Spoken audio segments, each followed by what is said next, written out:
Good morning, everybody. Welcome to the joint, that was not very loud. Welcome to the Joint Standing Committee on Education and Cultural Affairs. Welcome back. We have a bunch of public hearings this Monday morning. Before we get started, we are going to do introductions, and in the interest of time, we'll be skipping limericks or poems today. First off, I am State Senator Maddie Daughtry. I represent Senate District 24, which are the communities of Brunswick, Freeport, Harpswell, North Yarmouth, and Pownell. And I'll introduce my House Chair, Representative Brennan. Representative Michael Brennan. I represent District 36, which is part of Portland. And then Senator Woodson.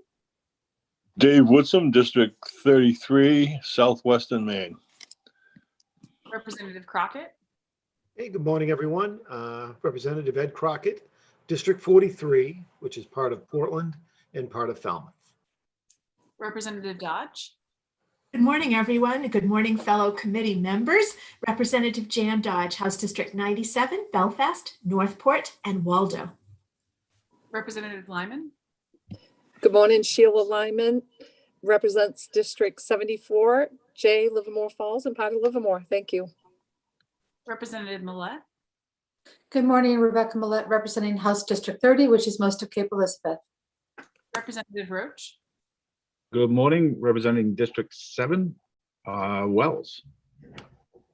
Representative Salisbury. Good morning, Sue Salisbury, and I represent House District 35, which is part of Westbrook. Representative Sampson. Good morning, and live from the state capitol, I'm Heidi Sampson, representing the good people of House District 21. That's Alfred, Limerick, Shapley, Newfield, and Parsonsfield. And Representative Stearns. Good morning. My name is Paul Stearns. I represent House District 119, which consists of a dozen towns in the unorganized territories of Piscataquis County. And we are ably assisted today by our OPLA analyst, Hillary Rissler, as well as our committee clerk, Sam Baker. If you do have any questions or you want to submit testimony or you're having any issues with the Zoom, definitely please make sure that you reach out to Mr. Baker and he'll get you sorted as he keeps us, the boat running for all of us. We do have a series of public hearings today. I'm pulling out my list to go over the order.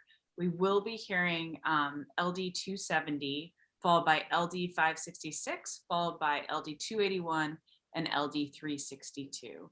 I would be remiss if I didn't remind everyone that you will see members jumping in and out of this stream. We're at that time where everyone has bills in different committees, and just like we would be in person, running between the different rooms, you'll see us jumping between the different Zooms. So keep that in mind. And then just a reminder, some housekeeping before the public hearings for those who are signed up to testify. Just a reminder that this is not only being recorded, but this is also being streamed over the internet. So please keep this in mind with your testimony. Don't share any confidential information that you would not like made public, as well as don't say anything you wouldn't say to your beloved great aunt, is what I like to always remind folks. With that, do we have any questions before we jump into the first public hearing? Seeing none, just let folks know, unfortunately, Senator Stewart could not be with us this morning to present his bill, so we will be having a member, Representative Stearns will be presenting it, but he will be able to be available for the work session. And so with that, I'll open the public hearing on LD 270, an act to amend the Regional Adjustment Index to ensure school districts do not receive less than the state average for teacher salaries. We have our own Representative Stearns to fill in and pinch hit for Representative Stewart. Oh, you're on mute, Representative Stearns. So try to combine both last names. Thank you, Madam Chair. And I have to preface these remarks by I'm returning a favor this morning because Representative Stewart delivered testimony for me a year or two ago, and he did the whole thing in a real colloquial Maine accent, if I remember. And so I did return the favor for him with a Aroostook County accent, but I won't. So on behalf of the good senator, good morning, Senator Daughtry, Representative Brennan, and members of the Education and Cultural Affairs Committee. I'm Senator Trey Stewart, and I proudly serve the people of Senate District 2, which includes Southern Aroostook County and parts of Northern Penobscot County. I'm before you today to present LD 270, an act to amend the Regional Adjustment Index to ensure school districts do not receive less than the state average for teacher salaries. This this issue has been one that I have worked on since I first arrived in the legislature in 2017 and every year since. Some of you are familiar with my goal of addressing this disparity in the state's funding formula, while others are getting a rapid introduction to the formula during the budgeting process this year. I hope this will be the year that we are finally able to right this wrong with the formula and have a new approach of addressing the problem this session. As you all know, the state's funding formula for public education utilizes pages and pages of spreadsheets to make allocations to local districts based on what the state feels is an equitable cost for a teacher, school nurse, administrator, ed tech, etc. Then, after spending several pages to determine the per pupil allocation that each district should receive in an equitable manner, the next to the last step is to adjust that amount by the district's geographic location. I'm speaking here specifically of the regional adjustment done by the index of labor markets across Maine. To outline the inequity in this particular line, consider the following example. In my hometown and school district in Presque Isle, we are graded 0.9 on this index, meaning we lose $563,827 from the state. Schools in the city of Portland, conversely, are graded 1.08, meaning they receive an extra $1,667,625 from the state. As a percentage, the state provides 18% more to Portland schools than the highest ranked district in the county, which is specifically for the purpose of paying their teachers more. If you were to compare Millinocket at 0.88 with Kittery at 1.06 or Machias at 0.84 with Scarborough at 1.08, you start to get a sense of the disparity I referenced earlier. While the system is designed to capture certain components of the cost of labor in these districts, which come from the Department of Labor, they fail miserably at capturing other real costs. The social cost for a teacher who is given 2 job offers, for example, one to a school that can pay them 20% more and allows them to live in urban areas with other young adults of similar age, or another job offer for less pay in a rural community. It's no wonder we have a teacher shortage in rural parts of the state when you consider that the system is designed to incentivize new teachers to move to urban areas. The system also fails to capture other costs of living that are more common in rural areas, like more expensive healthcare, transportation, heating, and weather maintenance costs. Again, it's clear that the system benefits urban parts of Maine at the expense of rural parts. This session, however, rather than attempting to eliminate this system entirely, which I've concluded is never going to happen because of the winners and losers dynamic that it would create, I'm attempting to approach the system from a different angle.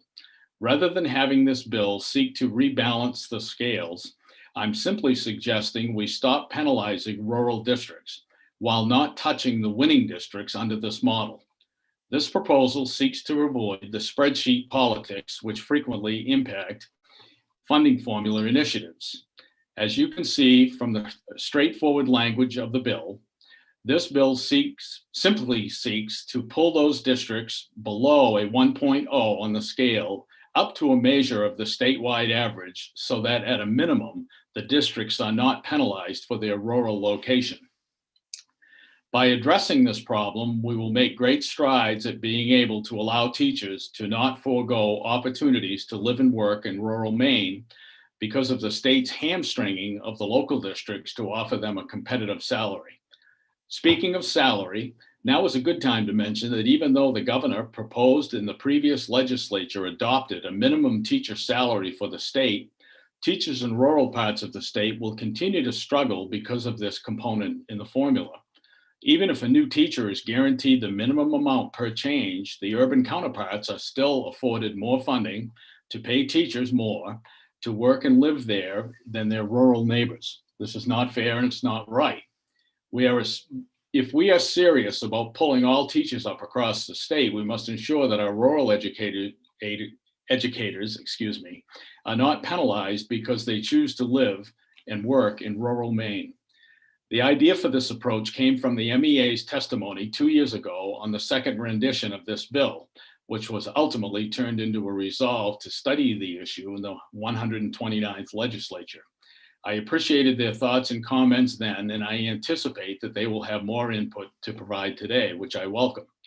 One of their recommendations 2 years ago was to incorporate a minimum with regard to the regional adjustment, which is what this bill seeks to do. I hope that the organization still supports such an idea today, as it will go a long way in benefiting thousands of their members. Finally, I want to thank you all as members of the committee for taking the time to recognize and work on this important issue for rural educators in Maine. If we want to put an end to the discrepancies in how we value our relationships with neighbors who live in different parts of the state, we can take this first step to put an end to the practice of devaluing those who educate rural Maine's youth. Thank you for your time and attention, and I would be happy to answer any questions that the committee may have at this time. That's from Senator Stewart. Thank you, Representative Stearns. We won't put you on the spot and make you take any questions for Senator Stewart. The good senator might not like it because I could take this far afield quickly. I have a feeling. That being said, just a reminder for everyone. So for each bill being heard today, after we've called on the sponsors and had their presentation, my co-chair and I will be calling upon people to testify. So you'll be promoted from attendee to participant.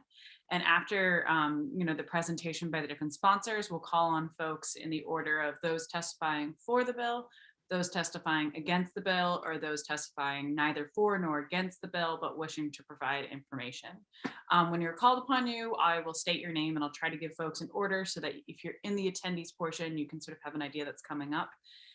If I miss you at the end of every section, whether for or against, I will ask if we've not called off your name and you plan on testifying, please make sure to use the reaction button if you're an attendee to raise your hand so that we can call on you. And after you're done speaking and there's no more questions from members, you will be returned to attendee. Also a reminder, a public hearing is our chance to be able to get input from the public and stakeholders, and this is our information gathering session. So just a reminder to all of us that this is the time for questions and not statements, which I know we all get very tempted depending on the bill to do.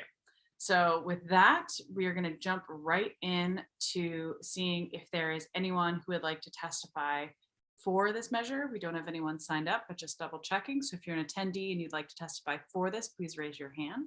For LD 277? Yeah. Oh, yes, Senator, we have. Oh, no, we don't. Nope. I was like, oh God, did I read this one? Nope. That was a last minute one, but it's for a different bill. That being said, seeing no one to testify for this measure, do I have anyone present who would like to testify against this measure? So once again, please raise your hand if you're an attendee and you'd like to testify against this measure. Seeing none, we will move to neither for nor against, and we do have folks signed up for that. So first off, I'm going to let in Ms. King from the Maine School Management Association, followed by Dr. C. So up first, Mr. Kaczynski, you are on deck after Ms. King. And welcome and good morning, Ms. King. Good morning, everyone. Thank you very much. And Senator Daughtry, Representative Brennan, and members of the Education and Cultural Affairs Committee. I am Eileen King, the Deputy Executive Director of Maine School Management Association, testifying on behalf of the legislative committees of the Maine School Boards Association and the Maine Superintendent Association, neither for nor against LD 270 and LD 566. Our associations are testifying neither for nor against on these bills that deal with labor market areas and the regional adjustment index, because this component of the funding formula affects the school districts we represent differently, depending on their location and in the state.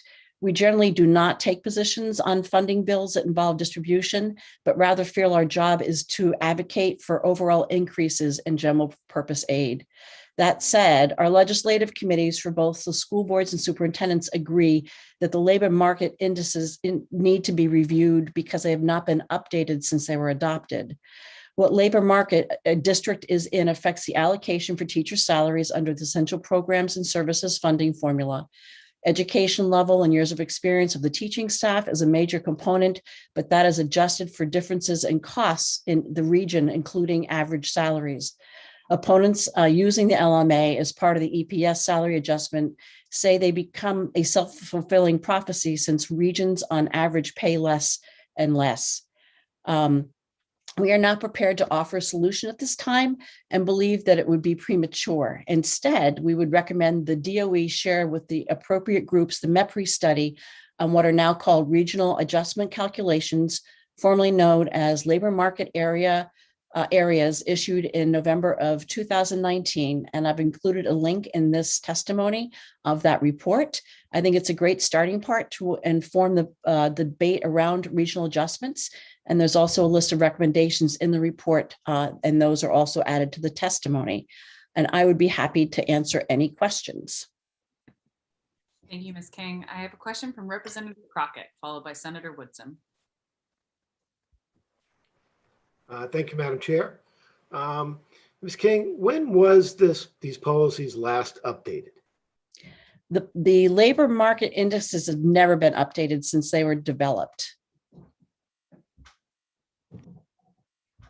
So if you were, as Representative Stewart put in his testimony, if you were 0.88, I think he said Millinocket, and Scarborough was a 1.08. I don't believe those have changed since they were developed.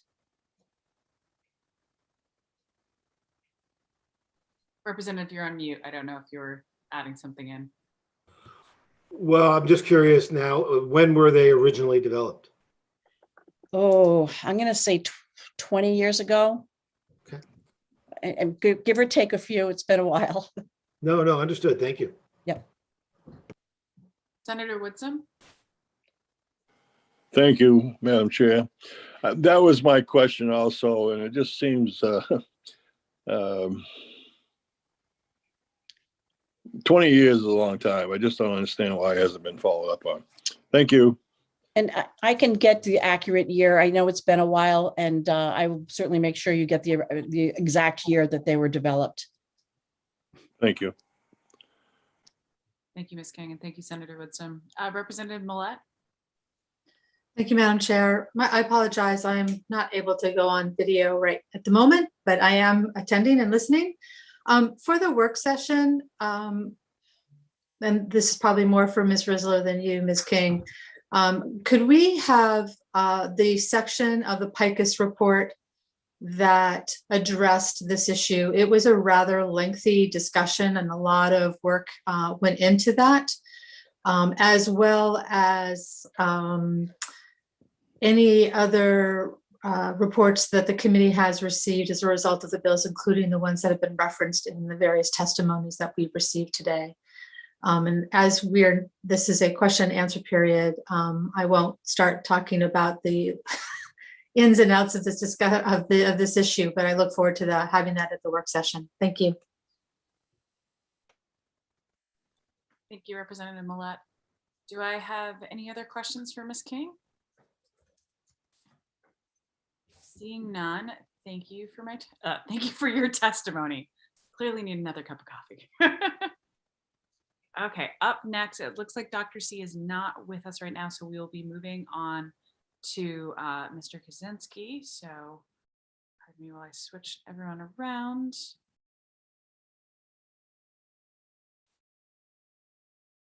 Okay. Good morning and welcome, Mr. Kaczynski. Good morning, Senator Daughtry, Representative Brennan, and other esteemed members of the Education and Cultural Affairs Committee. My name is John Kaczynski. I'm here on behalf of the Maine Education Association to testify neither for nor against LD 270, and I've also included with my testimony neither for nor against LD 566. Just to answer a couple questions right out of the gate, the labor market adjustments have not been updated since 2004, 2005. That was when they were originally calculated for the essential programs and services formula. This is one of the most complicated subjects that this committee has tried to grapple with in the past, and it's been at least a decade now. and any efforts to alter the labor market adjustments have been stymied, both due to the complications of the subject and because of the cost increases associated with the changes that have been sought. While the matter is complicated, we believe now is the time to adjust this important component of the formula, and we hope this committee will work together to find a resolution. With the increase in the minimum teacher salary to $40,000 underway, and the recent analysis provided by the Maine Education Policy Research on this subject, we feel now is the time to introduce solutions to this longstanding issue and hopefully provide school districts the resources they need to lift salaries for teachers and educators. The pressure to increase wages and salaries for educators is even greater due to the increasing shortages we are seeing across the state. In my testimony, the only thing I would say is to Senator Stewart's testimony is he did have a bill last year, LD 309, and we presented several options on that bill. The one difference now since then is I will point the committee to the MEPRI analysis. So his bill from 2 years ago, LD 309, became a MEPRI analysis and study, which I have found to be extremely helpful. Now it is quite dense, but extremely helpful. I've also cited in my testimony, our testimony from the MEA. I read it, but it was prepared by CJ Petit from our team. It has a full explanation of the history and calculation of the labor market adjustments. And of course, more than happy to talk to anybody about those at any time. The sponsors of these bills are not wrong in that the current labor market adjustments may disadvantage some rural districts in their efforts to raise salaries and wages for educators and teachers. It is locked in the 2004-2005 data, which arguably disadvantages certain communities. For the sake of time today, I'm just going to highlight a proposal that we have and hope that the committee will consider. And this proposal is one of the options laid out by MEPRI in their analysis, which again, I have cited in my testimony. I'm just going to hit these bullet points if that's the case, Senator. As outlined in the MEPRI analysis, we suggest updating the salary information to include the most recent salary information that is available. The current LMAs have not been updated since the inception of the school funding formula, so the data is nearly 20 years old. Furthermore, we recommend instituting a bottom cap on LMAs at 0.93. Some districts are currently at 0.80.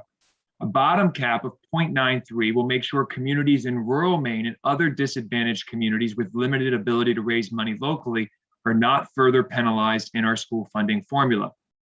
With updated salary information, MEPRI estimates several districts could see cuts to their LMA calculation.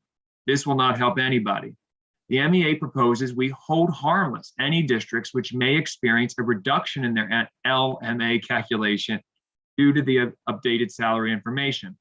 Many districts, particularly in York and Cumberland counties, will see substantial increases in their LMA calculation because salaries in those areas have climbed significantly since 2004-2005. For example, the Kittery labor market adjustment with updated salary information will see an increase of a multiplier from 1.06 to 1.16 based on the increases. This is an accurate reflection of the increase in teacher salaries in that community. However, making negative adjustments to the districts will only harm the ability to raise teacher and educator salary wages, so a hold harmless provision is necessary to prevent this change from creating the inevitable winners and losers. And it also incentivizes districts to do the right thing and increase salaries and wages for school personnel. Obviously, this change should not occur for the next school year since districts already have their preliminary funding figures for the state from the state for next school year, and many are diligently working now to prepare budgets. Making this type of change would only cause confusion. Instead, we suggest making the changes for the 2022-2023 school year. This additional time will give the Department of Ed and the districts the time they need to understand the changes and prepare for them. Based on the MEPRI analysis, we show that the proposal above will cost approximately $18.5 million. The current 2-year budget proposal from Governor Mills flat funds schools for next year. The supplemental budget for the second year is an annual affair, and we can argue for the additional funding in the second year of the budget during the supplemental budget proceedings. Better yet, passing a version of the above would better inform the supplemental budget process for next year and hopefully include these changes in any proposals that come forward. Lastly, it should also be noted that during the work of the commission to study the adequacy and equity of certain cost components of the school funding formula, also known as the PICUS report, it was disclosed that many school administrative units who have labor market adjustments below 1.0, below the average, do not actually spend on salaries what their total salary allocation is, even after the labor market adjustment is applied. We would ask the committee to consider language requiring any districts with a 0.93 LMA multiplier to spend at least their full allocation on salaries. I know this is a very difficult subject and a very complicated one. I will do my best to answer any questions you have, and thank you for your time. Thank you, Mr. Kaczynski. Do I have any questions from the committee? I've got Representative Brennan, followed by Senator Woodson.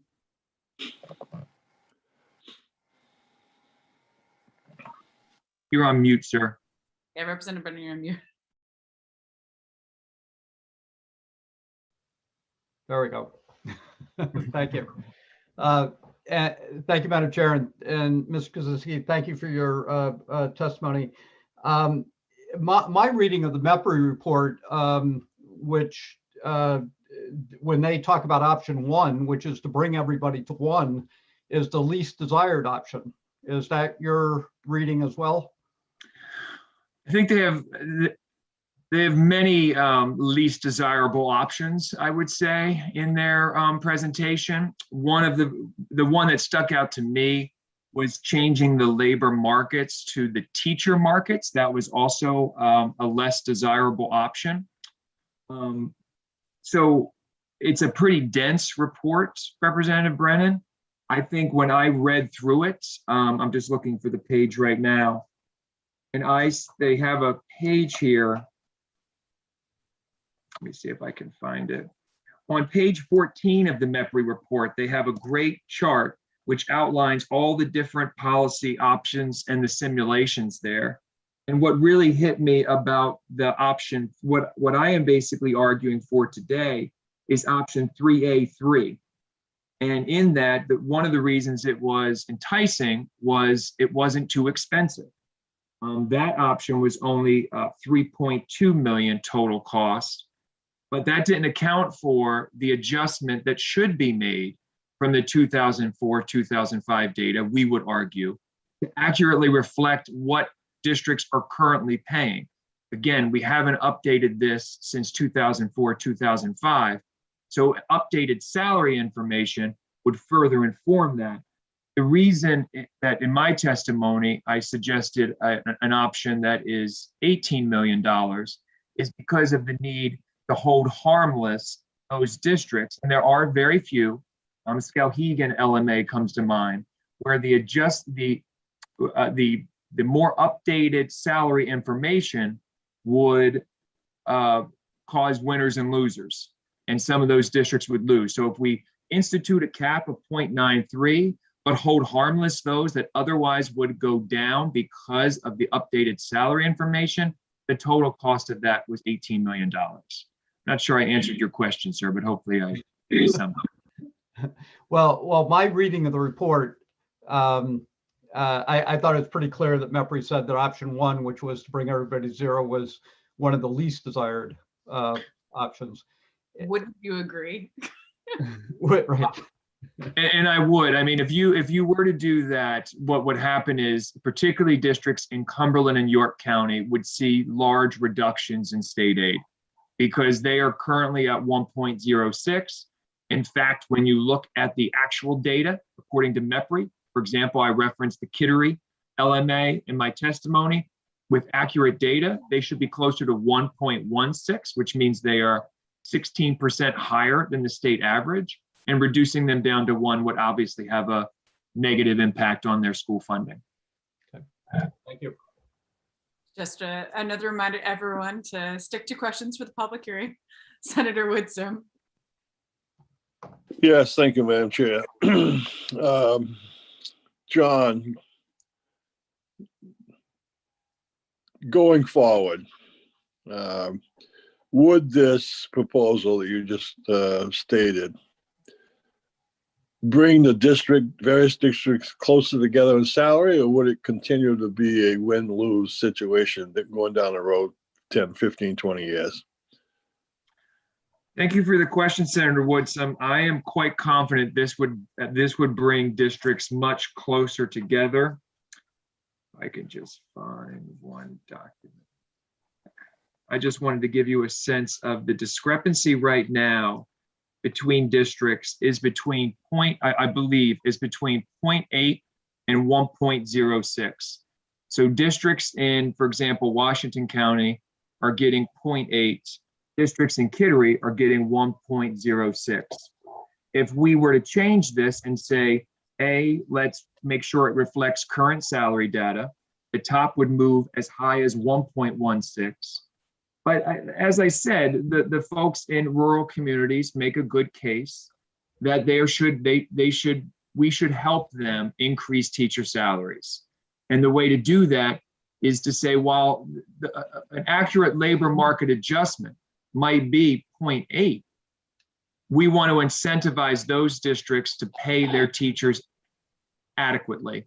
And so moving them up to 0.93 would at least provide them some resources, but still recognize the difference between living in Portland versus living in Lubec is significant. As I said in my testimony, and as the PICUS report identified, many of the communities that are on the lower end of the labor market adjustment scale are currently not paying their total allocation in teacher salaries. So even a key component, I would argue, of moving this and creating a cap is to make sure that that money is actually dedicated towards teacher and educator salaries. So I believe we're going to be moving it closer with updated information, Senator. At least it would be a more accurate reflection and not relying on data that is now 20 years old. Is that helpful, sir? Yes, it is. And so are you saying that some of the districts are not using the money allocated to pay the salaries? Correct. That even with the reduced amount, when we look at their salary expenses, their allocation is still higher than what they are currently spending. So if you're going to do this, you'd want to make sure that the additional funds the state is contributing is actually going to the intended purpose, which is to help rural communities lift teacher and educator salaries. And if I may, so this 0.93 baseline would address that issue? It would move those on the lowest end of the scale, which is currently 0.8 up to 0.93. That would be a significant increase for them. And it's important that it's also reflective of current salaries, not data from 2004. But it would certainly help, sir. Yeah, thank you very much. Thank you, Senator Woodson. I have Representative Stearns followed by Representative Salisbury.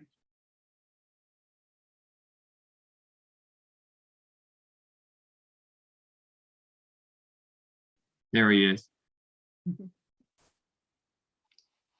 Excuse me, did you call on me? Yes. Thank you. I'm having some internet issues here, so if I start to break up, I'll try to remediate that somehow. Question for Mr. Kaczynski, and it may be for somebody else, but the first salary indexing, was that part of the original EPS, or was that an LD1 that came in just after, just as EPS was about to be implemented? I believe that was added. I don't believe that was in the original EPS formula, which leads me to my next question. And that is, was essential programs and services, was the fundamental goal to make sure that each child, each student had the necessary resources behind them to achieve the learning results, a minimum necessary resources, or was it to achieve teacher salary equity? Oh, it's certainly the essential programs and services is an adequacy model of funding schools designed to help students meet the learning results regardless of where they live. That is certainly my understanding, sir. I cannot answer the first question, but I know others with more historical background could probably answer that one. Probably going to take a call to Jim Ryer to maybe come up with that one. I'll ask Jim if I can get a hold of him. I have a feeling Representative Brennan might have some historical knowledge on that too. Figure he might have been here. And my second, my first question leads into my second question. And that would be that, would you agree that if in one part of the formula, and we're in the age now of social injustice and equity, and if in one part of the formula, we have found it to be necessary to put more money behind more resources behind those students who, like it or not, we measure it by free and reduced lunch. That's up for debate whether that's a good measure, but we use that as a determining factor. So in one part of the formula, we do that, and yet in this particular part of the formula that Senator Stewart has this bill on, it seems to go counterintuitive to that.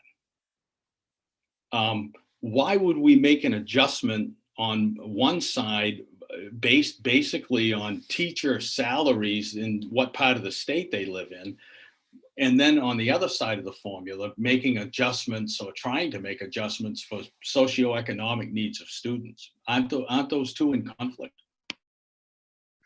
Representative Stearns, that's a great question, but I don't see them in conflict at all. The funding formula, as we just discussed, is designed, I call it the Chevette model of public education, where it's designed to provide the essential services necessary, and it even says essential in the title, essential programs and services, designed to help kids get the essentials they need to meet the learning results.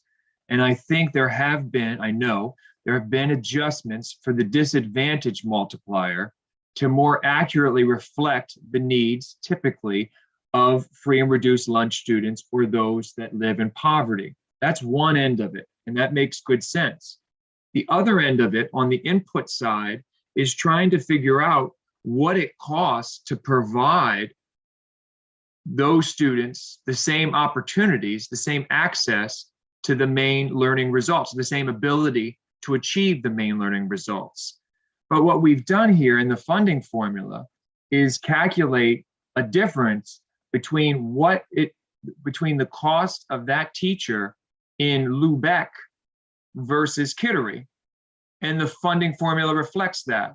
And what we have argued consistently is that's not an accurate, updated calculation. We're still paying 0.8 in Lubeck. Don't hold me to that. I'm not looking at the charts right now because I'm addressing you. But we're saying it's 6% above average in Kittery to pay that teacher to help those students with learning results. But it's 20%, 0.8 below average in Lubeck to do so. So unless I'm misunderstanding the question, sir, I think there are two different avenues. One is we know students with free and reduced lunch, typically on average, have more concerns and have more learning challenges that need to be addressed, and the funding formula is trying to reflect that.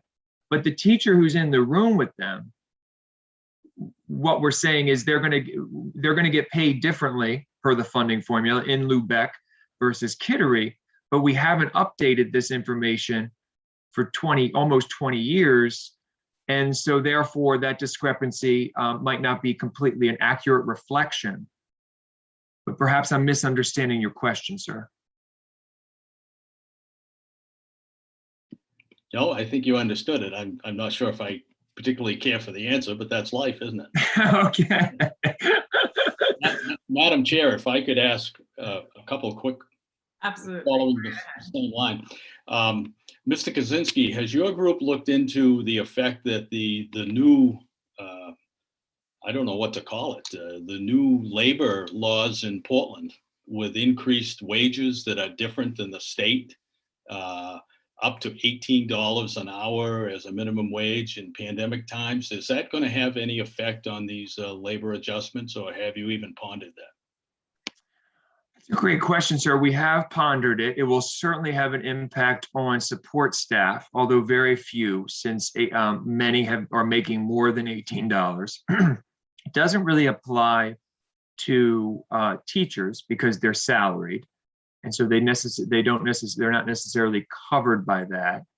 But what I would also offer is that the hazard pay requirements in Portland are specific to the emergency in front of us. And so there'll come a day, hopefully, when we're not living under emergency orders, and those, once the emergency is lifted, those hazard pay provisions that you're referring to will also be lifted, as I understand it. Thank you. I have Representative Salisbury next. Thank you, Madam Chair. And I wanted to just get some clarification and reminder that I'm new to this process and I'm sort of keeping up with all of this. But can you tell me a little bit about how, in the bigger picture, how all this will tie in together with the process of bringing teachers up to $40,000 for their starting pay, and then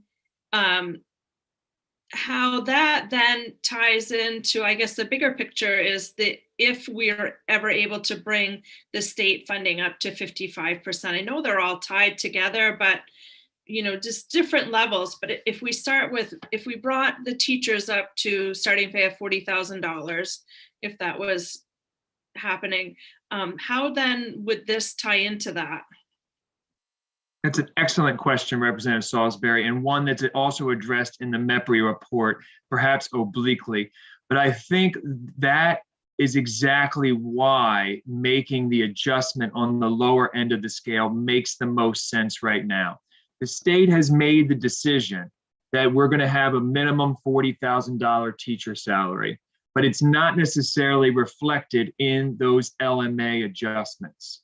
So at least creating that cap of 0.93 will help those districts with perhaps the least ability to pay. It will help send more resources to those communities to help them meet that $40,000 minimum teacher salary. So I could definitely dig into that a little bit more for you, but that was also referenced in the MEPRI report, and for us is a motivating factor to see an increase on the bottom end of the LMA adjustment for the districts that are most penalized under the current scenario. Sort of, if we're going to say it's going to be a $40,000 minimum teacher salary, this seems like an easy way just to make sure that they're getting the resources through the funding formula to meet the state requirement for that. That's one piece. The second piece you brought up is spot on, and I should have mentioned this in my testimony. This does increase the cost of education. So anything you do here, and that has been part of the reason, that's part of the reason a solution has eluded us, is because any change here, particularly on the lower end of the scale, increases the cost of public education. And that creates a separate problem. Because if we create, for example, if we raise the cost of education by $18 million, then what that's going to mean is the state is going to have to increase its share. But in addition, that means, frankly, the minimum mill rate expectation in York and Cumberland might be adjusted upward to help pay for this change. That's another winners and losers situation that's inevitable in our current school funding formula. Now, of course, if we can get to 55% state funding for schools, we are currently, I believe, $78 million away from that. That would solve a multitude of problems. And I think you'd have less bills dealing with labor market adjustments if the state was fulfilling its obligation. I hope that helps. That does. Thank you, Mr. Kaczynski. Thank you. Do we have any other questions for Mr. Kaczynski?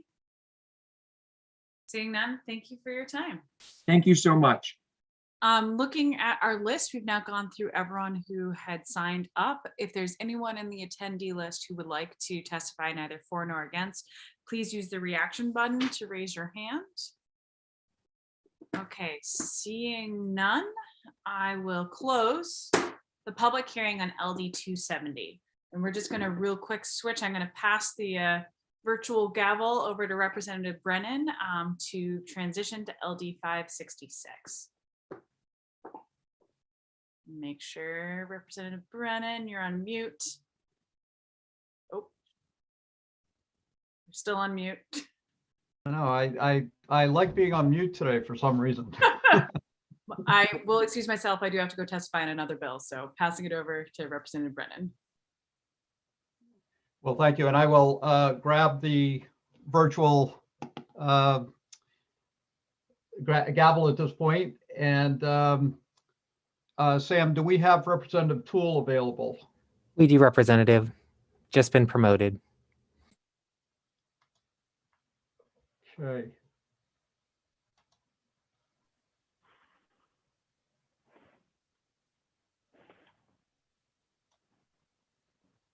Good morning. Representative Toole. Thank you. Just a moment. There we go. Senator Daughtry, Representative Brennan, distinguished members of the Education and Cultural Affairs Committee. My name is Will Toole. I represent the communities of Cutler, East Machias, Eastport, Lubec, Machias, Machiasport, Roque Bluff, Whiting, and Prescott Township in the 130th Maine Legislature. I'm here today to present LD 566, an act to address labor market inequities in the school funding formula. Before I really begin, I'd like to say I was listening to the previous discussion, and probably most of what has been said will be repeated here.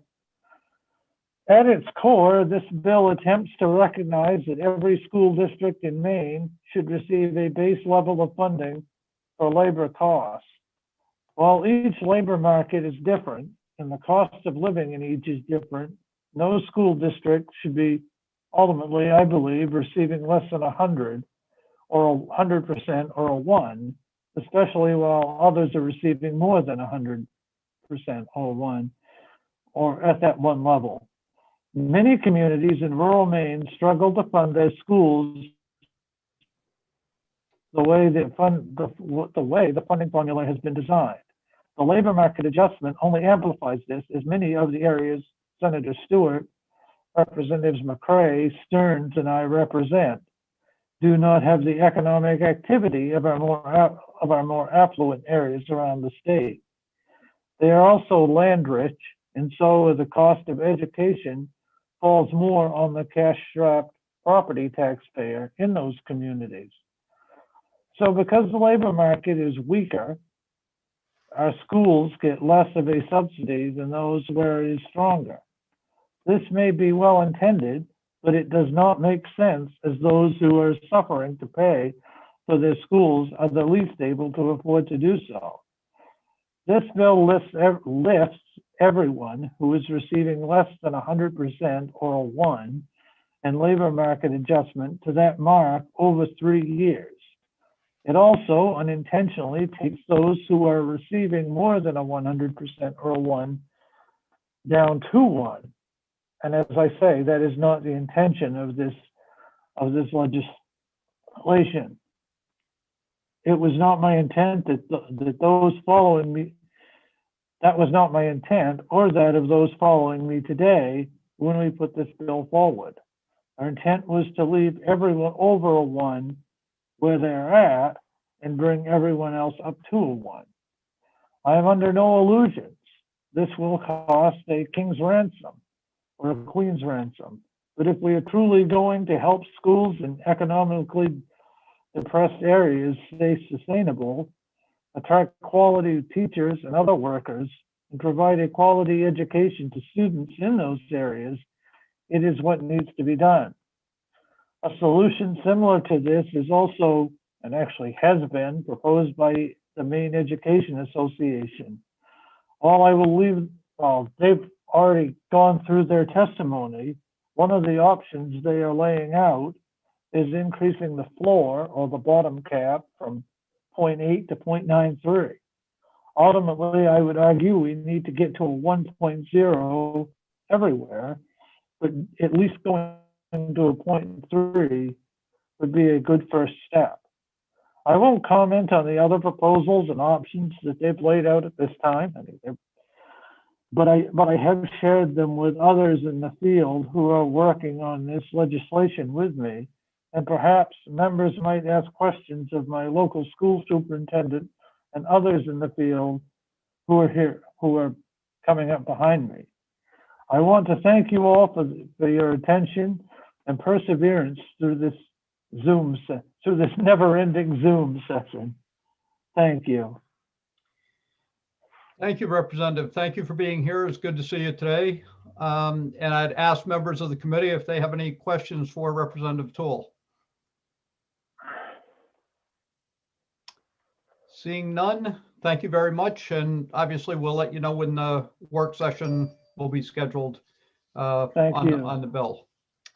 So, Sam, I am looking next at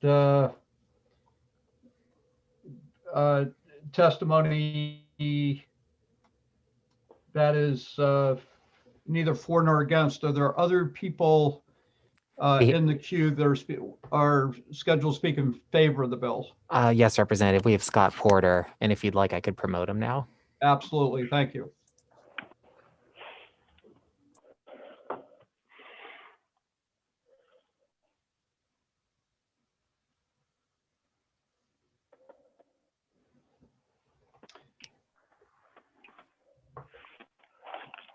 Hello, Mr. Porter.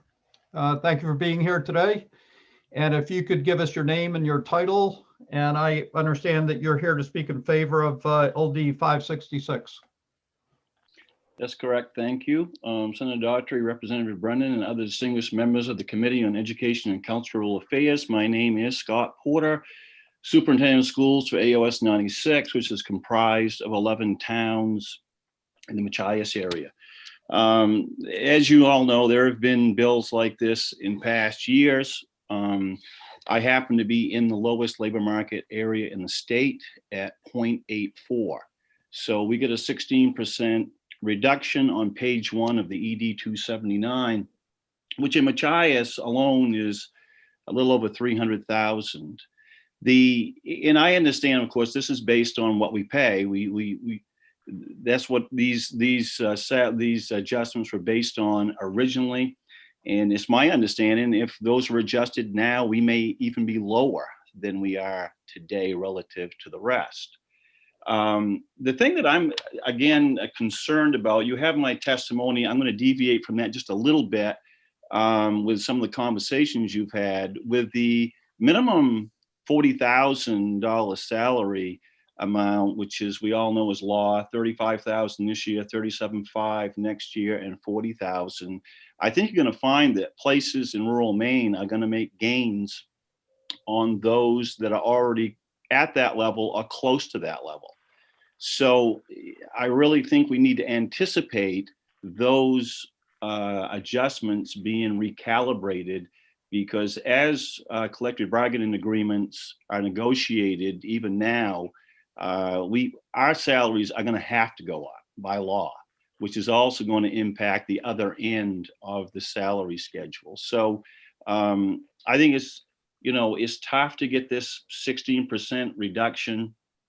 Hasn't been adjusted. I think that, of course, we have the ED 279s already, which is really too late for the upcoming year. But the year after that, I think we're going to see some major changes, even in rural Maine, regarding salaries. Now, this bill would actually adjust it incrementally over a 3-year period of time. So it wouldn't go to one immediately in 1 year, but it would go incrementally over a 3-year period. And it was never the intent, I don't think, of this bill to take money away from anybody. This would, of course, have to have additional funding for it to occur if this became law. Any questions for me? Thank you, Mr. Porter, and thanks for your testimony. Are there any questions for Mr. Porter from members of the committee? Seeing You're just waving, Representative Stearns. Okay. All right. Thank you very much for your testimony. Thank you. And Sam, I have Eileen King with Maine School Board Management next. Yes, Representative, letting her in now. Okay, thank you.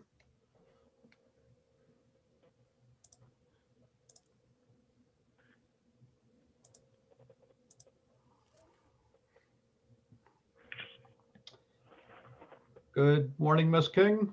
Welcome back for your second testimony today. So I understand Go ahead, Ms. Representative. you're here to speak neither for nor against. Yes, and the testimony that I delivered for LD 270 is the same for LD 566, but I'd be happy to answer any questions. Okay. Are there any questions for Ms. King? Seeing none, thank you very much. And just to go back, Sam, I just want to make sure we didn't have anybody speaking in opposition to the bill, right? Correct, Representative. Okay, so that's why we'll move to neither for nor against. And last up on my list, I have we had John Kaczynski from Maine Education Association. Yes, Representative, I'll let him in now. Okay.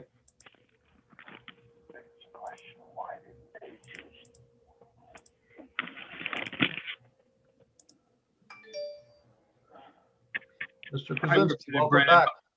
Thank you. My testimony was joint. I'm just watching the Zoom, so I don't need to add anything unless there are additional questions, but I was intending my testimony to be for both bills. Okay. Anybody have any questions for Mr. Kaczynski? Seeing none. Thank you very much. And we will see you soon. So at this point, I don't see anybody else in the queue, Sam, is that correct? Correct, Representative. Okay. So having listened to testimony in support of the bill, neither for nor against, and from the sponsor, seeing no further questions, does anybody in the committee have any requests for work session? Okay, seeing none, I will declare the public hearing on LD 566 as closed.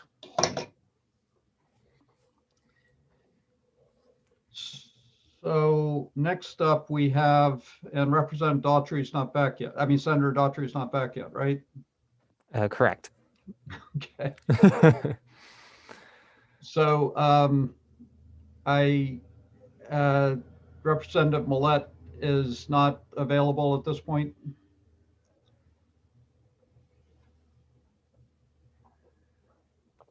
I'm here. Hold on. Sorry. I'm working off of my iPad, which is less than ideal, but I can do this. Well, the next bill up is LD 281, which is a bill that I am to present. Right. So right. I would like to hand the gavel over to you. Absolutely. I'm here for you, Representative. Tell me again the bill number. 281. Yep. And the title. My computer is literally fritzed, so I have no way of looking at this. It's an act to address student achievement gaps. Great. Okay, I'm ready to go. Okay, so. Okay, you ready?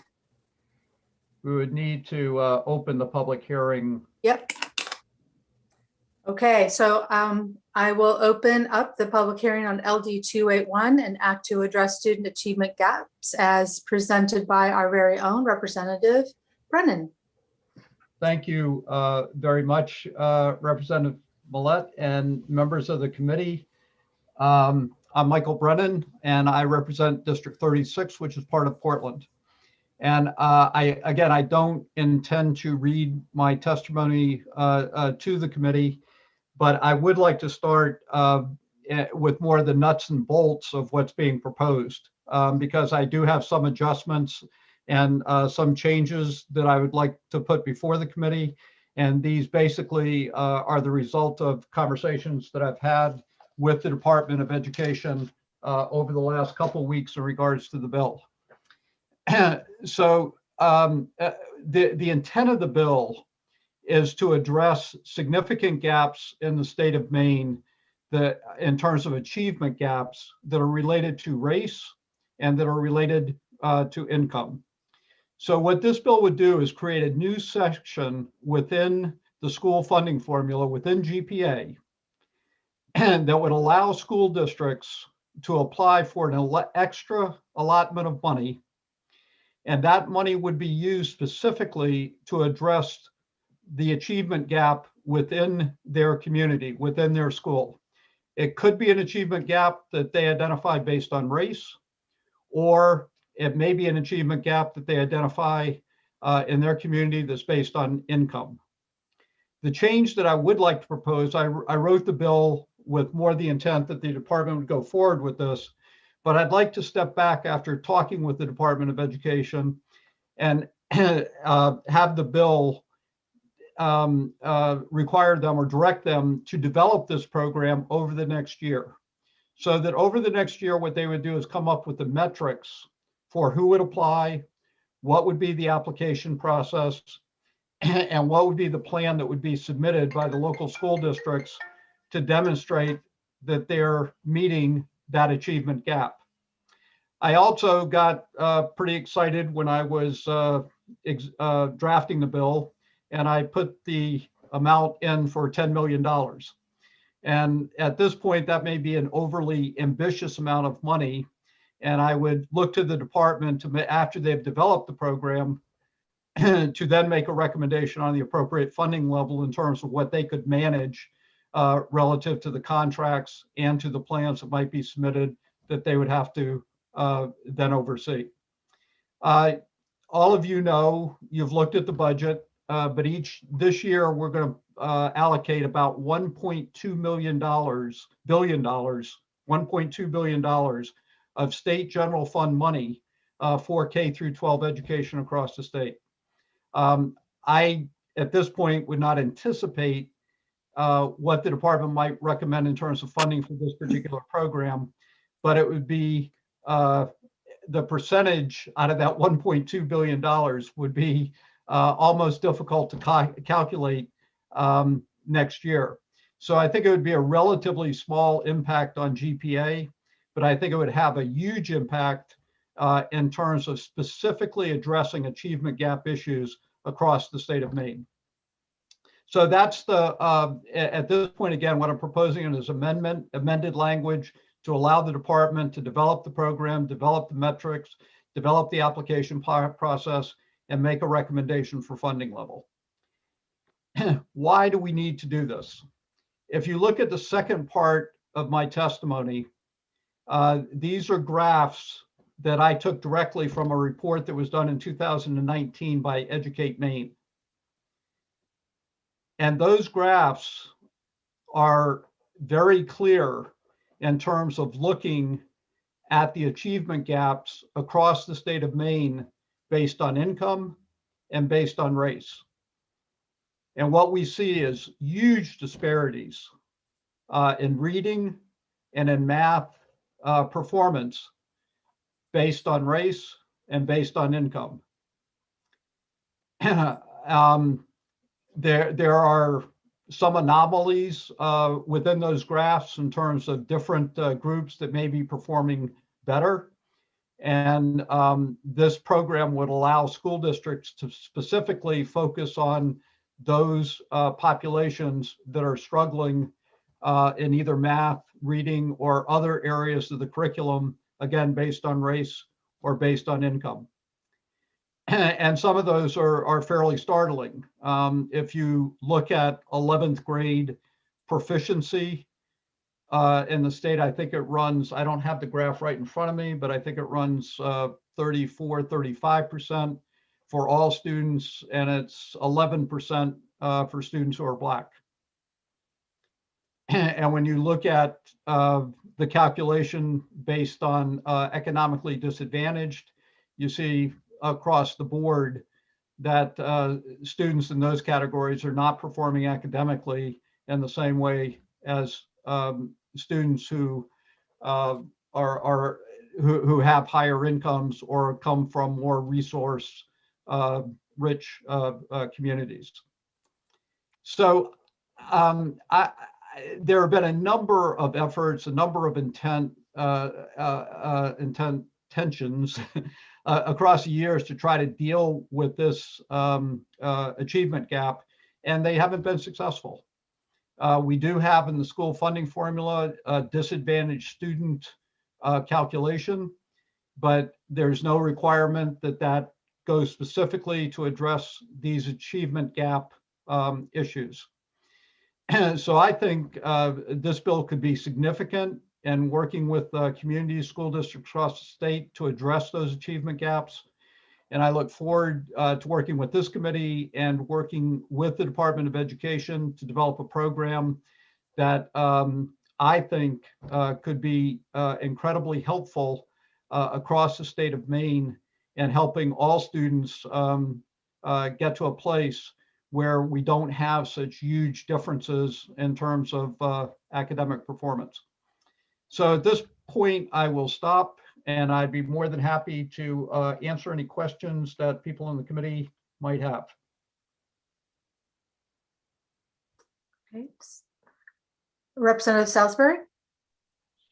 Thank you so much, Representative Millett. Representative Brennan, just in, or actually it's probably directed more to Sam, just in looking through the testimonies that we've received, I'm not seeing the testimony from Representative Brennan. If you can forward that on. Yeah. Yes, Representative, I'll go ahead and get that now. It could be lost in somewhere, but I just did another quick scan and I'm not seeing it. Thank you so much. Okay, I was looking for it myself. I know that I have it and it was submitted on Friday. Yeah, I couldn't see it. So I just wanted to make sure that I could take a look at that. Thank you. Senator Woodson. Yes, thank you, Madam Chair. Representative Brennan, I don't have the charts in front of me that you were speaking of. Would this proposal in fact cause inequities in other areas of the state? It seems like if it's targeting these minorities, we're looking at the major population centers. How does it work statewide? Well, thank you for that question, Senator Woodson, and that's why I've really taken care to draft a bill to look at not only racial disparities, but also economic disparities. And those economic disparities go from York County to Aroostook County and from Franklin County to Washington County. They're throughout the state. And so this would allow a school district, if they wanted to apply in Portland because they felt there was disparities based on race, they could do that. But it would also allow a district in Lubec, Millinocket, or Washington County to apply based on economic disadvantage. And I do have, the chart in front of me at this particular point. And when you look at, fourth grade reading proficiency for everybody, for all students, it's 51%. And for economically disadvantaged, it's 38%. So, that's a disparity, again, that exists across the state. When you look at math in fourth grade, all students are at 48%, but Black students are at 18%. Disadvantaged students are at 27%. Those are huge disparities, huge gaps in achievement that are simultaneously either driven by race or based on income. And those are issues across the state. So I don't think that it would create any additional inequities across the state, and it would allow every school district in the state to benefit from this program. Okay. And would the study look at the the ability of the local district based on average income, taxation, et cetera, et cetera. I mean, certainly some areas in Cumberland County, York County can much better afford increasing programs versus, say, Lubec or Machias. I mean, will that study look at the income? Yes, that's the intent of me stepping back and saying to the department, you develop some metrics for us to understand which communities would be most impacted, where should we direct, which would be a limited amount of money, and what type of factors would come into play in determining whether or not a community might be eligible or not eligible. You might use a percentage of free and reduced lunch as one benchmark. You might use median family income. You might use rate of poverty among students. So those are the metrics that I would look to the Department of Education to develop over the next year. And that would be the foundation of the criteria for applying for the program. And we would see that, the committee would see that next year. Okay, thank you, sir. Representative Crockett. Yes, thank you, Madam Chair. Representative Brennan, can we get some clarification, and maybe it would come at the work session, on how the appropriation would be targeted? Because when I look at particularly economically disadvantaged students, so many of the reasons why those gaps are ever present are for things that are outside the school system. Mm-hmm. So will these dollars be allotted to services outside the school system to help bring these gaps up, or are they strictly to be used within the school system? Well, again, that's the criteria, and that's what I'd be looking for more direction from DOE on. But as we have research that's conclusive that shows that when you either provide tutoring, if you provide after-school programs, if you provide specific interventions, that within the school and within an academic environment, that improves student performance. At the same time, I absolutely agree that there are programs and there are issues within the community, and the school might reach out to the public library, it might reach out to the Ys, to the boys, and those might be part of their plan on how they hope to increase the academic performance of their students. But we also know there's very clear research and there's very clear strategies that boost academic performance, and those interventions can occur within the school or within a school set, an academic setting. Thank you.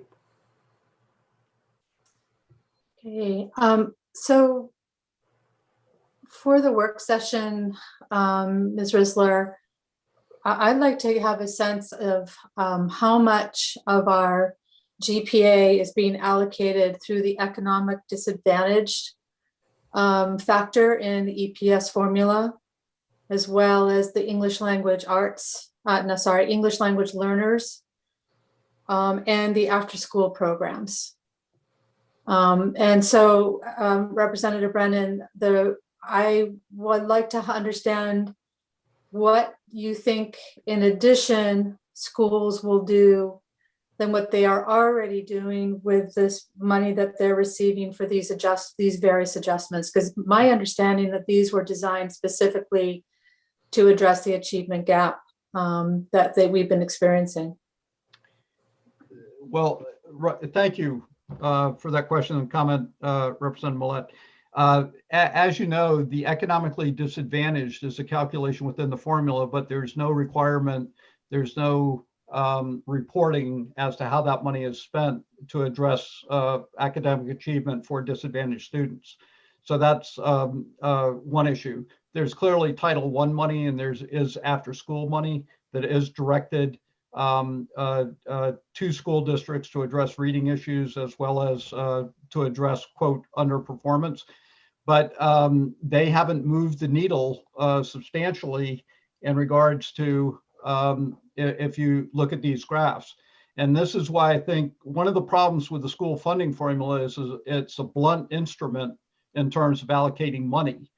This would be a specific surgical intervention to communities to try to close these achievement gaps that we've identified.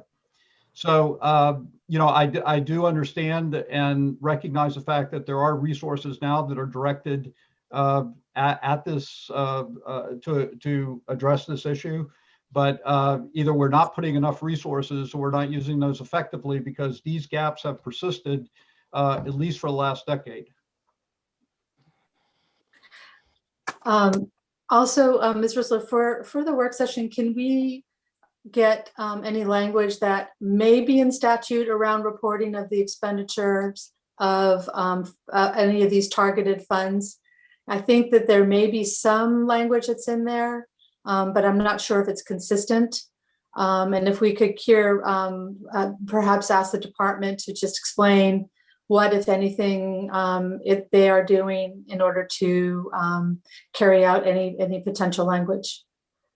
Okay, so Representative Crockett, Senator Woodson, your hands are still up, but I assume that you have asked your questions and they're just right. Okay, great. No, right. Madam Chair. Oh, okay, Senator, you have another Yes, question. thank you. Yeah, maybe this is a question for you. Did you ask Representative Brennan to have a report back on the present funding and how it's affecting what he's trying to address here? He said there wasn't. I asked Ms. Rissler. Okay, all right, but you did ask that for that information. Yep. Okay, yep. Thank you very much. Yep. Okay, anyone else for Representative Brennan? Okay, seeing none. Sam, do we have anyone who would like to testify in support?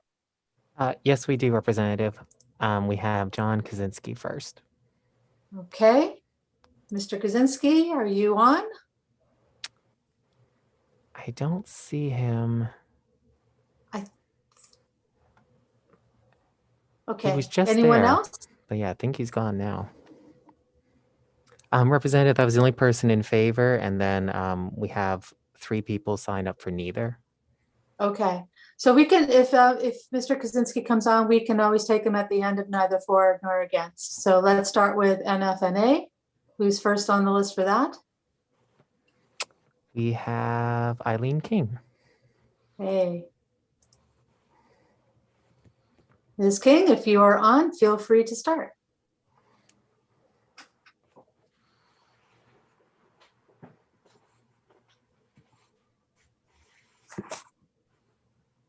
Senator Daughtry, Representative Brennan, and members of the Education and Cultural Affairs Committee. I'm Eileen King, Deputy Executive Director of the Maine School Management Association, speaking on behalf of the legislative committees of the Maine School Boards Association and the Maine Superintendents Association.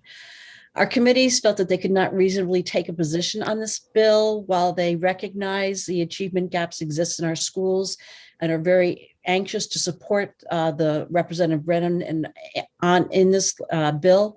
We're just reluctant to allocate $10 million when the source of that money was not identified, nor were the parameters of the programs it would fund were not clearly defined. I certainly appreciate the amendment that Representative Brennan has put forward and to work with the department to develop a program that has the metrics and the application and the plans that we were wondering about.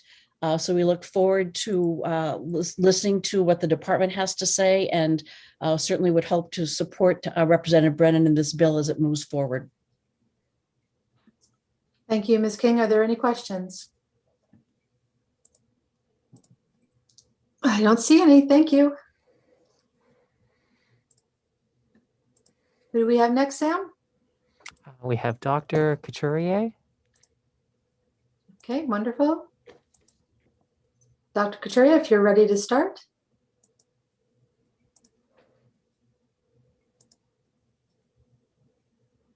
Good morning. Hello, good morning. Good morning. I want to echo everything that Ms. King had just reported. I obviously didn't know when I submitted my testimony about the amended language from Representative Brennan, and fully support and appreciate the additional work that would be going into this. So please know, as I give my testimony, it's based on the original bill. So Senator Daughtry, Representative Brennan, distinguished members of the Joint Standing Committee on Education and Cultural Affairs. My name is Dr. Holly Couturier, and I'm the Executive Director for the Maine Principal Association's Professional Division. The MPA represents more than 800 pre-K to 12 principals and assistant principals of public and private schools in Maine. The MPA fully supports the concept of LD 281. There are achievement gaps in schools throughout the state of Maine, more so now due to the pandemic. Schools across the state are in the process of coming up with interventions, plans, and strategies to fill in those gaps by looking at additional time and resources now over vacations, as well as during summer programming. $10 million to address academic achievement gaps based on student race or economic status would tremendously assist in making these programs and plans a reality, ultimately filling the gaps for these students. Our concern is also where the $10 million would come from. If the funding is in addition to the general fund, then we're in complete support of the bill. If the funding is going to come from other lines in the general education budget, we believe that the desired outcome of the bill will not be met because other lines would be so dramatically cut that other gaps would be created. For these reasons, the MPA is neither for nor against LD 281, but I look forward to the work being done by the department. Thank you, Doctor. Any questions? I don't see any. Thank you very much.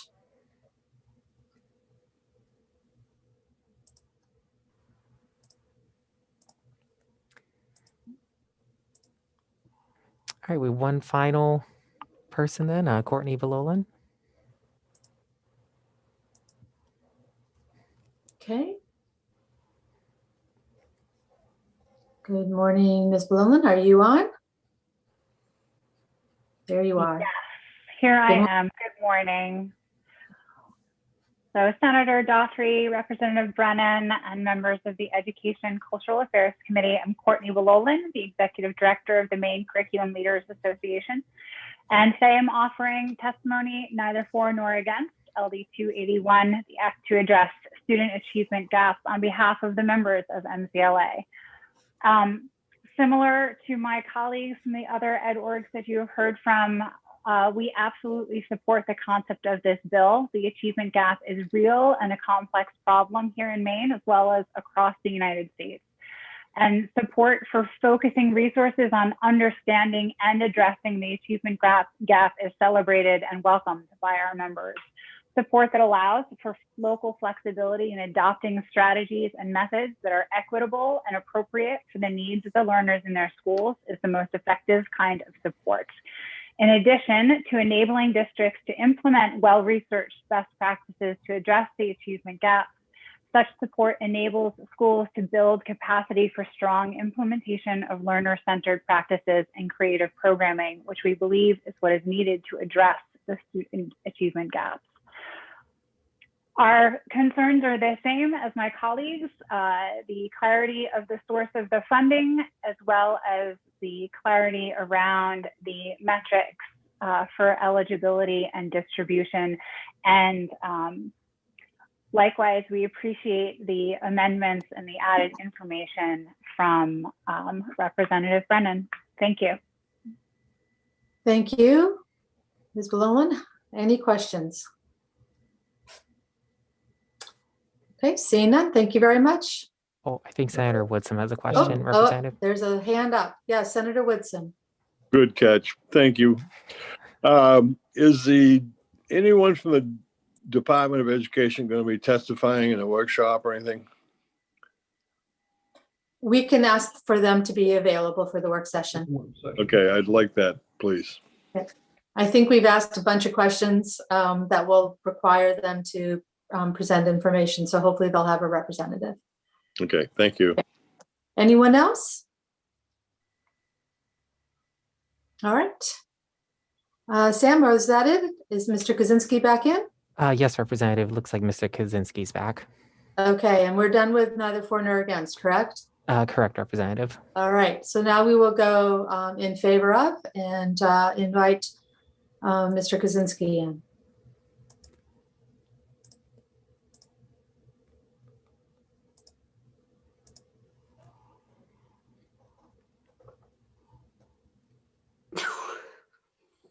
Okay. Mr. Kaczynski, if you're in, feel free to start. Hello, good morning again. Representative Millette, other esteemed members of the Education and Cultural Affairs Committee.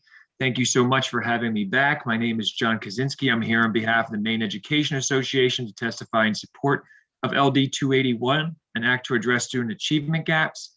I was unable to hear some of the other testimony, so I won't repeat much of what I did not hear, but I'm just going to hit a few highlights in my testimony here.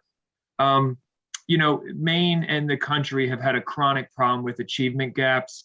Volumes have been written analyzing the reasons for the gaps and the impact on students. Maine is not immune to this issue. In preparation for this bill, I took a look at the National Assessment of Educational Progress, or our NAEP scores. These are called the nation's report card. And just looking through those, it was very clear the achievement gaps are alive and well here in Maine, particularly among Black students and white students, and low-income students and their more affluent peers. From 2009 to 2019, the gap between Black students and white students on the 4th grade math portion of the assessment has grown, whereas in 2009, Black students on average scored 17 points behind their white peers. By 2019, that gap had spread to 24 points. The achievement gap among Black and white students is perhaps most pronounced by the performance on the 8th grade reading portion of the NAEP test.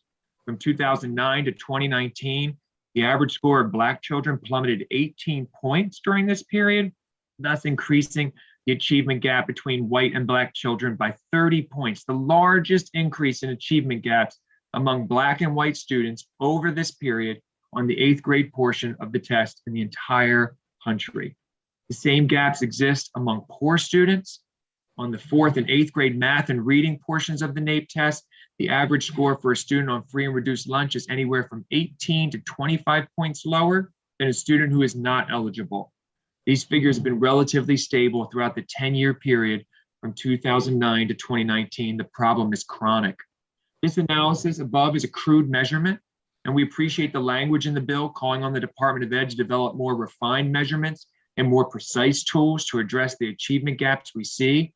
The Department of Ed has a wealth of information to better understand the gaps that exist, regional or district-specific variations, and so much more. And as this committee has already heard this session, many expect the achievement gaps to be further exacerbated by the COVID-19 pandemic and the challenges that has presented to public schools and, of course, working families. So now is the opportune time to prioritize action to best prepare to address the gaps educators in the field expect. I had a few comments in my testimony, but I believe I heard Representative Brennan address them with his presentation. We had concerns about the DOE sort of unilaterally specifying data and metrics for the calculation of achievement gaps.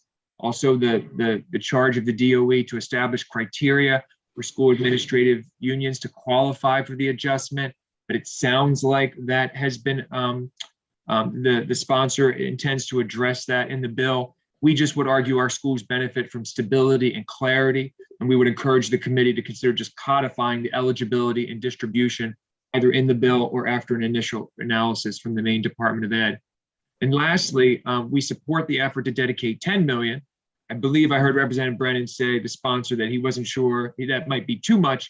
We would argue maybe that's not enough, but time will tell once we have more specifics and once we have more of the criteria established. Thank you so much for your time, and I'm happy to try to answer any questions you may have. Thank you, Mr. Kaczynski. Any questions?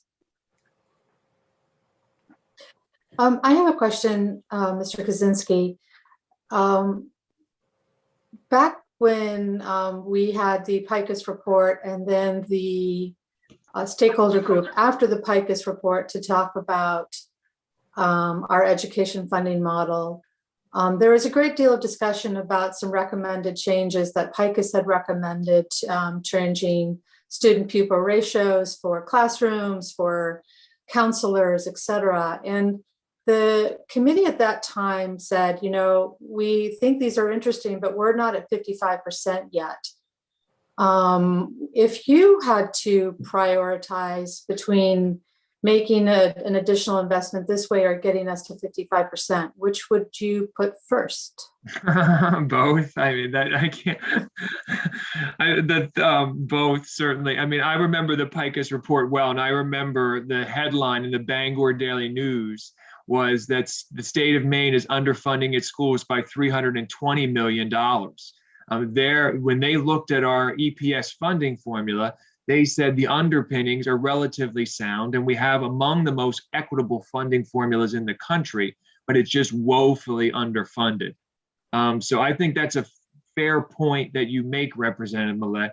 What is most, when I was preparing the testimony for this bill, what was most disconcerting, as I've mentioned in my testimony, is to see the Maine be the outlier in terms of Black and white performance on the 8th grade reading portion of the test, where our achievement gap has grown to 30 points among 8th graders when you control for Black students and white students on the NAEP test. And that to me is a real reason for alarm. So I know we've made adjustments in terms of disadvantaged. There's no racial equity lens to our school funding formula. And so I think this effort is, by Representative Brennan, one part of it is an attempt to bring a racial equity lens. And I think the data would show that here in Maine, we do have a significant problem. Thank you. Okay, I think that's it. Thank you, Mr. Kaczynski. Thank you so much. Thank you for all you do. Okay, Sam, is that it for testimony? That's everyone, Representative. Okay, then we will close the public hearing on LD 281, an act to address student achievement gaps. And I see Senator Daughtry has returned. Thank you, Representative Millett. So we'll jump right into the next bill, once again presented by our own Representative Brennan. So I will open the public hearing on LD 362, resolved to require the Department of Education to form a family income data collection working group. I'll recognize the bill sponsor, Representative Brennan. Well, welcome back, Senator, and I want to thank Representative Millett for stepping in and conducting the previous public hearing. You know, one of the things that when you try to combine similar bills and similar topics, which is a good thing, today, though, we've combined similar bills and similar topics to a point where we have all kinds of numbers floating around, school funding formulas that are trying to be dissected and put back together, and all kinds of different metrics for us to try to weigh. This bill's a little bit easier. It's not anywhere near as taxing as trying to figure out how to adjust the school funding formula or labor markets. What this bill simply does is ask the Department of Education to form a working group to look at other databases and other metrics for determining who's eligible for free and reduced lunch. For those of you that have worked in school districts, you understand that there's a yearly ritual of trying to get students to fill out, and their parents to fill out forms to determine who's eligible for free and reduced lunch. And depending on how successful those school districts are, it does decide whether or not an individual student would end up qualifying. This idea, this working group, I understand originated from the Department of Education. And what it would simply do is look at all the databases across state government to help determine eligibility. So you could look at food stamps, you could look at Medicaid or Maine Care, you could look at other programs where we determine that people are economically eligible that then possibly could be transferred to determine eligibility for free and reduced lunch. So that's the essence of the bill. It's just to create this working group with different stakeholders. And again, to look at different databases and eligibility criteria that we already established in other programs and see whether or not that would be transferable and applicable to free and reduced lunch, and to have us have a more uniform way of determining eligibility than the yearly paper chase that we do with students and families at this point. So I will conclude my testimony, my presentation. I'd be more than happy to answer questions. And fortunately, there are a number of other people who are here to testify more specifically to the bill, and you might want to bypass me in order to get to them. Thank you, Representative Brennan. I don't think we're going to let you quite off the hook quite yet. I have a question from Representative Stearns. Thank you, Madam Chair. Representative Brennan, would this, are we looking in this bill to change the criteria, which are, I believe are federally set for the federal free and reduced lunch program? Yes, I believe you're right, Representative Stearns. They are established by the federal government, so I don't think we can change the criteria. This is more to make sure that everybody that does qualify is included, and to look again at other databases, eligibility criteria that we've already certified somebody and determine that they would be eligible for free and reduced lunch. I'm sure as a superintendent that you've encountered the problem of every year trying to get students to return the forms and return the information to determine whether or not they are eligible. And if there's a way we can streamline that, then I think we ought to give it a try. Thank you, Representative. I can tell you that we gave every student a laptop computer to use. And we required that this form be turned in prior to them taking home that laptop. And wouldn't you agree that was a good idea? But I'm assuming you could only do that for 1 year. But what a great incentive. What a great incentive. Thank you, Representative Stearns. Do I have any further questions for Representative Brennan from the committee? Seeing none, we will thank the sponsor and move on. We'll be taking testimony both for this measure, followed by against this measure, and then neither for nor against. Up first, we have Ms. King, followed by Ms. Corzine. So I'm going to let Ms. King in. And reminder to Anna Corzine, you'll be presenting after Ms. King. And still technically morning. Good morning, Ms. King. Good morning. Good morning, Senator Daughtry, Representative Brennan, and members of the Education and Cultural Affairs Committee. I'm Eileen King, Executive Director of the Maine School Superintendents Association, testifying on behalf of the Legislative Committee of the Maine School Superintendents Association in support of LD 362. This bill appears predicated on the national state movements to make all school breakfast and lunch programs free. And under that scenario, there would be no need to have free and reduced forms filled out.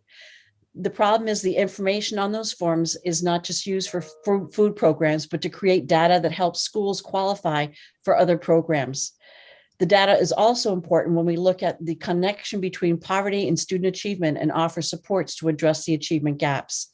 This resolve would put together a working group to look at the best and least intrusive ways to get the information if, as anticipated, the forms related to free and reduced lunch permanently go away, and I'd be happy to answer any questions.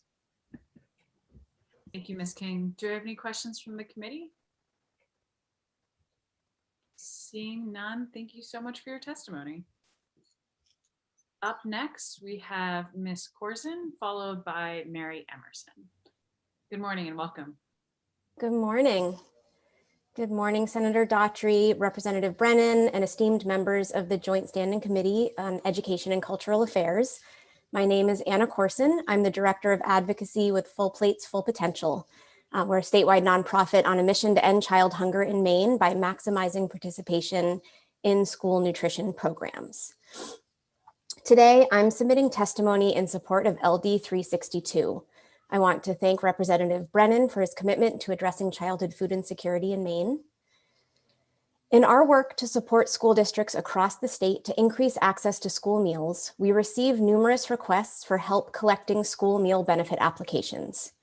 Maine school nutrition directors and school administrators have tried many methods, like giving laptops to students, to incentivize families to return applications, and Full Plates and our partner organizations have worked to support them with outreach materials and campaigns to encourage families to return their paperwork. Despite these efforts, every year, many eligible families do not return their school meal benefit applications. This has far-reaching implications, resulting in fewer federal dollars flowing into Maine schools.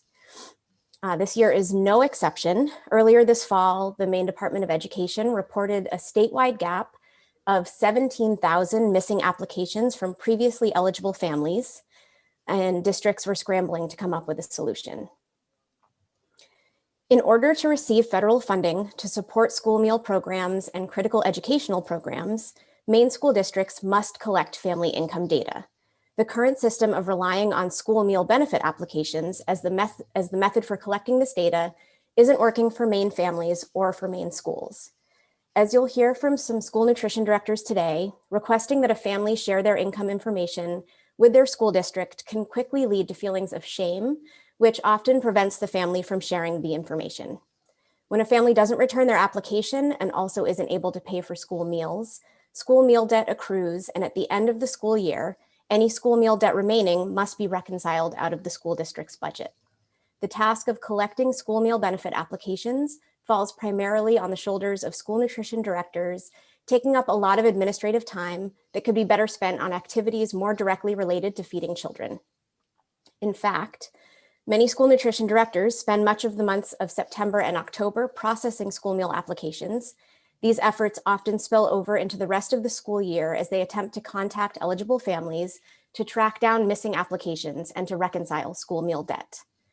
Additionally, inaccurate and incomplete income data impacts a school district's eligibility to provide meals to children during the summer, after school, over weekends, and during vacation weeks.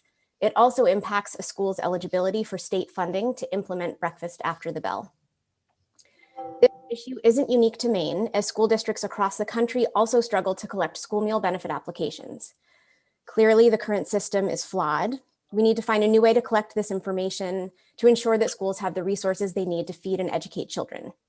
If Maine can find a common sense solution, we would be leading the way. In closing, I urge the committee to vote in support of creating a work group to tackle this critical issue. Thank you for your time, and I'm happy to answer any questions that you have. I have a question from Senator Woodson. Thank you, Madam Chair. And this isn't just to you, Ms. Corson, but I mean, this has been a perennial problem for the last 30 years of getting information. And it's not just Maine. I mean, it's something, when is no enough? In other words, people are not willing or freely to give up information. And I think it's more than just shame or being embarrassed or whatever. I mean, today, the public is inundated on gathering information. I mean, this working group, in my opinion, and you may not agree, but is going to come up with the same issues. I mean, people are reluctant to give information out for whatever reason. Wouldn't you agree? I think to answer your question, thank you for your question, Senator. The reason that this work group is so important is that we really do need to come up with a new way that doesn't require families to share this information directly. We know that this is an issue across the country. And as Representative Stearns mentioned, this is a federal requirement. So one idea coming out of the Maine's Department of Education is to work with the USDA to come up with a pilot program. There's strong connections with the Northeast Regional Office, and we have great relationships with Congresswoman Pingree's office. So really trying to look at what could a solution be, how could we change the way that this works for schools across the country, not just in Maine, but to try something new here in Maine as sort of, the leader in the effort. Thank you. Senator Woodson, do I have any other questions from the committee at this time? No, thank you. Thank you, Ms. Corson, for your testimony. Up next, we have Mary Emerson, followed by Alyssa Roman. So let me just switch everyone over. And welcome, Ms. Emerson.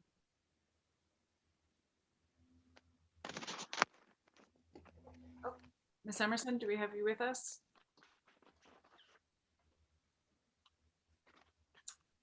I'm sorry, I was muted. No worries. Okay, sorry about that. Good morning.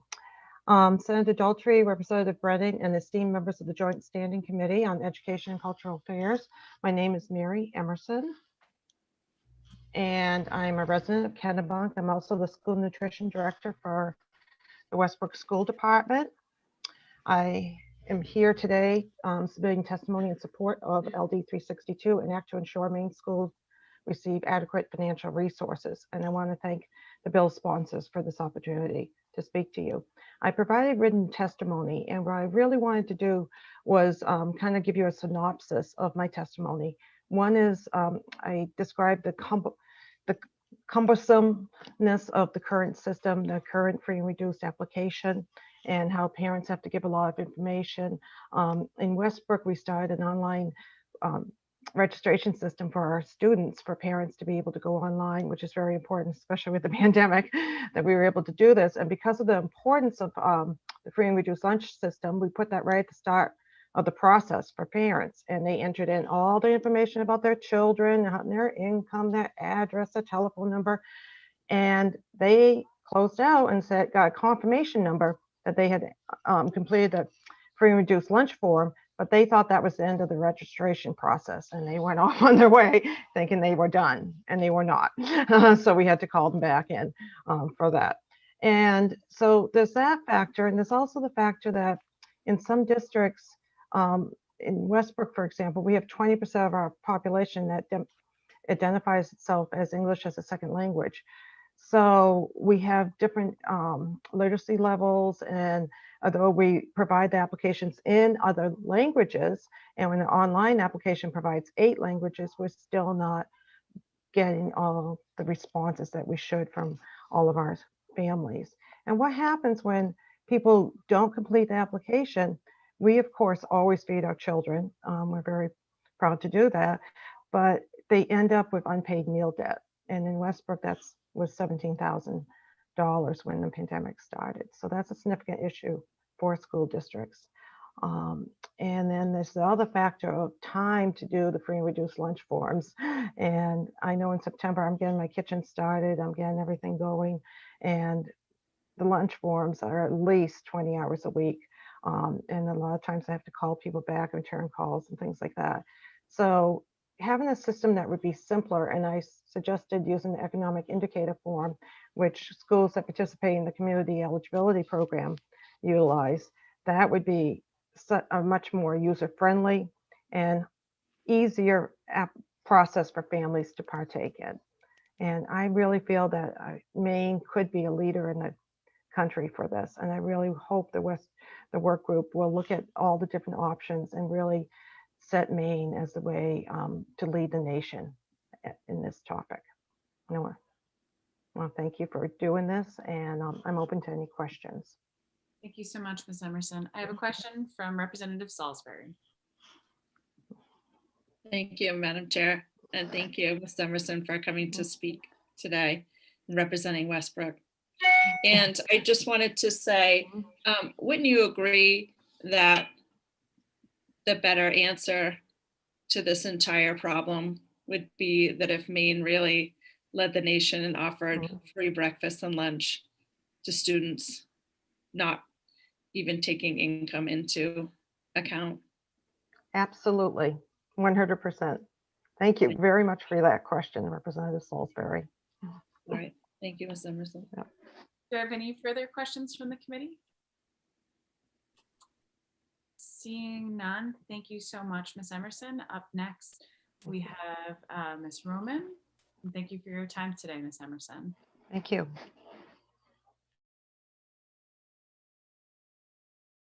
Let's see, and good morning, Ms. Roman. The floor is yours. Good morning. Can everyone hear me? Yes. Perfect. Let's start some video so it looks a little better. So we are on the cusp of good morning, almost afternoon. Senator Doughty, Representative Brennan, and esteemed members of the Joint Standing Committee on Education and Cultural Affairs. My name is Alyssa Roman. I am a current resident of Winthrop, the president of the Maine School Nutrition Association, serving members of the state of Maine, and the director of nutrition and transportation for Lewiston Public Schools. Today, I'm submitting testimony in support of LD 362. I want to thank the bill's sponsors. I am additionally going to summarize some of my testimony, but I am a current operator of a community eligibility provision school. I've been doing that since 2016. I offer free food at no cost to students, breakfast and lunch at all grade levels. We had to do some finagling to make that happen. A lot of time spent in the budget process, a lot of time researching the impacts to the school district. So once we did community eligibility, we also found that it impacted things like Title I, the funding formula, how are we going to collect that other data with no carrots or no food to offer families? And so what was interesting is before I did community eligibility provision, we were looking at about 2,500 applications that came in on a yearly basis. I had about 7,000 students I could easily identify in our community thanks to the direct certification list, but I still had to go through and weed through all of that to make sense of who would qualify and who wouldn't. What's interesting is I've found over the years of doing this program, we've had some tremendous benefits to the community. So we're feeding kids at no cost. We've had teachers that have approached me saying that students are more attentive in school, that they're paying attention, their grades are doing better. So there's definitely a correlation between feeding kids at no cost and no obligation for the parent to pay. I did put some rough numbers in my testimony that we're saving, if you have 2 kids in the system, we're saving close to $2,500 per year per family, which is a huge saving, especially in a high poverty district. What's really interesting though is since COVID-19 has hit, we're seeing that people are having a hard time collecting those eligibility forms. So in my district, I use an alternative eligibility form. It says that on top. People still call it free and reduced. We are still processing those forms in my department because we have direct knowledge of how to process those forms, but the bill is being covered by the school district because it is not an allowable cost of the nutrition program by federal guidelines. That's equaling about 160 hours of work in October to do that work to align it for the state funding formula. Interesting, we didn't have a huge drop in Lewiston for this year between collecting those forms. Part of that reason is because we've been doing this program since 2016, but I can relate a direct lower number of forms coming in even by doing this program. On the other end, it does save me time. I don't have to go in and verify someone's tax records or call them up and ask for their W-2s. So I find it a savings and a little less intrusive. But the bigger issue is that we still have no incentive for parents or people to submit a form in. It's very personal, even if there's a box that you check off saying you make above or below a threshold. And I'm really concerned that this year's data set that we're looking at for our state funding formula might be corrupt, being that we do not have a most accurate representation of what we're really experiencing in Maine right now, which could lead to districts that really need that funding to getting less if we don't take a hard look at how we're doing the funding formula.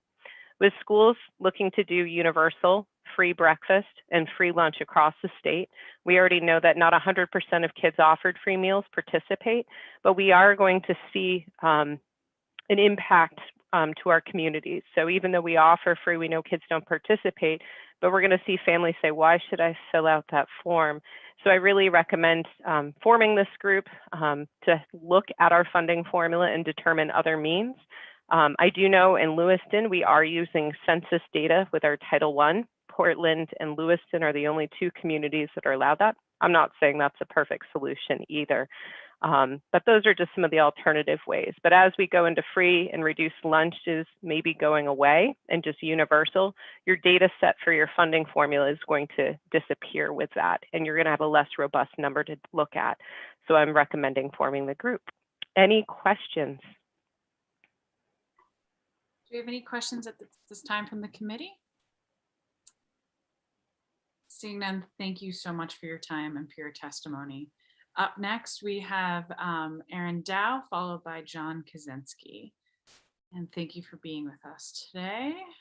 Let's switch everyone over and welcome, Ms. Dow.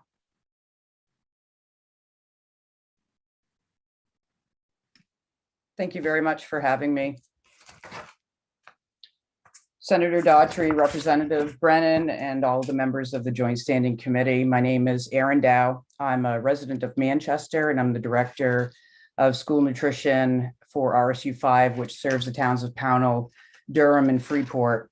I'm submitting testimony today in support of LD 362, which I believe is an important and urgent step towards addressing the insufficiencies of the income application process for eligibility. In March, early March of last year, I sent one of my routine past due notices to parents who don't qualify for free reduced meals and hadn't paid their bills.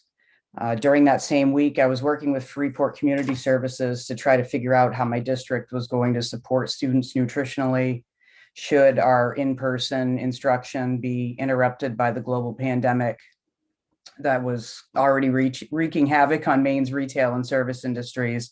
As a district with a historically low free and reduced percentage, we don't qualify as a summer meals site at any of our 6 schools.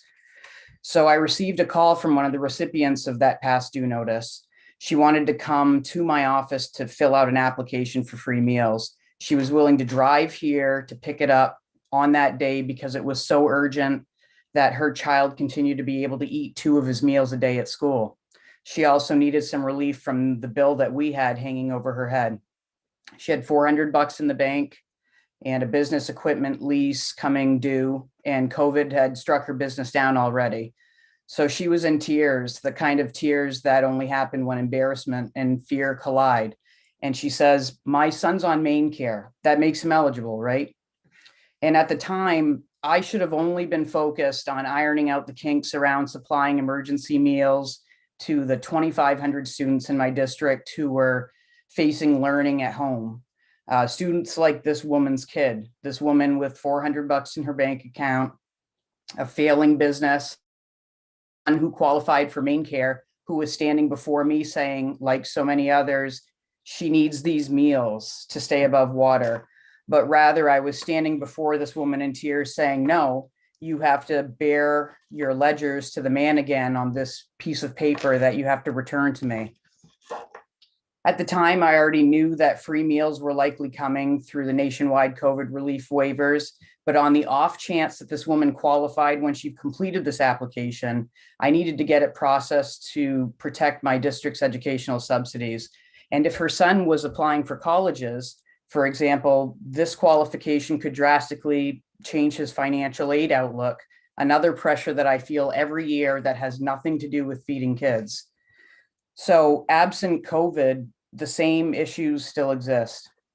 I tracked my time, like the other directors have mentioned, a couple of years ago for record keeping and follow-up, and it took up 10% of my total working hours for an entire year. I knew that my communities were underserved, and so I was working to kind of soften the perception of the eligibility process, going so far to message that by applying, families could help our district as a whole by applying for help themselves. So unless and until all school meals are provided to our students as freely and easily as a math textbook or the services of a guidance counselor, the next best thing that we can do is make sure that we seal the cracks of the ship we're currently sailing on. LD 362 can open the door to solutions that might allow us to more accurately identify the real needs of our families without the sometimes redundant and often inaccurate data that free and reduced applications provide. The state already possesses some data on individuals that might keep people like the woman in my anecdote from crying in a parking lot.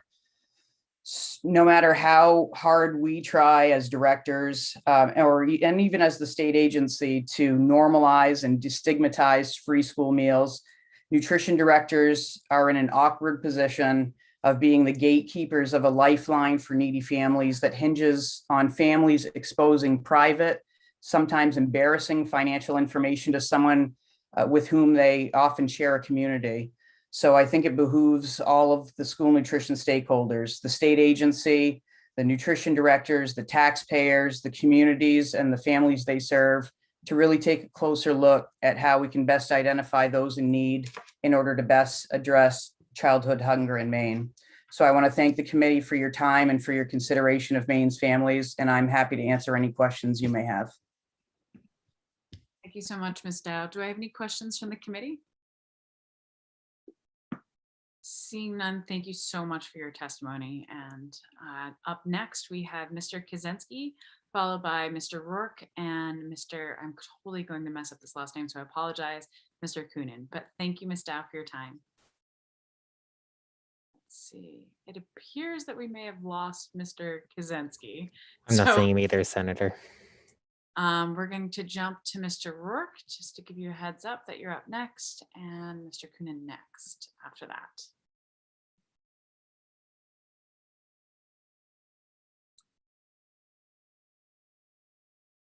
Let's see, just waiting for him to be able to rejoin.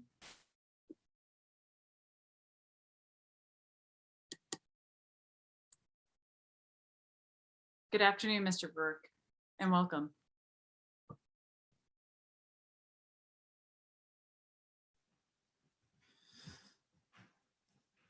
Thank you, Senator Daughtry, Representative Brennan, members of the Committee on Education and Cultural Affairs. My name is John Rourke, and I am the Research and Evaluation Manager for Good Shepherd Food Bank of Maine. We have a network of more than 500 partner agencies supporting our mission to eliminate hunger in Maine by improving access to nutritious foods for people in need, building strong community partnerships, and mobilizing the public in the fight to end hunger. Last year, through that network, we distributed 27 million meals across the entire state. I'm here to testify in support of LD 362. The COVID pandemic put the issue of childhood hunger front and center, highlighting the critical role of the federal school meals programs in providing food to children who otherwise may go without. Other nutrition programs like the Supplemental Nutrition Assistance Program, SNAP, became even more important in stabilizing the lives of Maine families and children. And thankfully, the federal government responded rapidly last spring with the pandemic EBT program to fill the meal gap that the new remote school environment threatened. Government nutrition programs are designed to work together in this way, with one program picking up where the other one has left off. However, applying for and receiving benefits can be anything but a seamless process. For children in particular, we believe the process of applying for and receiving vital food assistance should be as simple as possible.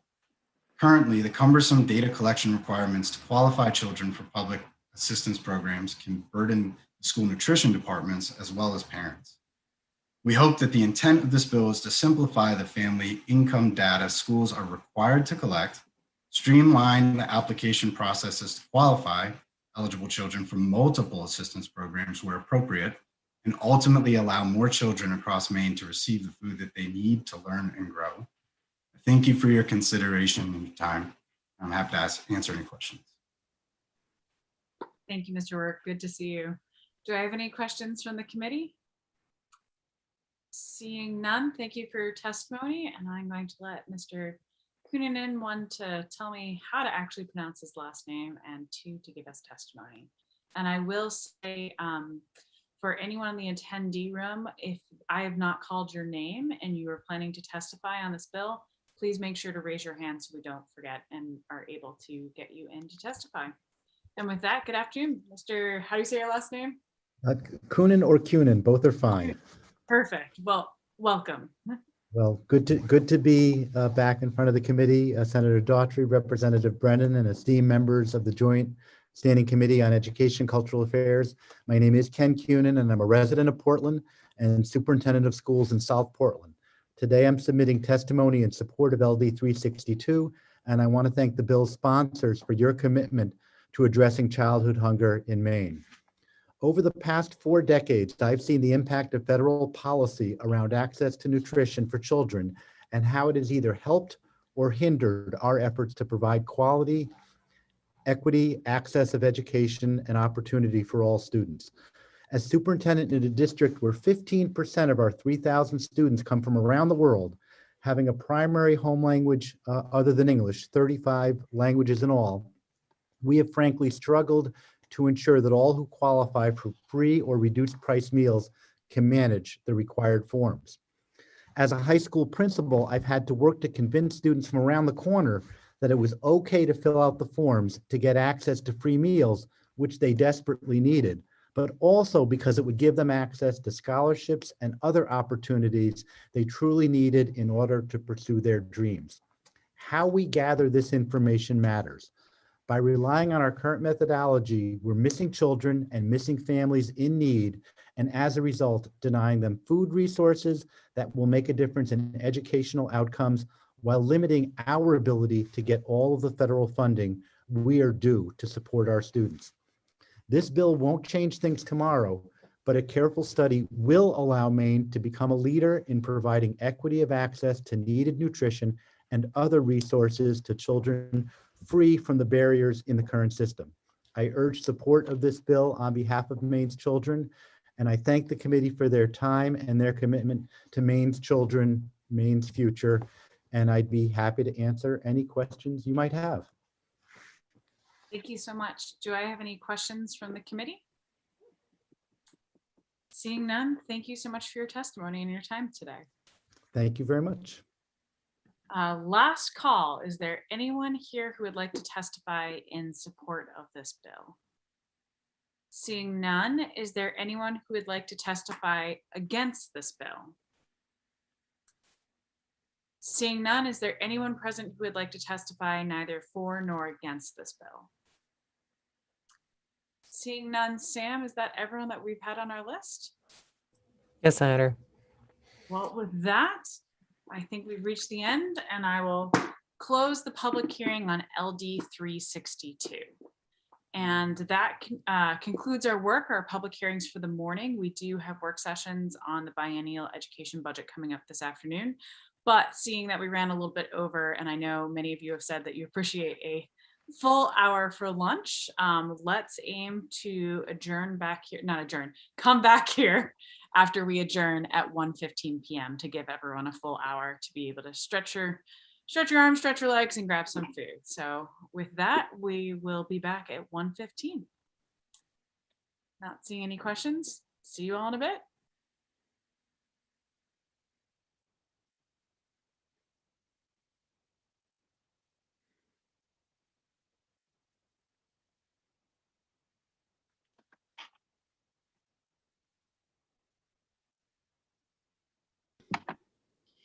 Thank you, Sam, for your assistance this morning in getting here and there. That worked very smoothly. Thank you very much. No problem, Representative. And yeah, any members that need help with that, just let me know.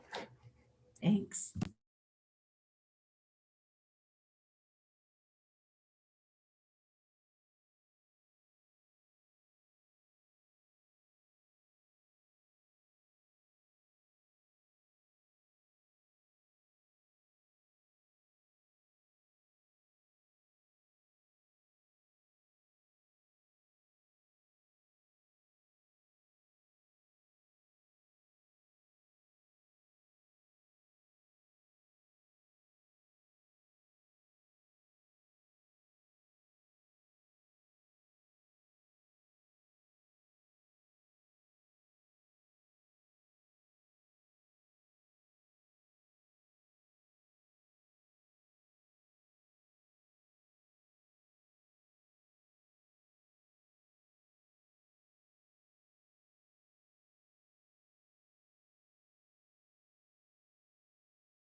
Must have missed the 1:15 thing. I was just gonna say that, Representative. Yep, they agree that they're gonna come back at 1:15. How'd I miss it? I must have fallen asleep during the first part there. Sorry about that. I'll come back on at 1:15, I hope. Yeah, no problem. Thank you.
To what?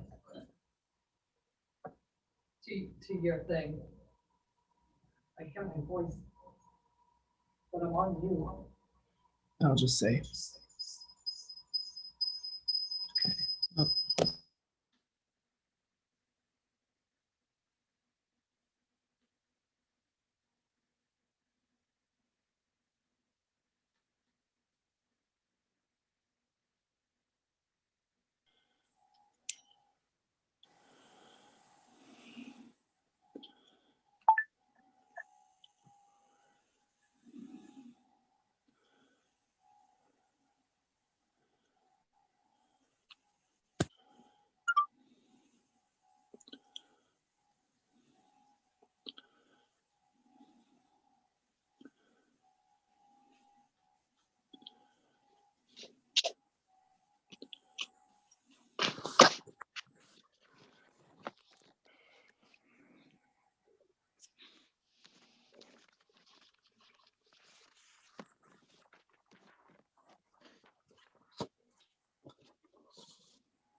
Hello, everyone. I just got an email from Senator Daughtry who said that we're actually going to start closer to 1:30.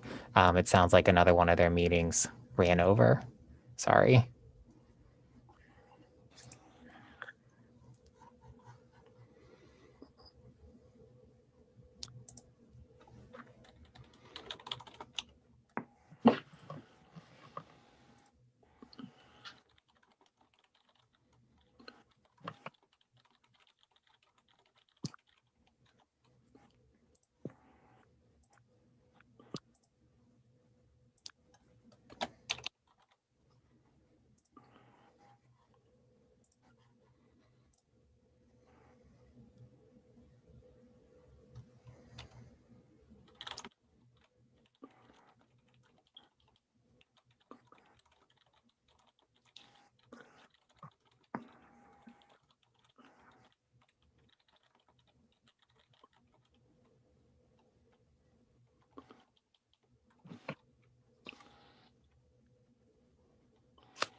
Apologies, everyone. I had to restart my computer.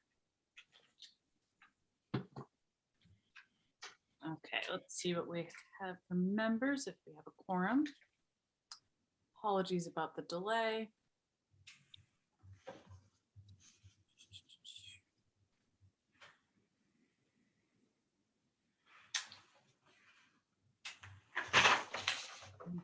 One, 2, 7, 8, 9, 10.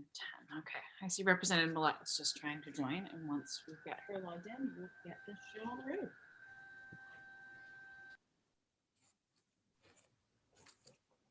the road.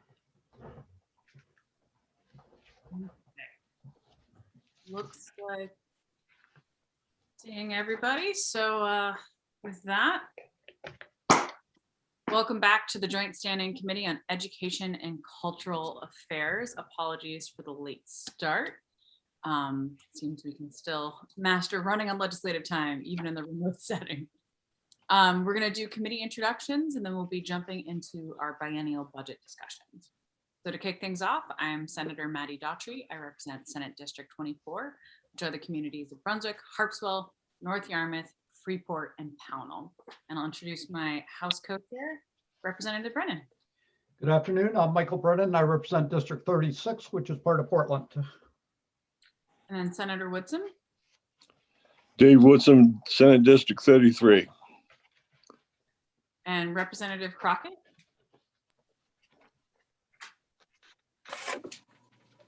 Representative Crockett? Yes, no? Okay, we're going to circle back to Representative Crockett. Representative Dodge. Thank you, Madam Chair. Good afternoon, everyone. Jan Dodge, House District 97, Belfast, Northport, and Waldo. Representative Lyman. Good afternoon, Sheila Lyman, District 74, J, Livermore Falls, and part of Livermore. Representative McCray. Yes, good afternoon. I'm Representative David McCray up in Fort Fairfield, in the middle of my district, which is in the middle of the county, District 148. Hello. Thank you. Representative Millett. Good afternoon. I'm Rebecca Millett. I represent House District 30, which is most of Cape Elizabeth. Representative Roach. Good afternoon. Representative Roach from District 7 Wells. Representative Salisbury. Good afternoon. I am Sue Salisbury and I represent House District 35, which is part of Westbrook. And Representative Sampson. Thank you, Madam Chair. Live from the state capitol, I'm Representative Heidi Sampson, representing the good people of House District 21, Alfred, Limerick, Shapley, Newfield, and Parsonsfield. Well, we're getting some feedback there. So I'm going to mute everyone real quick and just make sure to unmute yourself when you speak. And then Representative Stearns. Thank you, Madam Chair. My name is Paul Stearns. I represent House District 119, which consists of 12 towns in the unorganized territories of Piscataquis County. And I'll circle back again and ask if Representative Crockett is ready to introduce himself. Okay, I think we've temporarily lost Representative Crockett, so we'll circle back and have him introduce himself when he pops back up. With that, we do have our biennial budget work sessions this afternoon, and to kick things off, I think Ms. Rissler, if you wouldn't mind just giving the committee an overview of where we're starting, how we're going in order, how the various votes will work, et cetera. Sure. So the main document that we're going to be working through today is that report back template that you did receive in the mail. And the plan is to go through that just starting on page 1 and go all the way through. There are a few entities or agencies that do not have any new initiatives, but I'll still just briefly mention them.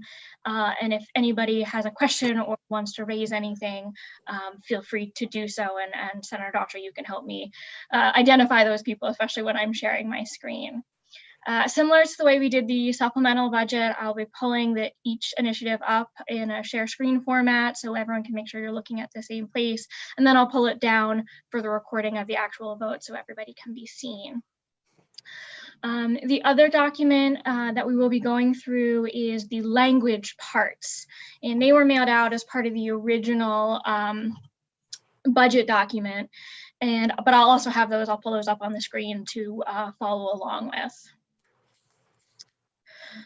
If anyone has any questions about, maybe you have notes on the original budget document and now we're working on the report back template, I did send out that cross-reference chart, but I also have it in front of me. So if it's easier to just ask me, I can tell you what the corresponding pages are. Especially when we get into the Department of Education portions of the budget document, there are a number of initiatives that are positions being transferred from one program to another. As we go through those, I'll identify them and let you know where the corresponding initiative is so that you only have to vote those once. You don't have to vote them 2 times separately because it's really just being transferred from one to the other. Other than that, I do have Rachel Tremblay here with me from OPR today. And so if there are any questions for OPR, I may ask her to back me up. In addition, I do believe we have some people in attendance from the Department of Education, Maine Community College system. But if there's anyone else that there's a question for or something comes up, I know the University of Maine system is listening in and we can reach out to whomever and see if we can get them on as soon as possible. Sounds good. Oh, Representative Brennan has a question. Representative Brennan, you are on mute.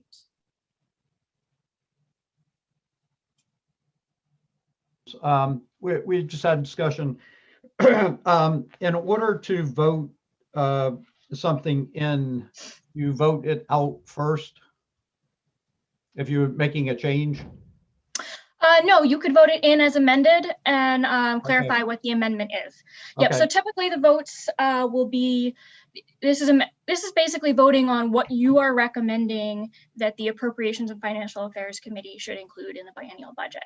Okay. And so typically a vote will be either to move something, a new initiative in, to move a new initiative in, but as amended, or to move an initiative out. Okay. And I may be confused here, but with what you sent me, this paper, it starts with the Arts Commission on page 1, but I don't have the voting template till I get to 7, which is the community college. That's correct. And that is because those are the initiatives that those are the agencies that don't have any new initiatives. It's just the baseline budget. Historically, the committee has not necessarily voted on those where it's just the baseline. However, as I said, I'll certainly read through those agencies. So if there is a motion to add a new initiative on any of them, you can do that. So we will be starting on page 7? We'll be starting on page 1, but we won't start voting till page 7. Okay. And page 1 is the Arts Commission? Correct. The report back goes in alphabetical order. Okay, and then where do we pick up, for example, the only reason I'm confused because there's also the other schedule that we have that has like when we were at public hearing, we had the Charter Commission first. Yes, so that was based on the actual budget. And if you look at that cross-reference template, it includes the page numbers. And so in the biennial budget, it was originally, Part A-91 or Part A-183, whereas the report back template is going to go just 1 through page 106, I think it is. Oh, Representative Brennan, you are on mute again.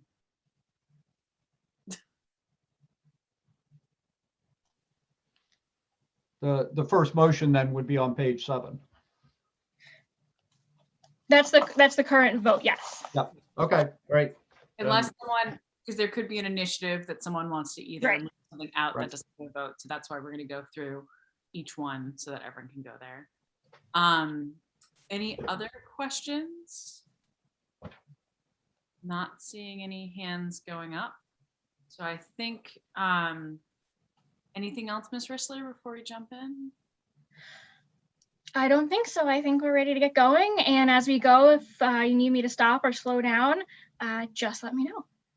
Absolutely. And just a reminder to all of the members, if you do have any questions or anything pops up, or if you can't figure out where it is, please make sure to raise your hand. But since we will be sharing the screen, try to make sure, I will try to go through all the pictures. So if you are standing there with your hand up, that I can see you, but just try to use the reaction just in case. So with that, let's get started. All right.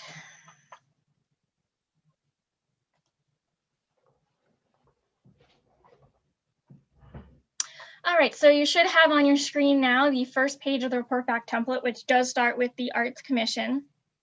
As I mentioned, the Arts Commission does not currently have any new initiatives. So I'll just take a brief pause to see if anyone wants to add anything, and if not, I will move on. Not seeing any hands.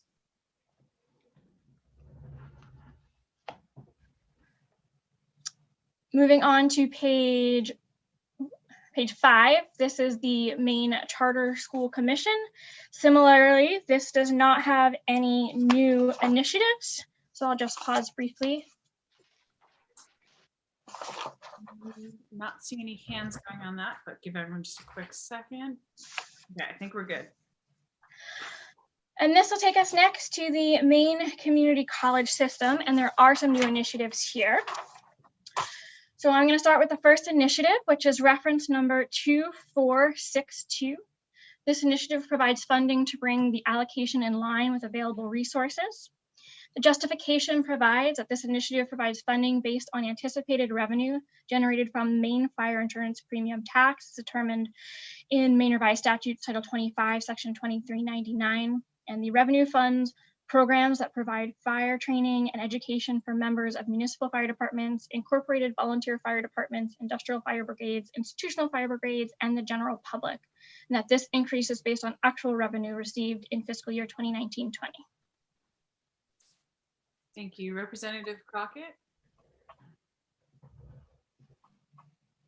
Yeah, first I just want to say hello to everybody. I was eating my lunch.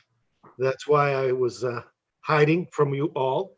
I'm going to make a motion with respect to the community college system at some point. So somebody let me know when that's appropriate. So the reference number that we have in front of us right now, 2462, is specifically with the Maine fire insurance premium tax. So I don't know if anyone has anything about that particular reference. I'll say that I plan on supporting this. So looking to the committee, Representative Crockett, I assume you weren't meaning to motion on that portion, correct? That would be correct, but I'm a little confused on which one I am going to. I think we'll get to that at the end of this portion. So with that, let's see if there's any questions on reference 2462. That works. Stearns. I would move in 2462. We have a motion to move in 2462. Do I have a second? Anyone? Second. We have a second from Representative Roach. Thank you. Okay, any discussion on the motion before us? Seeing none. All those in favor of moving in reference 2462, please raise your hand. I have Representative Crockett, Senator Daughtry, Representative McCray, Representative Dodge, Representative Brennan, Representative Sampson, Senator Woodsum, Representative Lyman, Representative Stearns, Representative Salisbury, and Representative Roach. And it is unanimous of those present and voting. Just real quick, Hillary and Sam, when it's unanimous like that, how do we want to handle that? Because we can still have members put their votes in at a later date, correct? So typically with the budget documents, because this is really just a vote for a recommendation, the joint rules in terms of delayed or later voting don't apply. And therefore, we usually just record it as unanimous of those present, and I can record that the number as well as who was actually present. Thank you. Representative Stearns? I'm wondering, Hillary, in order to speed things up a bit, if the show of hands is unanimous, would it be fair to just say it appears to be unanimous unless somebody speaks up, and that way you don't have to read each person's name? That's fine with me, as long as the committee is okay. There may be times because some people come in and out and are present or not present that I just write unanimous of those present and the total number, not necessarily put every individual person who was there. You asked my question when I was going for Representative. So I would say that that is fine by me, and looking at, I'm seeing some thumbs up and some nodding heads. So I think that'll be an easier way to get through this. So with that, we're going to move on to reference 246. Oh, Representative Brennan. No, I was just going to make a motion to move in reference 2463. I was going to say, let's pop this up on the screen just in case anyone doesn't have it. With that, we have a motion to move in reference 2463. Do I have a second?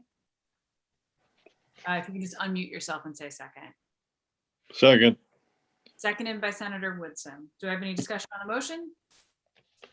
Seeing none, all those in favor?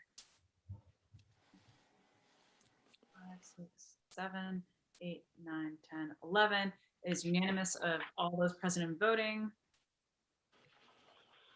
Okay. Then up next, I do believe, if I'm looking at this correctly, Representative Crockett, I think this would be the area right, that you are more, you're interested in. Naturally, you would get me in the middle of a chew. I apologize for that. I would like to make a motion to add a base increase of 3% for ongoing operations at all 7 colleges. The amount for fiscal 22 is $2,101,000, and for fiscal 23 is $2,164,000. In addition, $7.5 million in each year of the biennium to expand workforce development. I'll second that motion. We have a motion made by Representative Crockett and a second from Representative Brennan. Just to make sure we've got this, it's a 3% increase over the biennium, as well as the additional allocation that was mentioned for the workforce development. Do I have any, Senator Woodson? Yes, thank you, Madam Chair. So what, this 3% increase, what is that in dollars? Madam Chair, may I go? Okay. Yeah. Yeah, thank you for that question, Senator Woodson. For fiscal year 22, it would be $2,101,000. And for fiscal year 23, it would be $2,164,000. And that's basically the 3% that they had in there initially, looking to put that back in. So this is strictly for the community colleges or all colleges? The 7 community colleges. Okay, thank you. I would say for members, we will be getting to the university systems portion of the budget as well. And I'm sure many of us will have additional items to discuss on the universities and MMA as well. Right. So we have a motion on the floor. Representative Stearns. Thank you, Madam Chair. I just had a quick question. Procedurally, if we have amendments to a vote, are we going to set those aside, or are we going to try to, if it's a fairly quick cut and dry amendment, take care of it now? And if it appears to then be something that's going to be more drawn out, set it aside. What's the process going to be? I was thinking kind of like if it's more clear cut, if we all, it seems like there's, agreement amongst the committee, we can definitely vote it in. If it seems like it's something that either we need more information or a bit more time, we can discuss it and then choose to either set it aside or table that portion and move on and come back to it. Because we do have time set aside on Friday to be able to go over additional items as well, just so folks know that. Fair enough. Thank you. Senator Woodson? Yes, thank you, Madam Chair. I'd like to see a breakdown for each of the community colleges, that 3% before I have a good understanding of this. Senator Woodson, do you mean by campus or? Yeah, well, there's 7 different schools, right? Yeah. And each of those would get 3% increase. I'd like to see what that is for each school, based on their needs and stuff. The one thing I'll add, and Ms. Rissler or anyone else, feel free to jump in and correct me if I have this. In no point in our budget process, I don't think, unless it's a specific, you'll notice in Part C, we have some specific allocations like for the PEST lab at the UMaine Orono campus. Typically, this is the baseline budget that goes to the system for all of them. And we don't, I think historically, we don't see how much goes for each school. But I don't know if anyone wants to jump in and mention that. I don't know if Ms. Rissler. That's correct. I believe it would be, and Rachel Tremblay might correct me if I'm wrong, but it would go to the baseline for the Community College System Board of Trustees. I will note that President Dagler is an attendee. I don't know if he would have the answer to that, but he is present.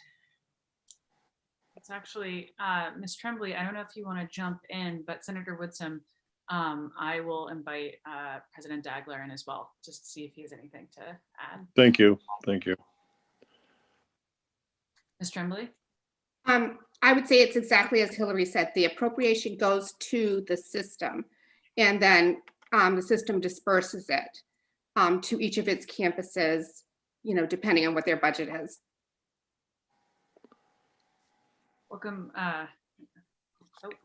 Sorry, my video just froze there for a split second. Sorry if I lost you guys. I don't know, President Dagler, if you have anything you'd like to add, if you're able to hear Senator Woodson's question. I am, and we can do that math if it's the committee's desire, but I can tell you that what happens is that each of the colleges' base appropriation would increase by 3%. So the distribution to the colleges is no different than the distribution to the system. So it'd be even across the board. It would be 3% of their current appropriation would be added to each of the colleges. Okay, thank you. Do you have any other questions from the committee? Anything for the community college system? If not seeing any hands go up, Mr. Dagler, I'm going to move you back into the attendee room. And then if everyone, we've got this, we have a motion that has been seconded. If there's any more discussion on the motion in front of us. Seeing none, all those in favor.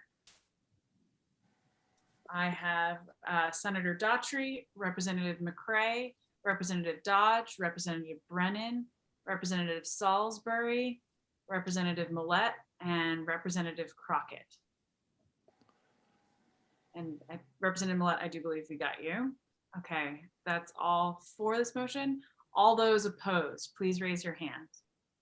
Senator Woodson, Representative Sampson, Representative Lyman, Representative Stearns, and Representative Roach. And that is, Sam, did you grab the numbers? It's 7 to 5, Senator. Oh, sorry, Representative. Whoops. Madam Chair? Yes. I may be opposed, and I'm not sure if my, well, I am opposed, but I've also amended, I'd like to make an amendment if I could.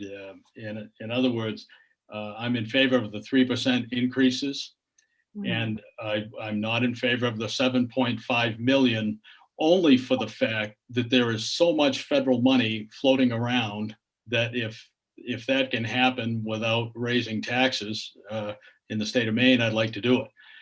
So I'm not sure if you'll take a split amendment like that, and I'm not sure if the rest of my caucus will.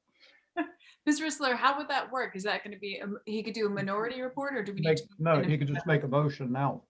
Yeah, well, he could do either way. You could do a minority report, and this is where I would usually convey this through the memo as a front cover letter to the AFA, and I'd simply indicate that the majority of the committee voted for the 3% as well as a 7.5 for the workforce development, that the minority report was for the 3%, but not the 7.5 million in the workforce development. And again, I haven't checked with my caucus to see if that's their intent or not. Representative Brennan? Well, Senator, or Representative Stearns could make the motion now and we just vote on it and it either passes or fails. And then it becomes the minority report. Just as Hillary mentioned. Sorry, there's just a lot of barking and mayhem outside my house. So I was just trying to look outside the window, make sure everything's okay. I'm amenable to either. I don't know, Representative Stearns, if you have a, Ms. Rissler, I see you starting. If either way, I would certainly need to know from those who are in the minority report who is on that report. I guess the best method would be to poll the other folks that voted no and say, you going with the partial, with the Stearns amendment, or just a flat no. I would proceed. Representative Sampson. Thank you, Madam Chair. So just for clarification purposes, if Representative Stearns makes a motion, can he explain exactly what it is the motion is again? And then we can vote on those of us that voted no can vote on this, correct? Yep. Okay, that's great. So if he could just repeat what it was that he was saying, because I think I agree with him. Representative Stearns, if you'd like to clarify, but then I just want to ask Ms. Rissler, if he does move to amend it, it'd be the entire committee voting, correct? Not just those who voted in the minority. So this is where we sort of get into the parliamentary procedure, which I generally don't weigh in on. From my perspective, and considering this is about a vote to provide a recommendation for a memorandum for AFA, as opposed to a bill vote that gets signed and through that procedure, from my perspective, most important is that I know what the vote is and I know who's on it. Perfect. So Representative Stearns, if you'd like to just clarify. Yeah, if I could jump in, I believe the motion on this particular initiative has already been made. The vote had several people in favor of it. Several of us were not in favor of it, but I wanted to clarify that not only am I not in favor of it, but I am in favor of the 3% piece and not in favor of the 7.5 million. So I don't think it requires a new motion. It's just a clarification of what my no vote, almost like when you have an ought to pass or ought not to pass, and you ask the ought not to pass, is it just a straight ought not to pass? No, it's with these parameters. Perfect. Senator Woodson? That makes sense to me. I just want to make sure that we're doing it the right way. Senator Woodson? Yes, thank you.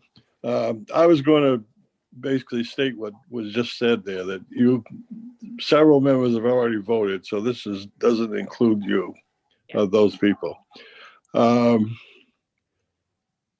If I could get Representative Stearns to once more, you support the 3%, but not the 7.5. And you're looking if there's federal money to come in, does that replace the 7.5? Is that what you're saying? I believe there's a pretty good chance of that. There's $1.9 trillion coming out of Washington, D.C., and nobody knows the rules that I know of, and nobody knows how that money can be used. There's also $1 trillion coming out of D.C. that's unspent as of yet. And so there's a lot of money floating around out there. And I'm a little bit reluctant to just go ahead and forward and give the green light to increase 7.5 million, even though my heart is well with the community colleges. And if it turns out that the federal well is dry, it's very good that initiative might make it through. But at this point, I'd like to give the appropriators an opportunity at least to not to not see a unanimous vote out of committee and not to be able to, so that they can bring that to the forefront and at least look at it when they have more clarification on those federal dollars, if they do. Now, if I may follow up on that, would you consider Senator Representative Stearns a higher percentage than 3? I'm not in a position to do that at this point. Okay, very good. I think that might be something the appropriators might wish to do, but that would get pretty complicated at this level, I think. Senator Woodson, if I can clarify, were you hoping to do a larger increase than 3% for the community college system? Is that what? Yes, that's what I would be. Yeah. Yes. Do you have a percent in mind? I'm just out of curiosity. Yeah, I would go 5%. And then the same wording was what Senator Representative Stearns had, is looking at the federal money. I would have to say that I would be even amenable to that motion of the 5% with that across the board. So I don't know if we want to perhaps table this and come back to it. Just looking to the committee, but that's definitely a motion, Senator Woodson, I would consider. So I don't know if we want to, looking for some guidance from the committee, if anyone else has any strong opinions one way or the other. Representative Brennan? Well, again, we do have Friday afternoon set aside for work session, and if the senator believes it'd be helpful to table it, I'll make that motion.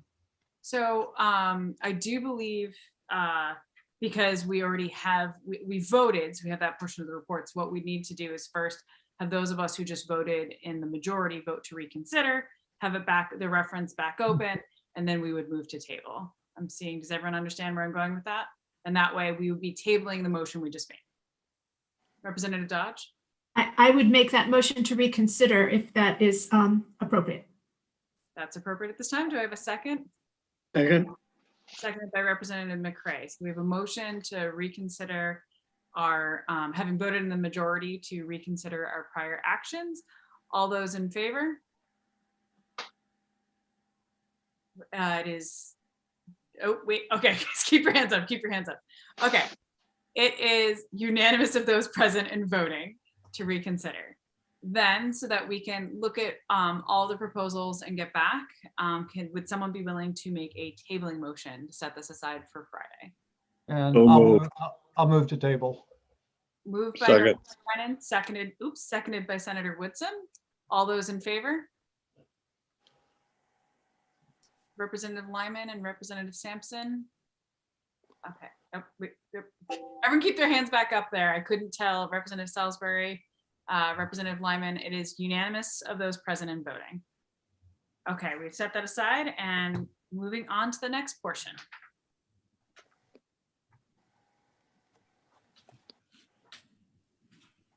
Okay, Ms. Rissler. All right, so the next section is the Cultural Affairs Council, and there are no new initiatives. This is just the baseline.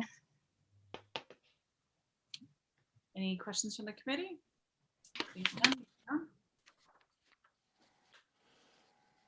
And next up is when we begin with the Department of Education.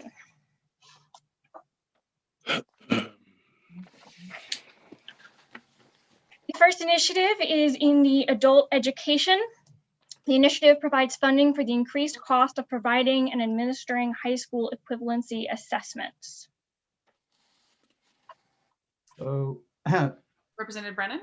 Madam Chair, I'll make a motion to move in reference number 759. Do I have a second? Second.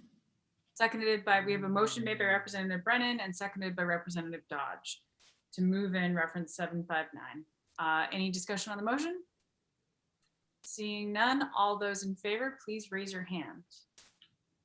Let's see, we have Senator Woodson. That's the only thing, just to tell you, Senator Woodson, your hand's slightly off camera, so it's a little bit hard to see. So it is unanimous of those present and voting. Okay, next reference.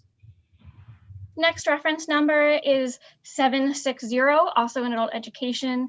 This initiative reduces funding for travel, office supplies, and general operations expenditures. Do you have any conversation from the committee? Madam Chair, I'll move in reference number 7. Did you say 60? I have 61. 760. Yeah, it's What? at the bottom of page 13. Yep. Okay. I'm Second. sorry, 60 then. I would That's right. second. Yep. I would second number 760. All right, we have a motion made by Representative Brennan and seconded by Representative Dodge. Do I have any discussion from the committee? Seeing none, all those in favor, please raise your hand. It is unanimous of those present and voting. Okay. We are now on page 14. Yes. This initiative, also in adult education, transfers funding for the adult education management system from the school finance and operations program to the adult education program within the same fund. And there's a corresponding reference of moving this money out of the school finance and operations program, which you can find on page 63, reference number 821. Okay, do you have any discussion? Madam Chair, I'll move in reference number 761. Do I have a second? Second. Seconded by Representative Dodge. Any conversation? Seeing none, all those in favor of moving in reference 761, please raise your hand. It is unanimous of those present and voting. Thank you. And so just so you know, when we get to that corresponding initiative down the line, I'll just mention that you already voted it previously. Thank you. That is the end of adult education. And next we go to child development services. This is going to be reference number 765 on page 16. This initiative eliminates one vacant public service coordinator 2 position and increases funding in all other for services to be provided by child development services. And I haven't been reading the justifications on these just because it does get a little long and wordy, but if you'd like me to jump in anytime, just let me know. Hillary, could you provide further clarification on that? Sure. The justification provides that this position acts as a subject matter expert, providing technical assistance and support to Maine's public schools, providing services to children with disabilities ages 0 to 3.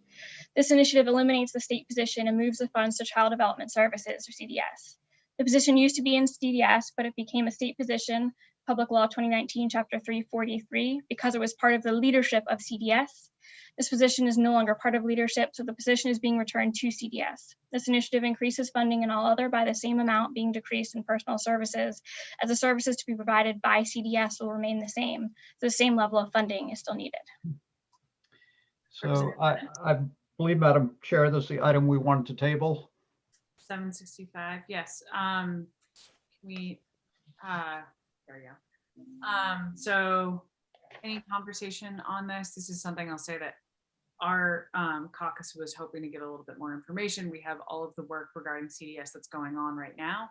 This is one of the things we were thinking perhaps if we could table this to Friday to get a little bit more information, that would be great. Hillary, just to be sure, this is the one reference to CDS in terms of staffing, right? This is CDS staffing, yes. Right. And okay, so I'll move to table reference number 765. I will second that. We have a second by Representative Dodge to table reference 765. All those in favor of tabling, please raise your hand. I have Senator Woods. Oh, it is unanimous of those present and voting. Sorry, guys, that took me a split second to count all the little bubbles. Now we have reference 766.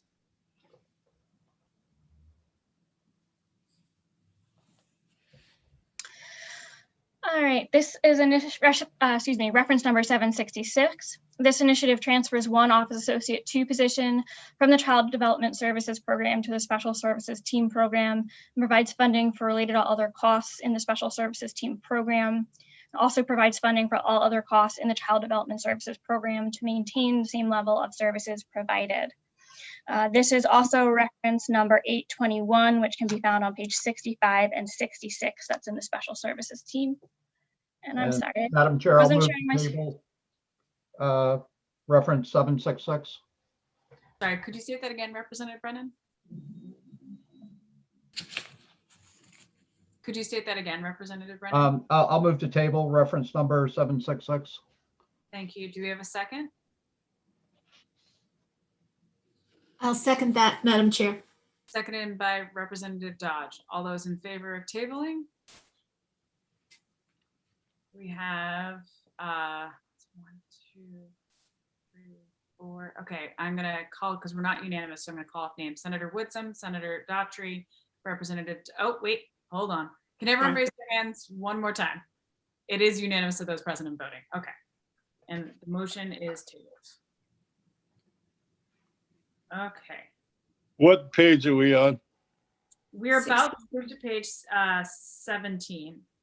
17. Okay, thank you.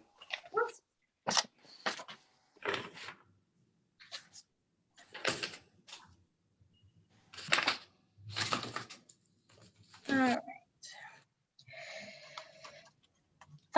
So I'm going to just move quickly through. There are a couple programs that do not have any new initiatives. This includes the Commission to End Student Hunger on page 18, Community Schools Program, and I can share my screen, apologies. Community Schools Program on page 19,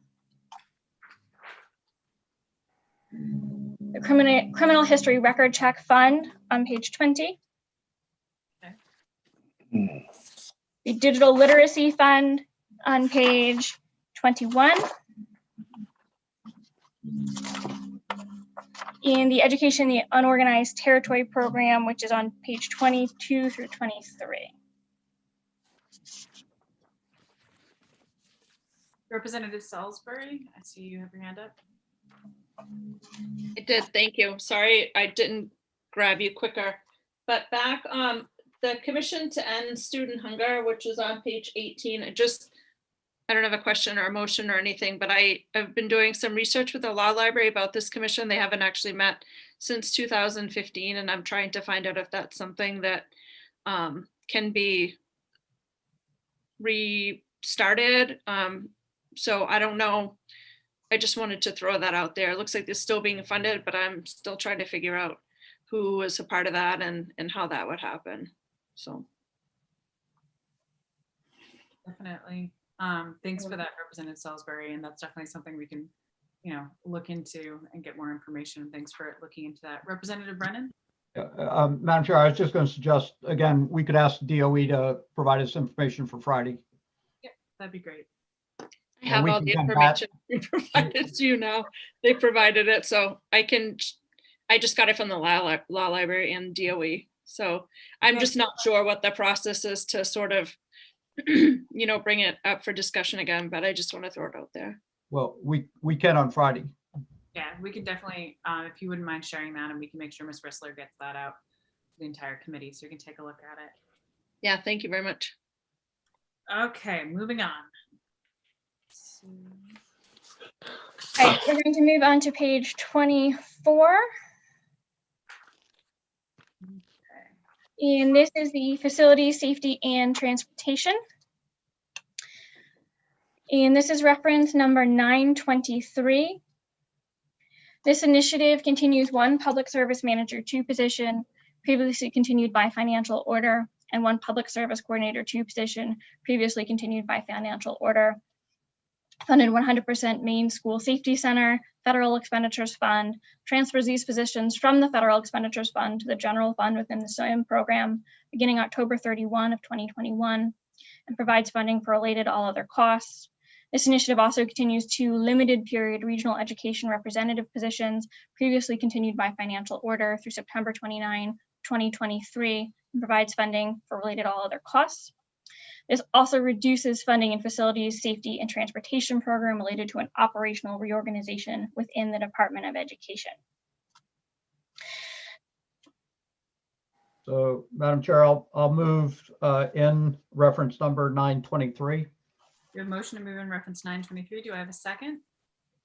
Second. Second. Seconded. I was not sure who did that. I can't see with the gallery. Ms. Rissler, if you wouldn't mind stopping your screen share, so I can see it. Okay, so I can't tell who seconded. Okay, we'll say Representative McCray was the one who seconded it, and then Representative Stearns has his hand up. And I just want to, if I may just quickly note that there is a corresponding reference in the Maine School Safety Center, which is on page 50 under reference numbers 928 and 929. Representative Stearns? Thank you, Madam Chair. I'm hoping that Ms. Reisler can answer this. Financially, is this a wash? Or is it replacing federal money with general fund money? And secondly, is it adding positions to the School Safety Center? I'm going to ask Rachel to help me answer that question.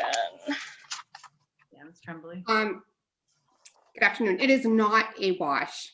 It is an increase in general fund costs of $198,635 in fiscal year 22 and $311,549 in 23 for the two positions that are being created. Thank you. Do you have any further questions or discussion on this reference number? The reference number? Okay, seeing none, Senator Woodson. Thank you. Okay, the 190 some odd thousand and 349 a second year for two positions. Is that what I heard the lady say? Correct. I would remind folks when you're looking at position counts and allocations that the price that we are seeing in the budget is the full cost of a position. So this includes benefits and all other associated costs, correct?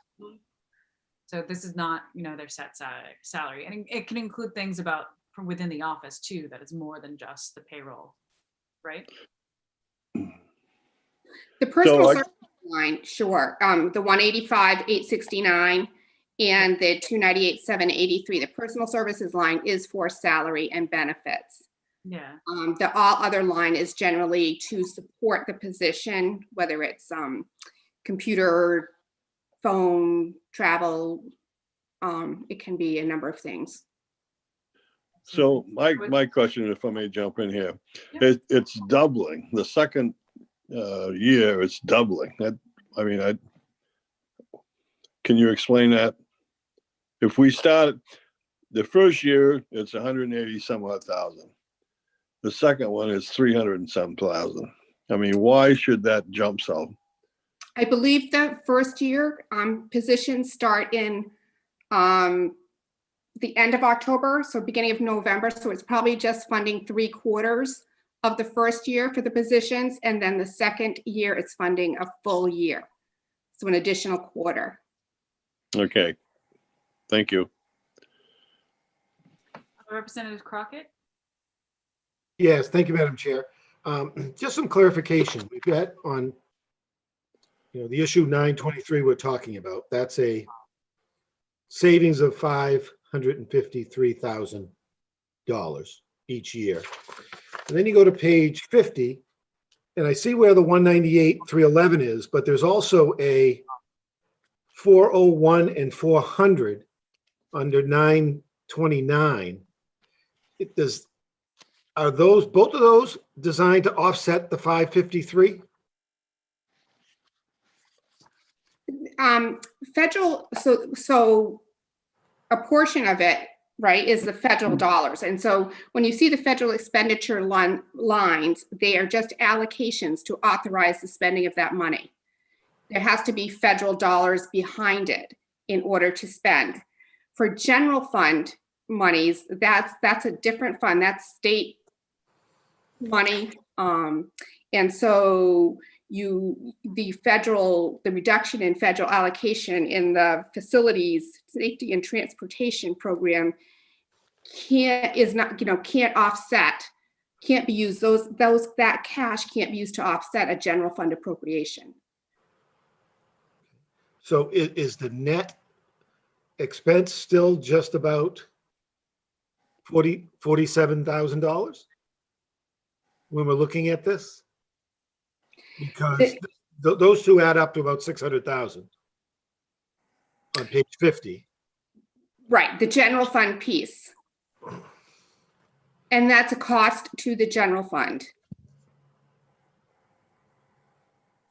Okay, because the 553 is all federal. Right. Thank you. Senator Woodson, I see your hand still up. Did you have another question? No, I'm sorry. I should have reduced it. No worries at all.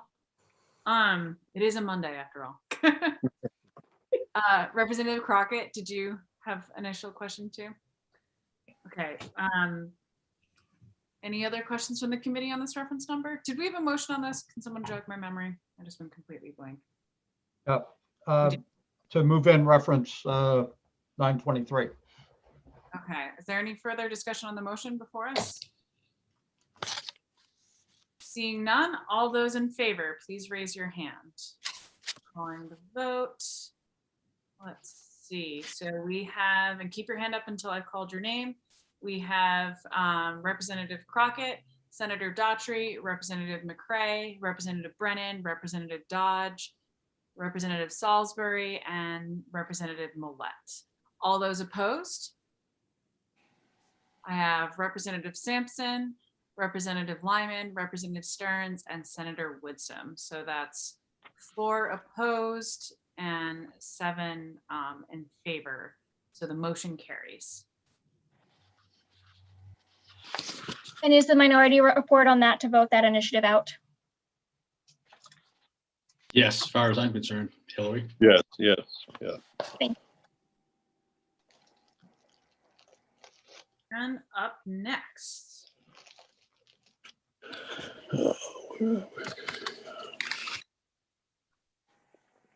Okay, Ms. Rissler, I think we're on page 25, correct?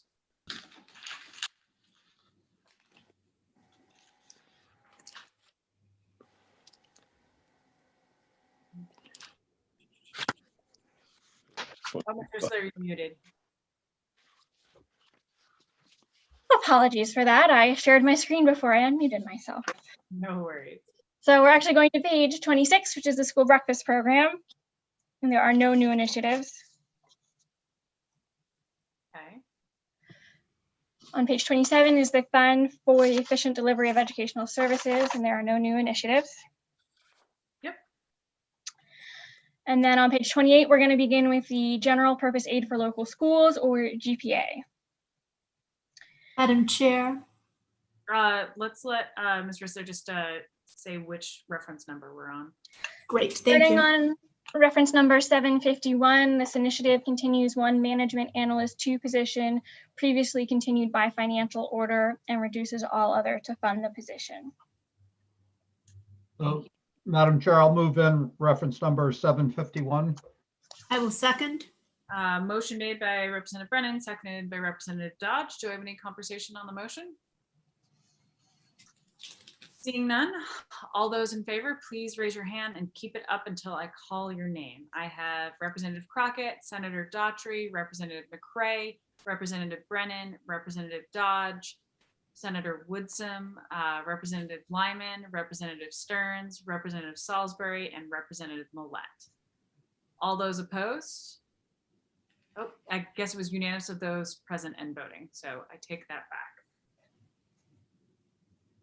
Okay, next reference. Next reference is reference number 752 at the very bottom of page 28, going on to page 29.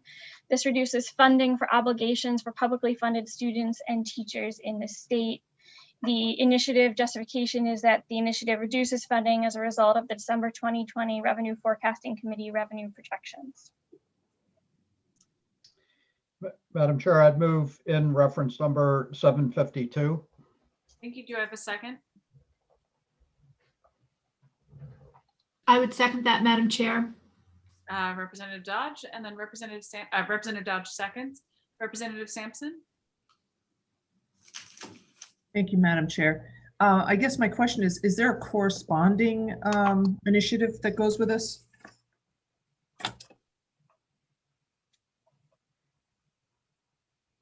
Ms. There is Trent? not. I don't think so, but I was looking for Rachel for confirmation. No, there is not. This is a reduction due to a reduction in casino revenues. Oh, okay. Do we have any further questions from the committee? Seeing none, all those in favor of moving in reference 752, please raise your hand. So I call up your name. Representative Sampson, Senator Daughtry, Representative McCray, Representative Brennan, and as I'm going through the names, it is unanimous of those present and voting. Okay. Now moving on to page 29.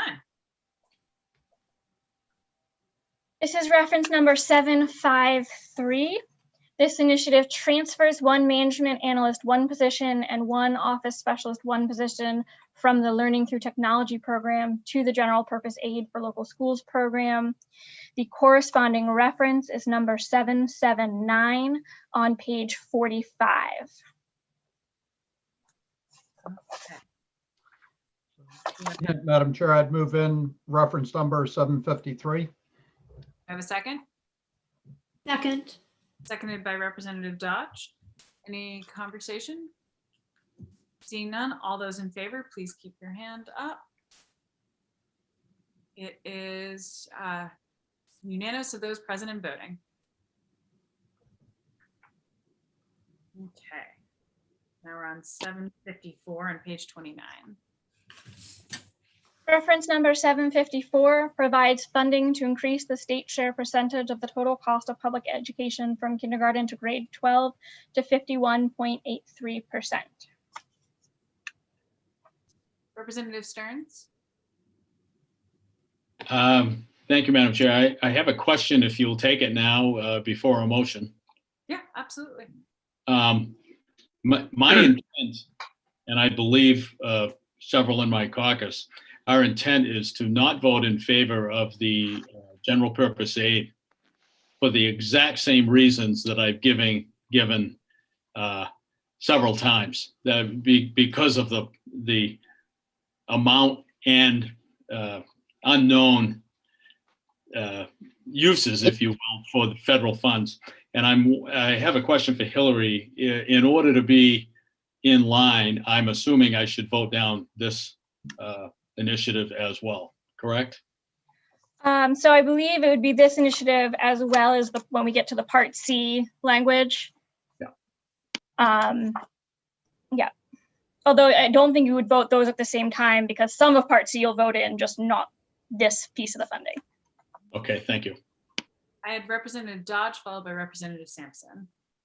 Thank you, Madam Chair. I would like to amend this number 754 to reflect 55% funding, please, in GPA for fiscal years 21, 22, and 23, please. You're making a motion for that, correct? Yes, please. A second that. I'll second that motion.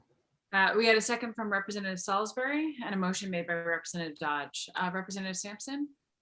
Thank you, Madam Chair. So I would like to vote with an amendment on this initiative as well. So I have language that I would be willing to share when it's appropriate. Absolutely. I think we'll vote on this motion and then we'll ask if there is one minority report or several minority reports. Representative McCray, followed by Representative Stearns. Yes, thank you, Madam Chair. So I totally understand where the good Representative Stearns is coming from, and I kind of support that. But I think that perhaps looking at what Representative Dodge just mentioned, if we probably put this in at a little higher, appropriations if they don't have the money from the feds, if they do have the money from the feds, they're going to consider that and say, okay, wait a minute. This is our chance to make a move without having it break the state bank. So I'm inclined to think that they're going to do that wherever and if ever possible, that they see prudent. That's just a comment. I have Representative Stearns. Thank you, Madam Chair. Comment well taken. I just don't want to give them a unanimous vote to sink their teeth into. Give them a little bit of a foothold, if you will. Politics at its best, Representative. I do have a question on the last motion, which would be to increase to 55% over fiscal year 21, 22, and 23. And I'm wondering how that would fit into the current document. I believe we're discussing the biennial budget. Yeah. I'm not sure 21 would be involved in that. Maybe I'm wrong. Exact same question, Representative Stern. Oh. Then did I mistakenly reference the years? We have 21, 22 and 22, 23 as the 2 years of the biennium. So I apologize for that misstatement. Thank you. And I assume Representative Salisbury is fine with the friendly correction and amendment. I'm seeing a nodding. Have I stated that correctly now? Yes. Okay. You're good. Representative Brennan? I was just going to mention that we do have a motion on the before us, and Representative Sampson could introduce an amendment to that motion, and we would then vote accordingly. Sounds good. Any questions on that? Seeing none. Oh, Representative Sampson, did you have your hand up? I didn't. I wasn't quite sure what Representative Brennan was talking about. I think I will. I like to stand on my own 2 feet, so I think I'll just do my amendment suggestion. I don't want to tag it on to the 55%. I'm just saying procedurally, normally an amendment would be to the main motion. Well, I think let's. Correct. Yeah. Representative Sampson, I was just going to say, we do have a motion on the floor, so why don't we vote on that and then move from there, unless there is specific conversation on the exact motion that we have before us, which is with the correct years of increasing the allocation to the funding at 55% on reference number 754. Got it. Thank you. Okay.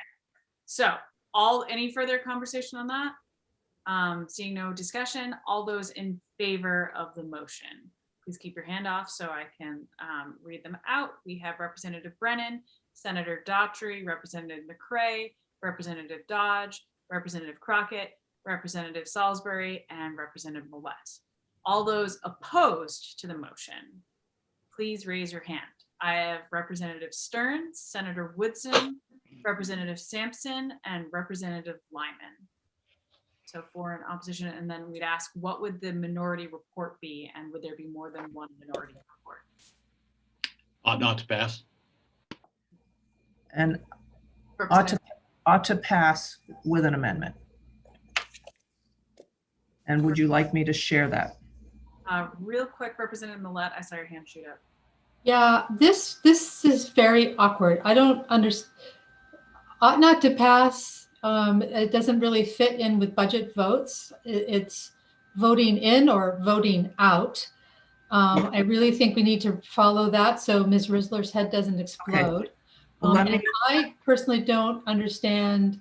Does that mean then that those folks that voted out or didn't support the vote, they voted against voting in the 55%. Right. Are they voting in anything, any increase or no increase at all? I think we're getting really turned around on this. This is Well, why I can clarify. Yeah. Go ahead. Sampson, before we get to yours, I just want to clarify that Representative Stearns would like to report moving out completely. Correct, Representative Stearns? That's correct. Okay, now Representative Sampson, if you could present your portion. Thank you. So this would be with the 2.5 $22.5 million that's on the table for 21-22 in the original language here that we were dealing with. So the plan here is to introduce a two-part initiative.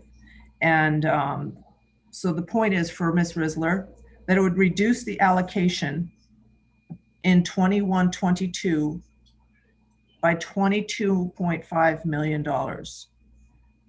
That we would allocate $17 million to a new program, the School Reopening Initiative Program, which would do the following. Every district is to be fully open, 100% in-person instruction for a full year. Those schools will receive 50 cents per day per child. This would be direct payment to the school no later than August 1st, 22-23. That would be after the October count. It would not go through GPA. It would be a direct payment and it would be not instructive, to be used as they need it. And it would be direct payment to the schools, but they must be open for in-person instruction 100%. So this would be paid by the general fund unless there is new federal money available intended for schools. The federal funds would replace GPA if flexibility allows them to do that. The department is directed to set up the program for the schools. The second part of this would be to allocate $5.5 million to a new program called the Parent Relief Program. This would do the following. For schools not open 100%, beginning in September 1 of 2021, parents may submit a request to the Department of Education for reimbursement of $15 a day. The DOE would send the reimbursements from GPA on a monthly basis directly to the parents. The department is directed to develop an application and process by which to administer these payments to parents of school children who have had to learn from home. Thank you. Representative Millette. Thank you, Madam Chair. I would have loved to have seen this before the work session. So I'm again really confused. Is this is this the out vote? The way I understand it, Representative Sampson, please feel free to jump in here, is that we have two minority reports going right now, correct, Representative Sampson? And yours would be moving it in with your amended language. Correct. Okay. I just want Ms. Risler, how are you doing? Is this gonna work? Okay, so here's what I have. The majority report is an in as amended, but instead of a 51.83%, it's an increase to 55%, and we'll have to get what that dollar amount will be. That'll have to go in. We'll work on that. I have two minority reports. The first minority report from Representative Stearns, and I will need some clarification on whether Senator Woodson and Representative Lyman are joining with Representative Stearns, but that would be to vote this initiative to 51.83% out. When we get to the Part C language, the question will be, does that mean you just want to fund it at the 51.78% that it was funded in the previous year? And then I have the second minority report, which come from Representative Sampson, which I got a lot of, but I will ask her to send me in writing if she doesn't mind. I will do that. I will make sure to write all three of these amendments out for review for Friday, because this is very complicated. And if I have any questions, I will need to ask clarification at that time. Okay, thank you. Representative Millette, does that answer your question? We will need clarification. It does, but you know, it's an interesting process that we as a committee didn't have an opportunity to hear from Representative Sampson about her vision going forward. And I think in order for us to have good discussions as a committee, that if folks have an alternative pathway forward, that before the vote is taken, that's shared with the committee as a whole. Thank you. Thank you, Representative Millette. I have Representative Stearns and then Representative Sampson. Yeah. Thank you, Madam Chair. Just as a matter of point to the last remarks, I would say that many of these with millions of dollars added to them as amendments would qualify as surprises hopping out of the box as well. So we're going to work through this together and do the best we can with it. But folks on this committee are going to have a variety of ideas about how to best move forward, and we need to honor that. And I would also just add in, speaking for myself, and just to remind all members that, you know, when you're looking through these minority reports, and yes, it's great if we can discuss it beforehand, we can always vote to reconsider our actions. You know, we've already moved to reconsider a different portion and table that to Friday. So if an idea organically, you know, if something's coming up in our conversations, we want to amend something, just, you know, don't forget that we can always vote to reconsider. So with that, Representative Sampson, followed by Representative Millette. No, I guess she didn't have her hand up. So Representative Sampson. Thank you, Madam Chair. So I'm not really sure when I would have worked this in. And we were also, the surprise was also as to Representative Stern's point, the whole 55%, we didn't have a chance to discuss that either. So I say, let's work forward with this. If people like my amendment, we could certainly reconsider. Thank you. Thank you, Representative Sampson. And just a reminder, this is the time for all of us to have these conversations. So please keep the questions coming and the discussion going. Senator Woodson. Yes, thank you. Does Hillary need more clarification on Representative Stern's vote and intent? If she doesn't, I do, I guess.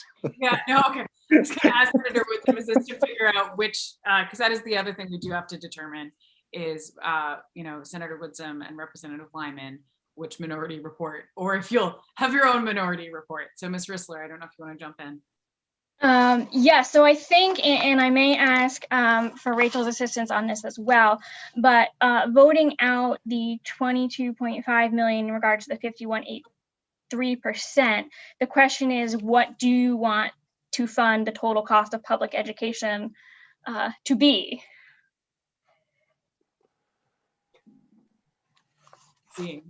Are you speaking to us three people? Or, yes, or do you want to say it's at the percentage that was funded last year at 51.78%? Or as proposed? Well, I personally don't want it to go below 51.83. I guess I'm looking at possible federal funds and having appropriations say, hey, we got the money, we do more, you know? I mean, yeah. I just don't think the 55% is going to fly, that's all. Or so that was the other further question, or is the those who voted out on the 55%, is the intent to keep it in as proposed at the 51.83%? That's my intent. I can't speak for other people. Absolutely. Okay, so we've got a third minority report. Representative Brennan and Representative Dodd, to see your hands up. I was just going to say, I respect the comments of Representative Stearns. You know, this is a little bit different in terms of how it's voting. I think the important thing is that we want to accurately reflect back to the Appropriations Committee the sentiments of this committee. And so the voting and everything gets a little awkward, but I think it's important that Hillary understand what people are proposing so that we have an accurate representation. So we might have to, you know, think through the voting process and how we go forward, because it's not exactly the same as when we do it on a bill. So I think it's wisdom of preaching patience at this point and making sure that we're adequately reflecting everybody's thoughts. Absolutely. Thank you, Representative Brennan. I have Representative Dodge, followed by Representative Stearns. Thank you, Madam Chair. I would just state as a proud member of the Education Committee that I feel it is incumbent upon us to always strive to meet the obligations we promised to meet years ago to work towards 55% funding of education. And as a starting point, I hope my fellow members of the committee will realize that many of us understand the realities of our current budget situation and strange times with COVID, yet I stand firmly by my support of our future attainment of 55%. Thank you. Thank you, Representative Dodge. I have Representative Stearns. Oh, thank you, Madam Chair. Yeah, I appreciate those comments, and I've been in the trenches looking at 55% here for a long, long time.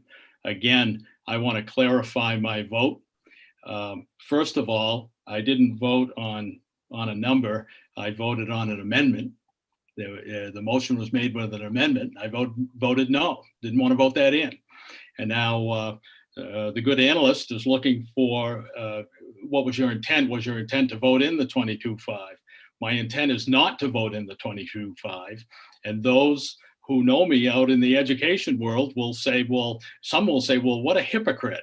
And others will say he's only allowing the appropriators at the table to at least have a split decision in the Ed Committee. What we're doing is not voting on allocation of dollars. We're voting on a recommendation to the appropriators. They are going to be looking at crumbling roads. They're going to be looking at how to dispose of solar panels. They're going to be looking at all of the requests that we have. And I want to be able to just give them that foothold. So it's as simple as that. I don't know if and that is different from what I understand from what Senator Woodson is saying. So you may have so many split reports. We need to talk about it Friday. Representative Millette. Thank you, Representative Stearns. Thank you, Madam Chair. I think it might be helpful to have a plain vote on the actual initiatives that have been presented by the administration, right? And then once something is voted out, then it is incumbent upon the committee to vote things in. And we can take votes on those so everyone is really clear on exactly what it is that we're voting on. Because right now I have no idea who support. I mean, I think I have a pretty good idea, Representative Sampson. Got that. That's good. But frankly, I'm still a little confused about everybody else. So I think it's absolutely essential that the Appropriation and Financial Affairs Committee has a clear understanding from the Education and Cultural Affairs Committee members as to where we believe our priorities lie within education. And I'm going to echo what Representative Dodge says, and that is that we made a promise. We have it on the books at 55%. I have always voted for that every single year that I've been serving in the state legislature, and I continue to advocate for that, not only because it's right for our schools and our students and our teachers, but it's also right for our property tax payers. Thank you, Representative Millette. Representative Stearns. I concur with Senator Millette on the first portion of her previous statement, and that is that it might be a wise idea for us to just vote yes or no on the stated item as it is, and then those that vote no and want to add money can amend it that way or change it, and those that vote no and perhaps want to decrease money or change it in another way could do that. I would ask Hillary if that would work for her.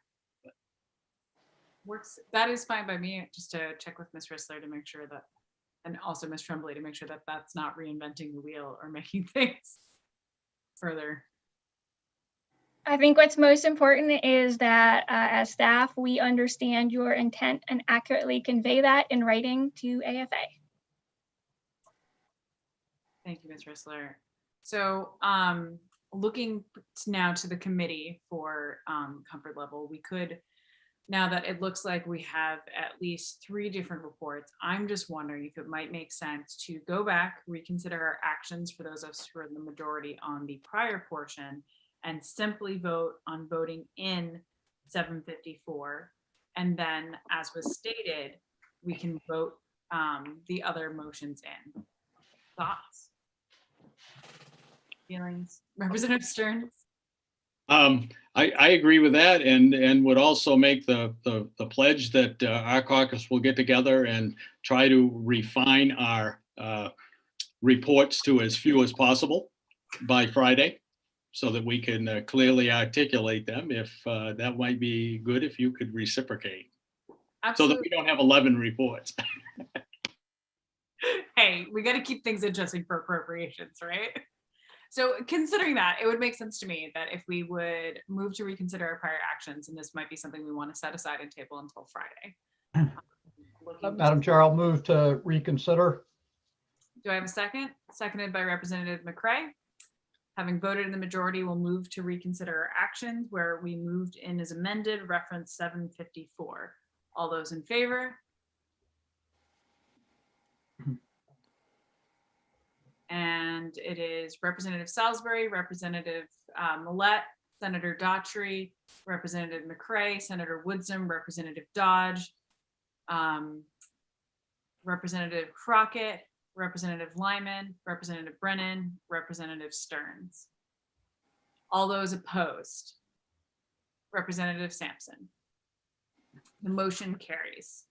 So we've now reconsidered our actions, and based on our prior conversation, I'd be looking for a tabling motion to be able to set this aside until Friday. Representative McCray. Madam Chair, I move that we set aside reference number 754 till Friday. Do I have a second? Second. Seconded by Senator Woodson. All those in favor? Please keep your hand up high.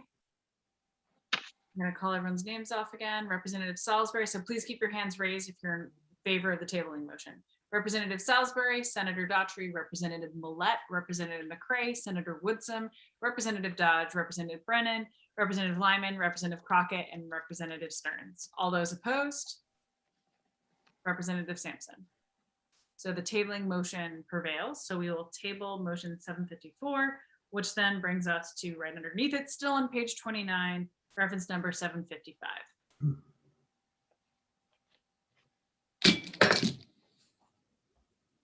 All right, so this is at the bottom of page 29, moving on to page 30. This is reference number 755. This initiative continues one education specialist 3 position previously continued by financial order and reduces all other to fund the position. The initiative also continues 1 public service manager 3 position previously established by financial order and reduces all other to fund the position. So, Madam Chair, I'd move in reference number 755. Do I have a second? Second. Seconded by Representative Dodge. Any discussion? Seeing none, all those in favor of moving in reference 755, please keep your hand raised until I read off your name. Representative Dodge, Senator Daughtry, Representative Brennan, Senator Woodsum, Representative McCray, Representative Sampson, Representative Lyman, Representative Stearns, and looking down the screen, it is unanimous of those present and voting. Representative Millette, I see you doing this. It is unanimous of all those present and voting. Sorry, the chair was counting very slowly, folks. So thank you for your patience. Okay, next. All right, so next that is the end of GPA. We're now going to move to the higher education and educator support services, and this is beginning on page 31. The first initiative is number 881. This initiative transfers 1 education specialist from the Learning Systems Team program to the Higher Education and Educator Support Services program within the same fund. The cross-reference in the Learning Systems Team is number 857 on page 39. So, Madam Chair, I'd move in reference number 881. Do I have a second? Representative Brennan made the motion, seconded by Representative Dodge. Do I have any discussion on this motion? Seeing none, all those in favor, and please make sure you have your video on for voting. So everyone in favor, please raise your hand. Representative Sampson, it's unanimous right now, those with their screens on. Okay, not seeing, I think she stepped away. So we'll say it is unanimous of those present and voting.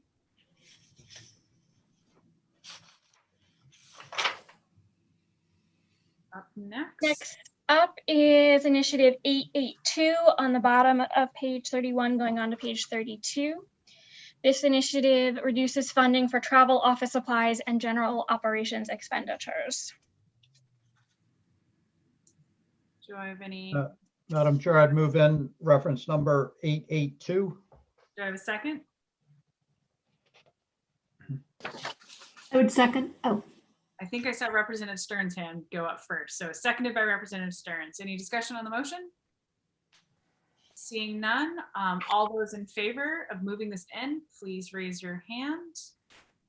It is unanimous of those present and voting. Okay. And there's one more initiative in the, oh, now I'm scrolling my whole screen, that's okay. This is initiative number 883, reduces funding to align allocations with projected available resources. The justification notes that the allocation is no longer needed as the grant funding for these programs for the Department of Education has ended. The preschool development grants program ended December 31 of 2019. The Dwight D. Eisenhower Mathematics and Science Education State Grant Program ended September 30 of 2017. And the Teacher Incentive Fund Program ended September 30, 2017. Thank you. Madam Chair, I'd move in reference number 883. Do I have a second? Second. Seconded by Senator Woodson. Any discussion? Seeing none, all those in favor of moving this portion in, please keep your hands up. It is unanimous of those present and voting. We're now going to move to the leadership team beginning on page 33.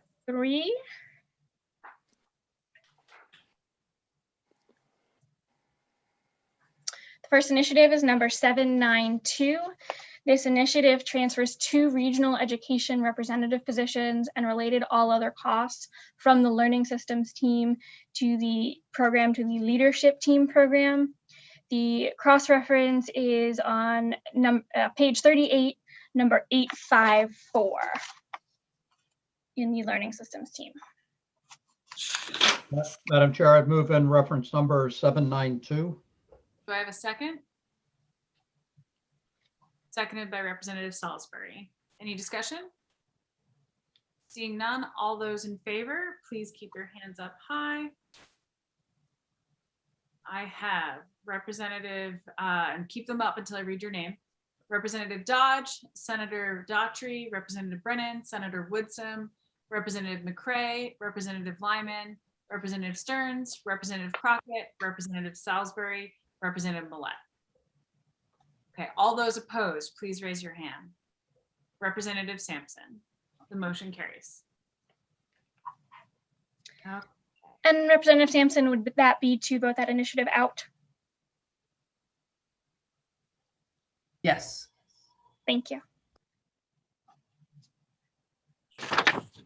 Okay. Up next, I'm hearing the yawns. Stick with us. We have 70 more pages to go. Sorry. No worries. So the next initiative is at the bottom of page 33, going on to page 34. This initiative provides funding for the proposed reorganizations of 1 public service manager 3 position to a chief of operations position and 1 public service executive 2 position to a chief innovation officer position. Madam Chair, I'd move in reference number 793. Do I have a second? I would second that, Madam Chair. Seconded by Representative Dodge. Any discussion? Seeing none, all those in favor, please keep your hands up. It is unanimous of those present and voting. Okay, page 34. And the last initiative in the leadership team is reference number 797. This initiative reduces funding for travel, office supplies, and general operations expenditures. Madam Chair, I'd move in reference number 797. Second. Seconded by Representative Dodge. Any discussion? Yes. Just for information. Okay, so I understand we aren't doing a whole lot of traveling and expenses like that this year. This goes on to 22 and 23. Now, hopefully we're going to do some traveling and some, committees and stuff like that. Yeah, hopefully. How much is this going to lock us into not having the money to do it? That anything, anybody has any information or just? I would ask actually if there's anyone from the department in the attendees portion who could speak to this. And if so, if you could just raise your hand in the attendee portion so that we can let you in. Not seeing, we'll find someone to come in from the department. It's not a big issue. We've had several of those and it's kind of been in the back of my head and I'm thinking, okay, I understand projecting that this year, but Yeah. projecting it 2 years out. Anyway, we'll let it go. We'll go from there. Representative Stearns, followed by Representative Salisbury. Thank you, Madam Chair. I think I can shed a little light onto that from comments that were made from the department earlier. And that is that one of the things they've learned through COVID is that many of these perfunctory meetings can be conducted via Zoom very effectively. Others require person-to-person contact, but I think that may be part of why they can live without those dollars. Thank you, Representative Stearns. Representative Salisbury? Oh, you're on mute. That's what I was going to say, was she had mentioned that a lot of the trainings were now being done by Zoom. So that was all. Thank you both. Thank you. Discussion on reference 797. Seeing none, all those in favor of moving in reference 797, please keep your hands up. It is unanimous of those present and voting. Thank you very much. Ready? Okay. Page 35. We are now moving on to the learning systems team. The first initiative is at the end of page 35, going on to page 36. This is an initiative that transfers one public service executive 2 position, 2 public service manager 2 positions, 2 regional education representative positions, 1 office associate 2 position, and related all other costs from the learning systems team program to the school and student support. Also transfers 1 public manager 2 position and related all other costs from the school finance and operations program to the student supports program. The corresponding initiatives are reference numbers 809 on page 62 and 63, and reference numbers 907 and 908 on pages 57 to 58. Thank you, Ms. Slayer. Madam Chair, I'd move in reference number 847. Do I have a second? Second. Seconded by Representative Dodge. Any discussion? All those in favor, please raise your hand. It is unanimous of those present and voting. Okay, moving on to 36. This is reference number 848.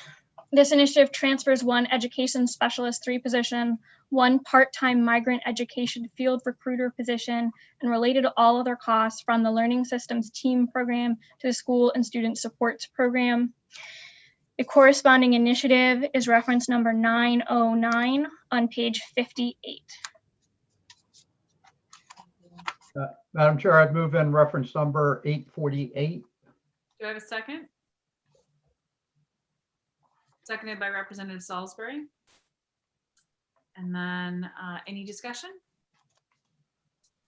Seeing none, all those in favor of moving in reference 848, keep your hands up so I can see them. Okay, it is unanimous of those present and voting.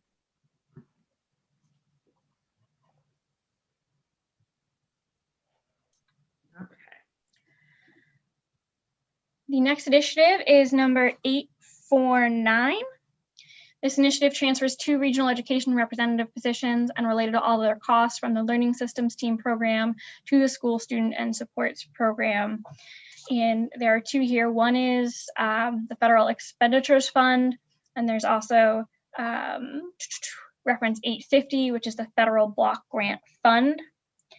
And the corresponding initiatives are numbers 9, 10, and 9, 11 on pages 58 and 59. Madam Chair, I'd move in reference number 850. And Second. also reference seconded. Okay, so this is reference 850. I'm wondering if the good representative from Portland would be friendly to an amendment of moving in, combining 849 and 850. Yes, I would. As would I. Okay with Representative Dodge? Just trying to save time, guys. Yeah, 849. So any discussion on moving in 849 and 850? Seeing none, all those in favor of moving in those two initiatives, please keep your hand high so I can see. Okay, it is unanimous of those present and voting. Thank you very much, committee. Knocked out 2 for 1. It's gonna save us at least 30 seconds. Okay, page 37.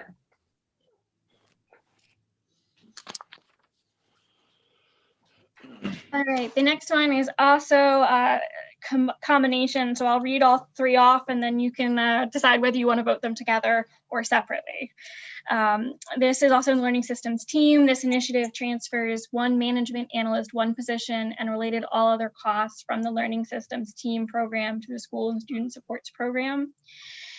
The general fund transfer is under reference number 851. The federal expenditures fund is under reference number 852. And the other special revenue funds is under reference number 853. Thank you. So, Madam Chair, I would move in reference number 851, 852, and 853. I would second that. And I can also add the corresponding initiative, in the school and student supports as reference numbers 912, 913, and 914 on pages 56 to 60. And I would say, Representative Dodge, your hand got beaten. Representative Stearns had his up by a fraction of a second faster. So we have a motion made by Representative Brennan and seconded by Representative Stearns. Do we have any Go, Paul. do we have any discussion? Seeing none, all those in favor of moving in the corresponding 3 items, please keep your hand up. It is unanimous of those present and voting. Okay, I've gone back a minute probably now. Up next. I think we're on page 38, committee.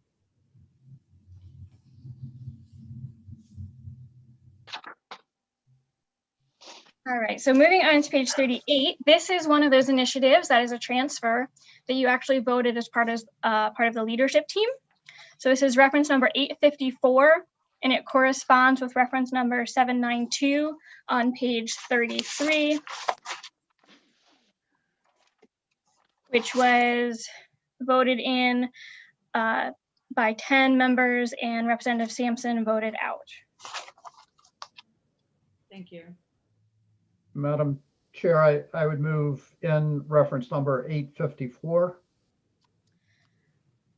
Do I have a second? So I think there's a couple ways of doing this. If you want to just carry over the vote since it was just the transferring, I think you can, and I'll just take that vote and plug it in here unless you tell me otherwise. Would anyone be opposed? Just raise your hand if you're opposed to that. Not seeing it, we're going to go with that method. Moving on. That helps a little bit in terms of then you don't have corresponding initiatives that somehow end up with different votes because some person was in and some person wasn't. Absolutely. Real quick before we move on, Representative Stearns does have his hand up. Yes. Which initiative did that relate back to? Yes, that was reference number 792 on page 33. Yep. Thank you. Now I think we're on page, we're still on page 38 on reference 855. Yes, so this is reference number 855. This initiative provides funding for the 21st Century Community Learning Centers program grant. And this is a federal expenditures fund. Thank you. Madam Chair, I'd move in reference number 855. Do you have a second? And Oh, wait, you weren't done. no, Hillary, how many more of these can we combine together? It probably makes sense for us to stick the other All one. right. all Well, with we'll one take 8:55 then. I'll second that. Okay, all those in favor of moving it, oh, Representative Stearns, did you have a question? Oh, okay, he's ready to vote. Okay, all those in favor of moving in reference 855, please hold up your hands. It is unanimous of those present and voting. Okay, now we're on page 39.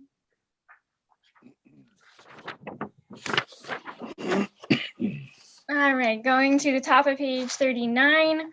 This is reference number 856. This provides funding for the Student Support and Academic Enrichment Grant, and this is also a federal expenditures fund. Madam Chair, I'd move in reference number 856. Second. Seconded by Representative Dodge. Any discussion? Seeing none, all those in favor, please raise your hand. It is unanimous of those present and voting.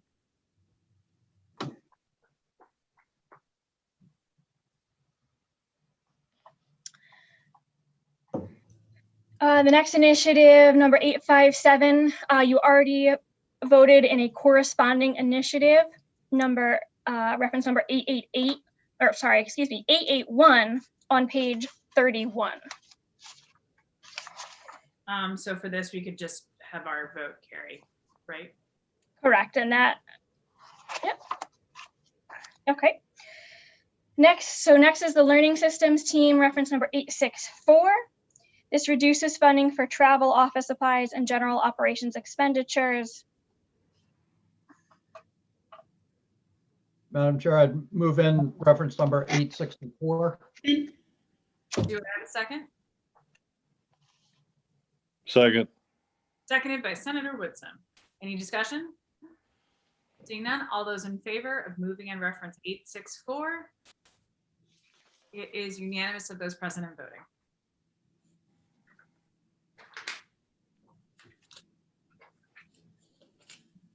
Okay, page 40.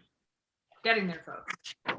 Moving things along. This initiative is reference number 865. This initiative reduces funding to align allocations with projected available resources. And this also has to do with those three federal grant programs, Preschool Development Grant, Eisenhower Mathematics, and Teacher Incentive Fund. Thank you. Madam Chair, I'd move in reference number 865. Have a second? Second. Second. Seconded by Representative Dodge and Senator Woodson. Any discussion? Seeing none, all those in favor? It is unanimous of those present and voting. The next initiative is number 867. This initiative provides funding for the approved reorganization of one regional education representative position to a public service manager 2 position effective March 30, 2020. Madam Chair, I'd move in reference number 867. Do I have a second? Representative Dodge with the quick fire there. All those, any discussion? Seeing none, all those in favor, please raise your hand. It is unanimous of those present and voting. Okay, moving on. Moving on to the bottom of page 40. This initiative eliminates one limited period education specialist 3 position and reduces all other funding to align allocation with projected available resources. Madam Chair, I'd move in reference number 868. Second. Seconded by Representative Dodge. Any discussion? Seeing none, all those in favor? It is unanimous of those present and voting. Oh, those are the, wow, man, that took a while. Okay, next reference. All right, the next one, you can combine to vote if you would like to, or you can vote them separately. This initiative transfers and reallocates the cost of one public service coordinator 2 position from 37% other special revenue funds, 36% general fund, and 37% federal expenditures fund within the Learning Systems Team program, 100% federal expenditures fund in the Maine School Safety Center program, and adjust funding for all other costs. This includes reference number 869 for general fund, reference number 870 for the federal expenditures fund, and reference number 871 for the other special revenue funds. There's also corresponding initiative reference number 930 on page 50 to 51. Have we voted on any? Madam Chair, I'd move in reference number 869, 870, and 871. Second. Seconded by Representative Dodge. Mr. Did we vote on any of the corresponding portions of this one already? No. Any discussion on these all? Okay, seeing none, all those in favor of moving these 3 items in, please raise your hand. It is unanimous of those present and voting. Okay, 42.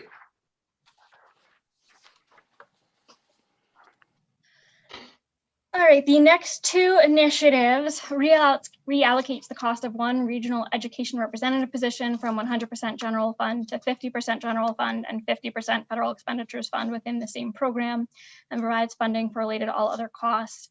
This initiative also transfers and reallocates the cost of one education specialist 3 position between federal expenditure fund accounts within the same program, and adjusts funding for related all other costs.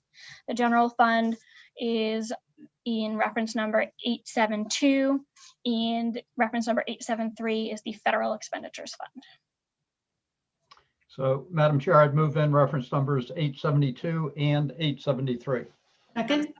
Seconded by Representative Dodge. Any discussion?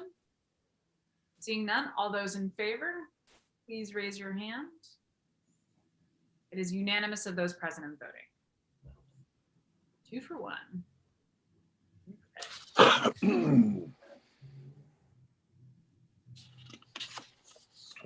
The next initiative provides funding for the approved reorganization of one education specialist 3 position to a regional education representative position. And this is in the general fund, reference number 876.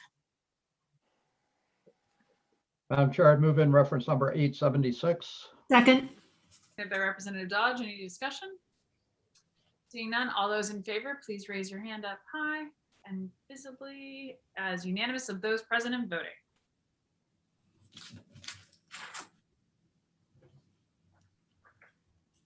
The next initiative on page 43 continues one limited period education specialist 3 position previously continued by financial order through August 31, 2022, and provides funding for related all other costs.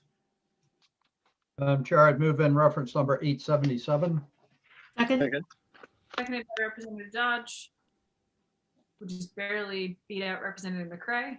Any discussion? Seeing none, all those in favor, please raise your hand. It is unanimous of those present and voting. Okay. All right, now we are going to move on to the learning through technology on page 45.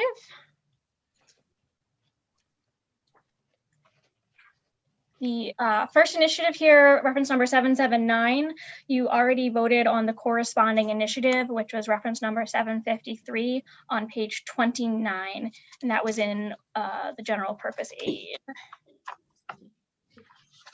Madam Chair, I'll move in reference number 779.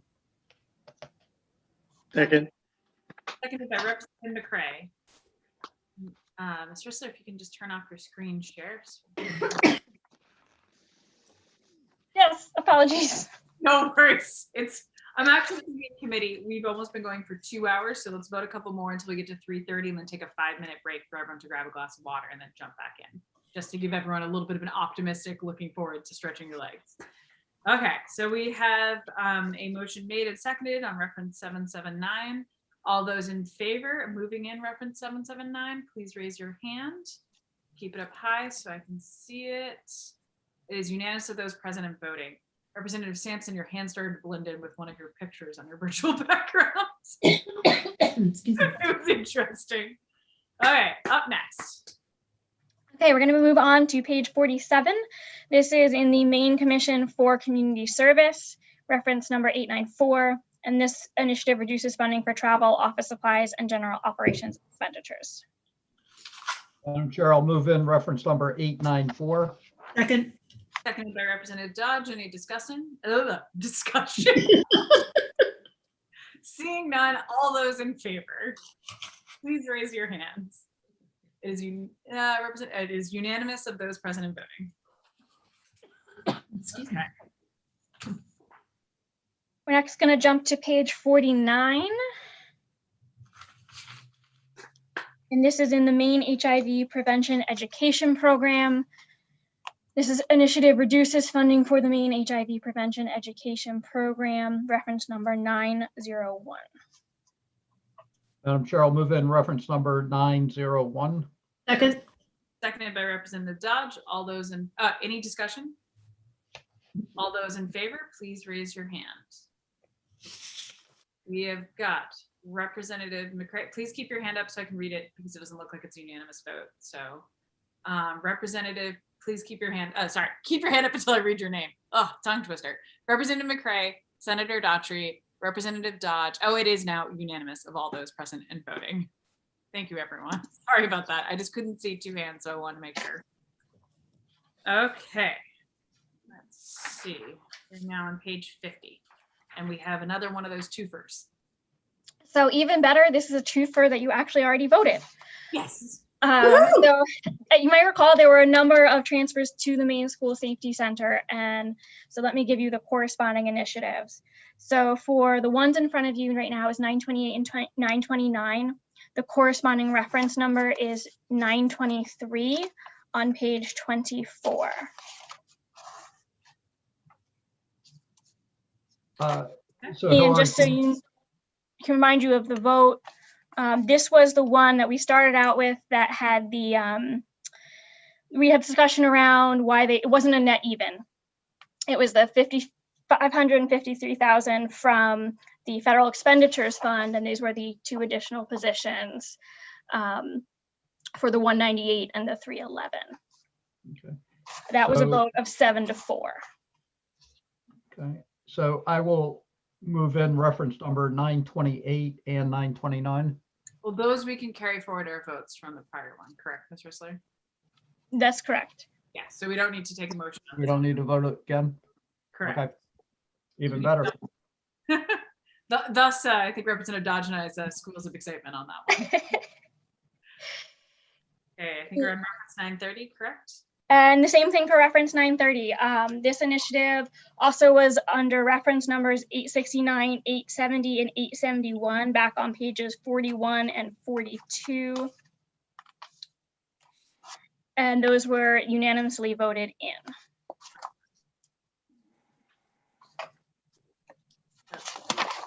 Okay. Okay. The next initiative, well, so there's a few that don't have new initiatives. That includes the National Board Certification Salary Supplement Fund on page 52. Although I will note there is a language report related to the National Board Certification Salary Supplement. Representative Millette. Thank you, Madam Chair. Yeah, I'd like to go back to page 52, the National Board Certification Salary Supplement. Absolutely. And I would like to propose the committee consider a new initiative. So currently the standard amount from other special revenue funds is $335,000.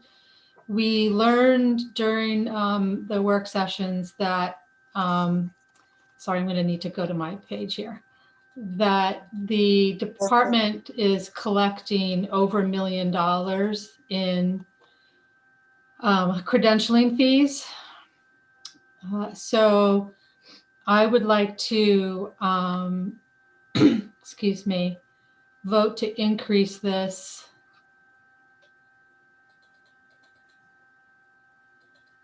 to increase it by $556,400. I get this amount by zeroing out the general fund language that's in Part C under,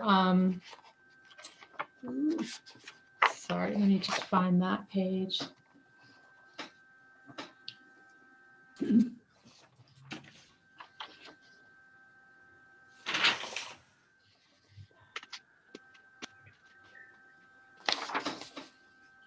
Is that part JJ? It's on page 6.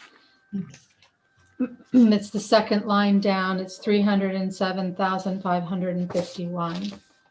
So I'm moving that over to this other special revenue funds, in addition to the amount that the department has identified that they are not funding to fully pay our National Board Certified teachers. So basically, we would be using $891,400 of the $1.1 million that is raised through credentialing fees. This will require some language change as well, Ms. Risler. Would you like me to hold off on that until we get to Part C?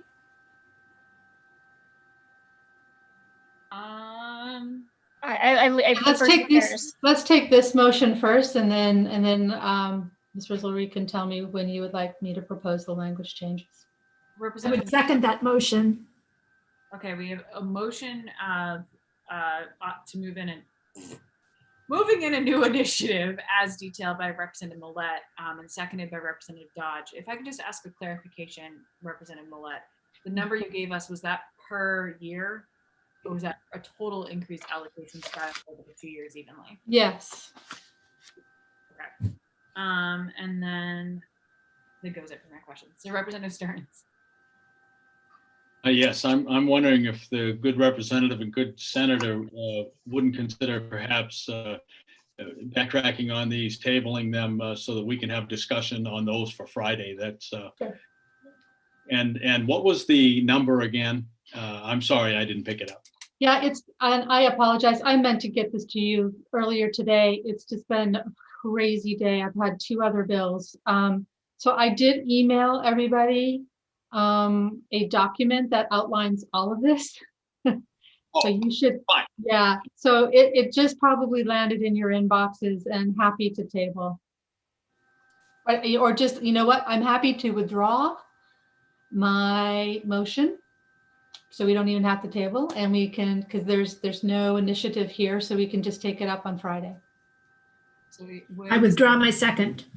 Oh, we did make a motion. Yeah, okay, so motion withdrawn, so for further discussion, and definitely make sure that Representative Millette, that if you didn't get the email, like if anyone doesn't see it, definitely let us know so we can make sure we can discuss this for Friday. Senator Woodson? Yeah, could I get, just refresh my memory, what are we talking about? No worries. Representative Millette. Is this the national certification? That's correct. Okay, Yeah. all right. And Ms. Risler, I will also send this to you. Thank you. I just realized I didn't do that either. My apologies, everyone. No worries. Okay, I'm looking around the screens and I'm looking at the time and considering tabling this motion. I think considering the faces that I'm seeing in the Hollywood squares, now would be a perfect time to take a quick 5-minute break. Everyone get up. For me, I know I need to really definitely go make a nice big pot of coffee to keep going and then come back. I would like to keep going to see if we can get out as much of this as possible before our Friday work session so that we can really hammer through. So we're halfway to page 106. Yes, yeah, we're halfway to page 106. Well, almost halfway. Anyways, everyone go run around the house a little bit, grab some water. Ever the optimist, Jan. Exactly. Okay, everyone go stretch. We'll be back in about 5 minutes. Man.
Sam?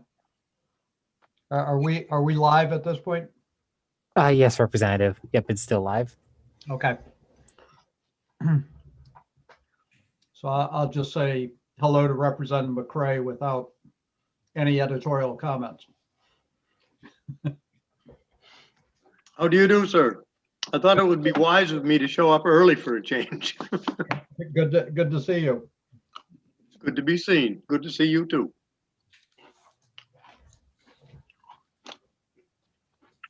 I was stuck in doctor's office hell.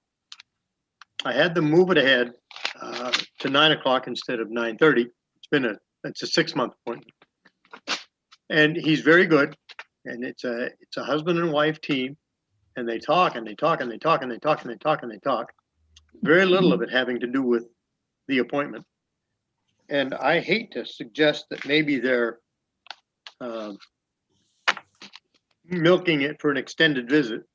But there was no need of me being right more than a half an hour late this morning. And but it was. Did they just want to talk to you about the virus, or? They want to talk about everything. They know I'm in the legislature, so they pick my brain there. And, I'm sure they're legitimately interested, but I think it's more of a social call than a doctor's visit. I'd be grateful for a doctor who is willing to talk more than the perfunctory check mark on the clipboard. I agree. I totally agree. My participating physician is very good at whatever time it takes. He's very thorough. But this guy is, we could have eliminated, no kidding, an hour of chit chat. Oh, yeah. That is a long time. Well, I was going to say, I did learn it takes me longer, about 6 minutes to get a cup of coffee and make it back. So apologies for the little bit longer. I think we're just waiting on a couple more members. 1, 2, 3, 4, 5, 6, 7, 8. Any questions while we're just waiting for a few more people and before we jump right back in? Well, let me jump in with one just in terms of procedure. So as we're working through the rest of the Department of Education initiatives, we also have the reclassifications at the very end, which is 106, page 106. Yeah. And then we also have the language parts. Do you want to try to do those before we move on outside of Department of Ed? And or sort of knowing that given all the conversations, Part C will probably be tabled as well. Yeah, I would say we'll probably need to table Part C, so probably hold on to that for now. Okay. Unless anyone has any strong opinion otherwise. Sam? I don't have an opinion on that, Senator, but I just wanted to, that transition. But on a slightly unrelated note, I just wanted to, just because I know this is new, as we start reporting bills out as a committee, all members should have received an email from LIO or Isabel. And just be on the lookout for that. All you have to do is reply to the email saying that you've read the report and you agree with what you've signed to. Of course, if you agree with it. If not, then you can also respond with those comments too. But just please be on the lookout for that, because then once we get all those emails, we can go ahead and get the bill jackets processed and everything. And if you have no idea what I'm talking about, you can definitely reach out to me and I can. So what is the name under the LIO office that this is coming from, please? Her name is Isabella Zox. Thank you. Yeah, no problem. It should say something like response required in the subject. So it should be pretty easy to find. Yeah. Hey, Sam, I'm Yes. sorry. I was listening very intently to what you said. I didn't quite hear you though. I sorry. saw those emails. Tell me, can you say what you just said again? Sure. Yeah, no problem, Representative. So just with the pandemic going on, we're getting electronic signatures for bills that get reported out of the committee. So what happens is that the Legislative Information Office, we have another clerk over there. Her name is Isabella Zox, and she's been sending out the reports for members to review and then sign off if they, are happy with what's there, if they agree with what's there. And all it is just replying to an email and just saying, Representative Salisbury agrees to this or is satisfied with this, something like that. Okay. Thank you for repeating that. Yeah, no problem. No, it's a totally new thing. Normally we'd be running around trying to get your actual signatures, but I know you all get a lot of emails. This is all new to me. So every single second it's all new to me. But thank you for repeating that. No problem. And any other questions, just reach out to me anytime. Sam, those came out today. Yeah, yes, Representative. There should have been, I think I got 3. I think there's 3 so far today. Okay.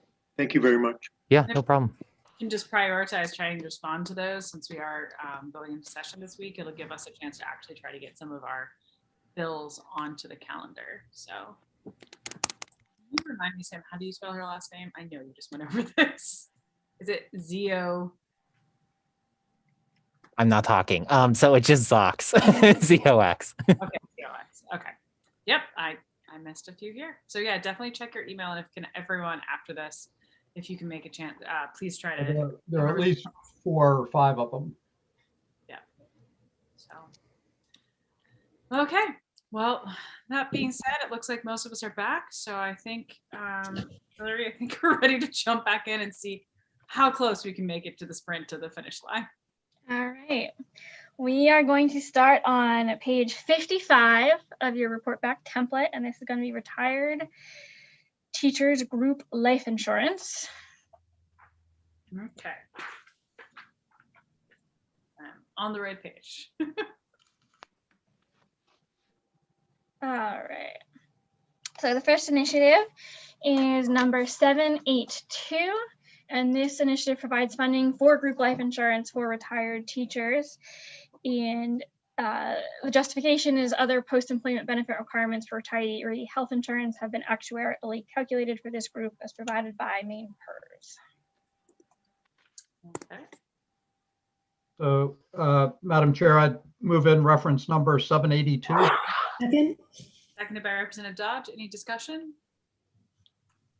Seeing none, all those in favor, please raise your hand. A reminder, you need to be on video for me to see you and get your hand nice and forward.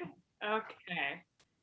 Representative Brennan, did you have keep your hands up so I can just see. It is unanimous of those present and voting. Okay. Yeah, if you don't mind, when we're raising your hands, just get as close to the camera as possible, because if you have a virtual background or sometimes even the lighting, yeah, maybe not that close, Representative Stearns. Okay. The next initiative is on page 57 in the school and student supports. This initiative reallocates the cost of one regional education representative position from 80% federal block grant fund and 20% federal expenditures fund to 88% federal block grant fund and 12% federal expenditures fund within the same program. The federal expenditures fund is under reference number 905, and the federal block grant fund is under reference number 906. So, Madam Chair, I'd move in reference number 905 and number 906. Second. Seconded by Representative Dodge. Any discussion? Seeing none, all those in favor, please raise your hand. It is unanimous of those present and voting.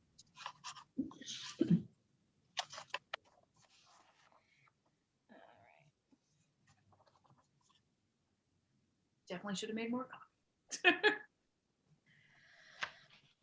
All right, so the next initiative is under reference numbers 907 and 908. And these initiatives were actually already voted under, and I'm just pulling it up here, reference numbers 847 on page 35 carrying into 36. That was in the learning systems team.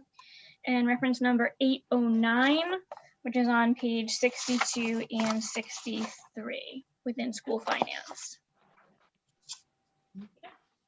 So we don't Madam need, Chair, I'd move in reference 907 and 908. we've already voted on those ones, so we don't need to answer the corresponding portion. So we can carry forward. Okay. And that's going to be true of the next couple initiatives. Ooh, okay. But I want to make sure you have all the cross references, so I'll just move through them quickly. Okay. So reference number 909, this was corresponded with reference number 848, which was on page 36. Okay. And that was unanimously voted in. The next initiatives are number 910 and 911. These correspond with reference number 849 and 850, which were on pages 36 and 37. And these were both unanimously voted in.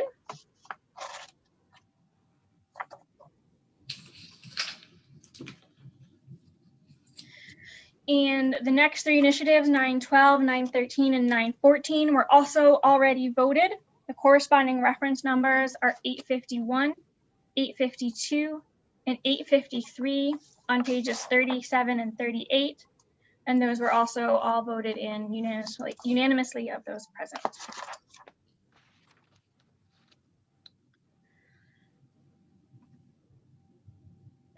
We're going to jump now to page 60.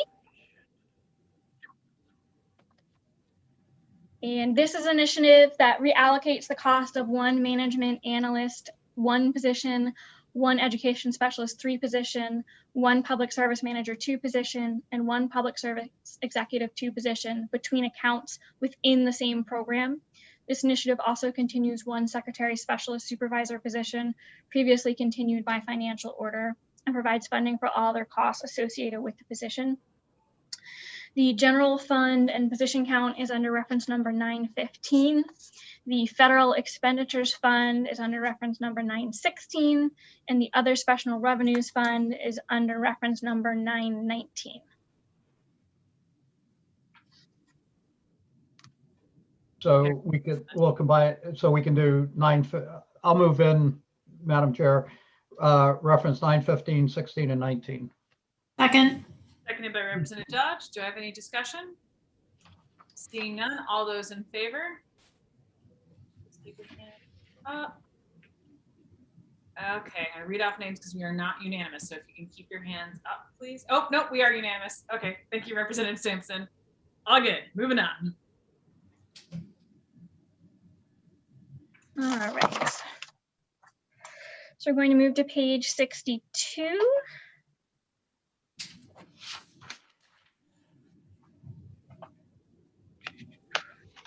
All right, and we are now in school finance and operations. And this is an initiative that you did already vote. The corresponding initiative was number 847 on pages 35 and 36. And that was voted in unanimously of those present, as well as initiatives number 907 and 908 on page 57 and 58. Representative Salisbury, did you have a question? I'm sorry. Can you say that again? The one on reference number 809, is that the one you just said? This is reference number 809.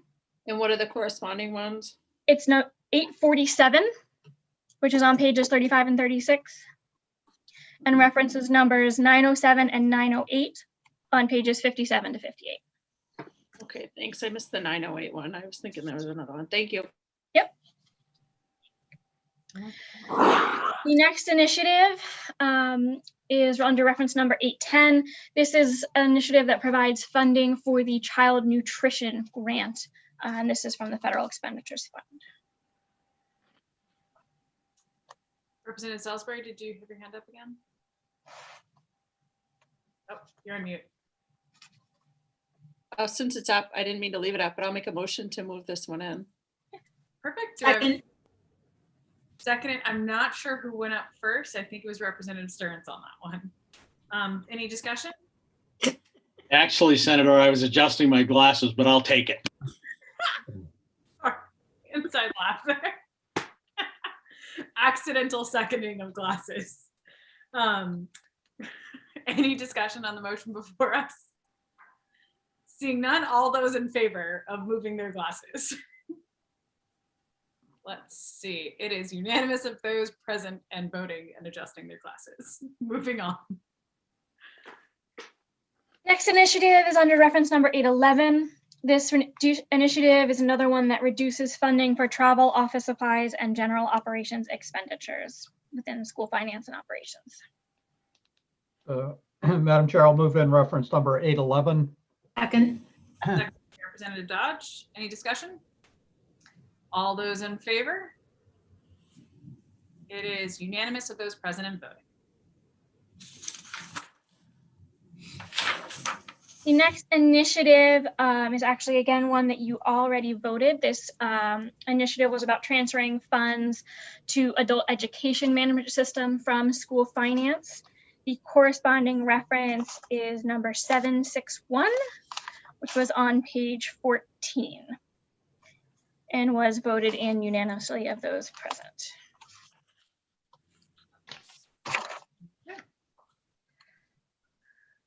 So now we're going to go to page 65. So these two initiatives, reference number 820 and reference number 821, both have to do with the position in CDS.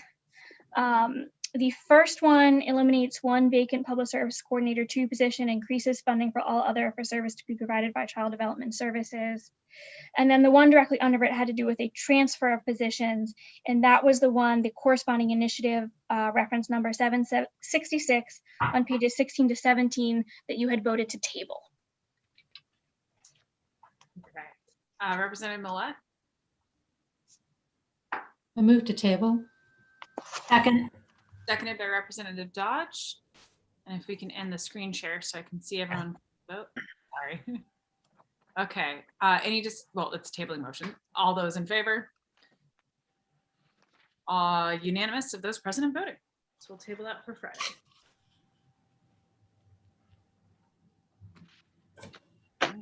And then the next one on page 66, this is in the special services team. This initiative reallocates the cost of one public service manager 2 position from 30% federal expenditures fund and 70% general fund to 100% federal expenditures fund within the same program, and provides funding for related all other costs.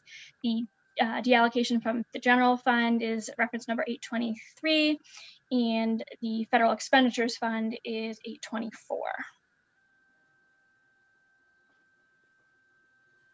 Madam Chair, I'll move reference number 823 in. Can I have a friendly amendment to include 824 in that? Oh, yes.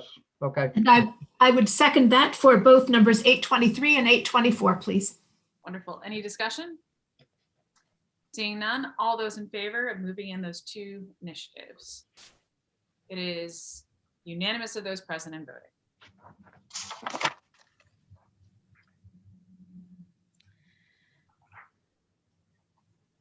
We are now moving on to page 68 in the teacher retirement.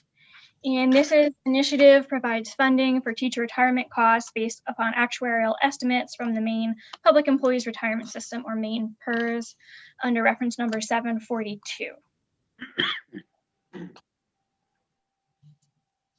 Madam Chair, I'll move in reference number 742.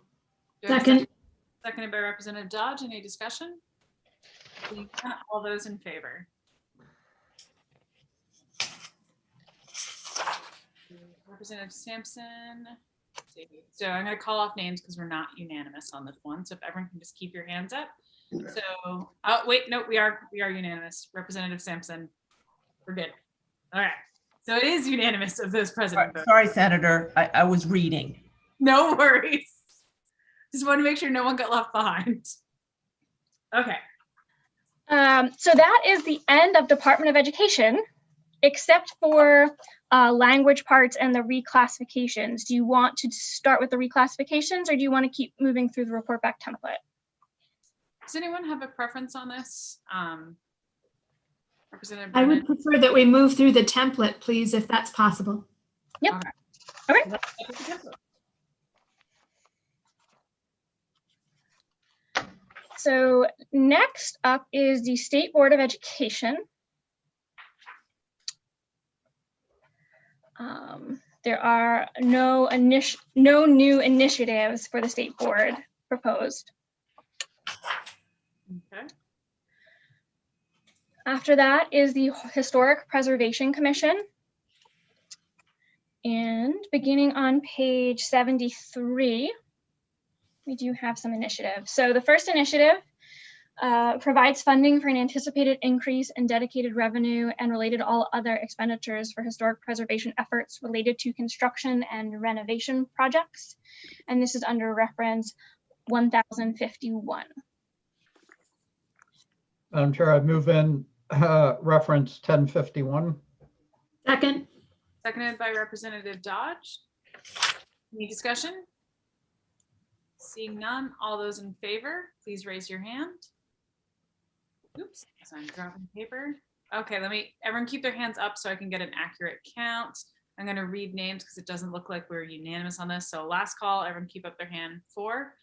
Okay, Representative McCray, Senator Daughtry, Representative Dodge, Representative Brennan, Representative Stearns, Representative Lyman, Representative Millette, Representative Salisbury. All those opposed, please raise your hand. Representative Sampson and Senator Woodson. And Sam, if you could just give me the count there, I couldn't count and. Yes, Senators, 8 in favor, 2 opposed. Thank you so much. The motion carries. And are the 2 opposed voting that initiative out? Yes. Okay. That's my way. Senator Woodson. Oh, Senator Woodson, I think you're on mute. I just wanted to make sure that was good with you. Good. Okay, perfect. Thank you. Okay. We're getting there, folks. We're chugging along. All right. So next up, we have the Historical Society of Maine, and there are no new initiatives proposed.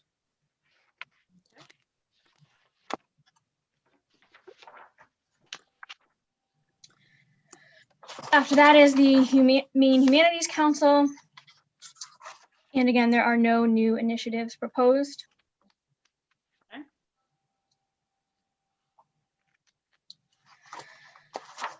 Up next is the Maine State Library. And there are no new initiatives proposed. Okay.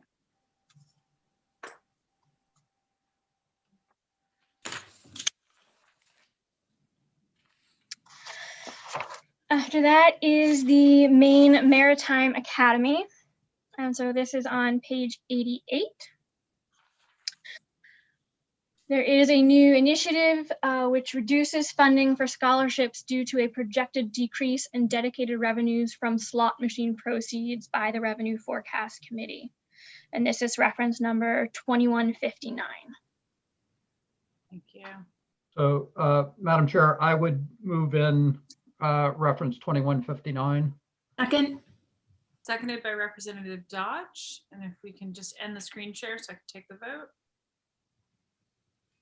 Thank you. Any discussion? Representative Brennan? Oh, I was asking if there was discussion. All right. This is early voting. Okay, he's just ready to go. Okay, seeing no discussion, all those in favor, please raise your hand. It is unanimous of those present and voting. Thank you, committee. And there are no other initiatives with the Maine Maritime Academy. So, Madam Chair, just as a point of clarification at this point, based on our previous discussion, I just wonder if we ought to table Maine Maritime Academy and the university system because we do have proposals, new initiatives to propose. And would it be helpful to Representative Stearns if we were able to put those just put those on paper and make those available to you on Friday? Representative Stearns? I concur with that idea. I think it's a great idea, and we'll entertain the same notion that we'll discuss those, and anything that we come up with that we want to put forward, we'll share with you prior to Friday as soon as possible. Okay, but those two areas, Maine Maritime Academy and University, would work. Yep, and we don't actually have to table it because we voted the one initiative. Right. Which we're dealing with. So if anyone had new initiatives that they'd like to propose, we can bring those up on Friday. And I do just want to, remind everyone to go back to the testimony from the Maine Maritime Academy and really look at, the needs that we were, Brennan did a pretty good job of outlaying it. So I urge everyone to go back and look at those, the testimony from that. And Senator, I just would ask Representative Millette and our analyst at this point if we should ask a question to clarify funding for Curtis Hall. So we'd have that for Friday. I had Representative Dodge, and then I'll ask Representative Millette, but I think on that, yeah, if we could get clarification from MMA on the Curtis Hall portion that they mentioned for the work session on Friday, that would be great. So Representative Dodge, followed by Representative Millette. Thank you very much, Madam Chair. So who is responsible for preparing the actual document that will include the amounts that we would like to present, please? Thank you. Okay, Representative Millette. Thank you, Madam Chair. Yeah, I actually put together a spreadsheet for Maine Maritime because I too was a little turned around on what they were asking. So I'm willing to share that with the caucus. But I do think it would be helpful, Ms. Risler, if we could get some clarification on in the MMA document. They talked about an 18.2, I think, amount for the full renovation of the infrastructure of the dormitory, but also discussed the fact that in the prior budget, the governor had included either 7 or 8 million in her budget that never made it out because we adjourned early.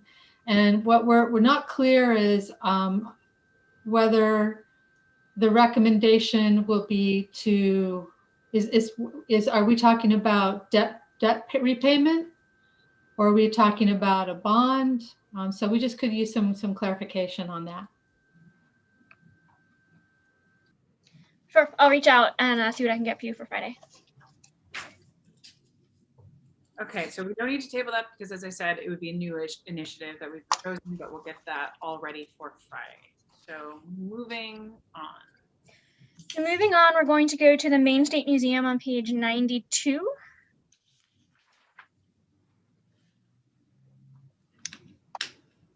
And there is a new initiative which would reorganize one museum specialist 3 position to a museum specialist 2 position and transfer all other to personal services to fund the reorganization. And it indicates that the action is pending the department's filing of the request with the Bureau of Human Resources, and that it is meant to align with available resources. And this is reference number 2173. So, Madam Chair, I'd move in reference number 2173. Second. Seconded by Representative Dodge. Any discussion? Seeing none, all those in favor, please raise your hand. It is unanimous of those present and voting.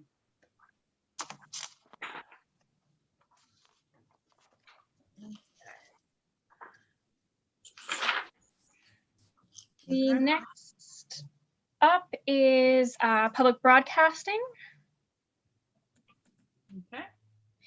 And they do not have any new initiatives.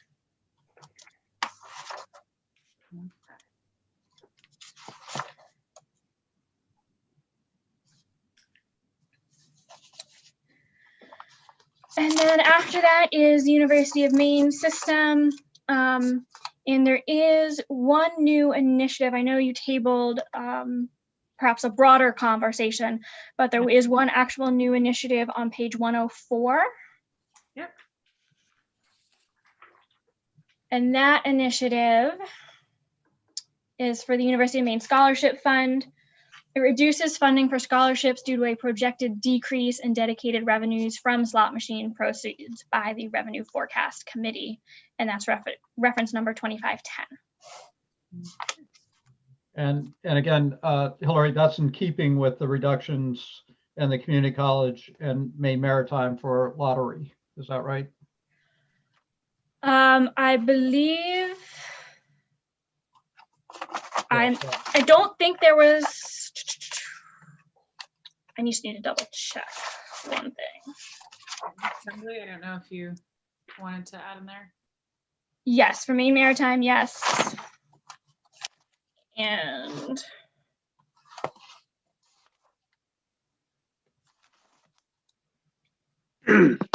yes, and same for Maine Maritime. Yes, correct. All right. I just wanted to confirm that. I'll move in reference number 2510. Second. By Representative Dodge. Senator Woodson. Yeah, what page are we on? I've lost my position here. 104. 104. 104. We can also have Hillary pop it back up on the screen if that's. No, I have it. I have it. Thank you. Any further discussion? Seeing none. Oh, did I hear someone say something? Nope. Okay. Seeing no further discussion, all those in favor of moving in reference 2510 on page 104, please raise your hand and keep it up so I can see it. It's unanimous of those present and voting. We're almost there, folks. Right, so the very last page is on the reclassifications. And before I start going through them, does anybody want a quick heads up of what reclassifications are? Or is everyone good? I think we're good. Okay. Shout out if anyone gets confused, so. All right, so this is back to the Department of Education. The first, we've got 4 reclassifications, one in the facility, safety, and transportation, one in school finance and operations, that's 813. One quick second, Hillary, Representative Smithson has her hand up. Thank you, Madam Chair. Hillary, would you mind just going over classifications just in case? Thank you. Sure. Yeah, so a reclassification occurs when an employee is performing duties outside his or her assigned position classification. Might be initiated by an employee or management, and the Bureau of Human Resources determines whether the reclassification is warranted, and if so, identifies the appropriate classification. Funding for the ongoing costs of reclassification may be achieved either through the legislative process or through savings within the personal services line. If the offsetting savings can only be identified from another account, or if an appropriation or allocation is required, then it needs to go through the legislative process. And typically it's then included in the biennial budget in Part B. Any questions on that, Representative Sampson or anyone else? Representative Millette, you have your hand up. Madam Chair, not necessarily a question, but I do note that these don't appear to affect the general fund, that this is other special revenue, federal expenditure funds. That's correct. And I only have 3, not 4, or am I reading this incorrectly? Nope, I incorrectly said 4. It is 3. Okay, Representative Millette, did you have a follow-up? You still have your hand up. Okay, we're good. Okay, so the first one is facility, safety, and transportation. This is other special revenue funds under reference number 924. Anyone like to move this one in? Madam Chair, I would like to move in number 924. Do I have a second? Second. By Representative McCray, and if we can just stop the screen share so we can take the vote. Any discussion? Seeing none, all those in favor, please raise your hand. It is unanimous of those present and voting. 2 more, we're almost there. The second one is in school finance and operations. This is reference number 813, and this is in federal expenditures. So, Madam Chair, I'll move in reference 813. Do I have a second? Seconded by Representative Dodge. Any discussion? Seeing none, all those in favor, please raise your hand. It is unanimous of those present and voting. And then last, but very certainly not least, in special services team, reference number 825. And again, this is a reclassification for federal expenditures fund. Madam Chair, I'll move in last reference number 825. Second. Seconded by Representative Dodge. Do I have any discussion? Seeing none, all those in favor of the last reference of the day, please raise your hand.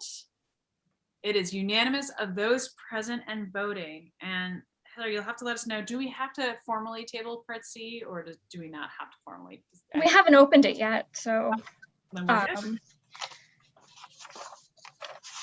before we move on, anything else from us, any clarification points?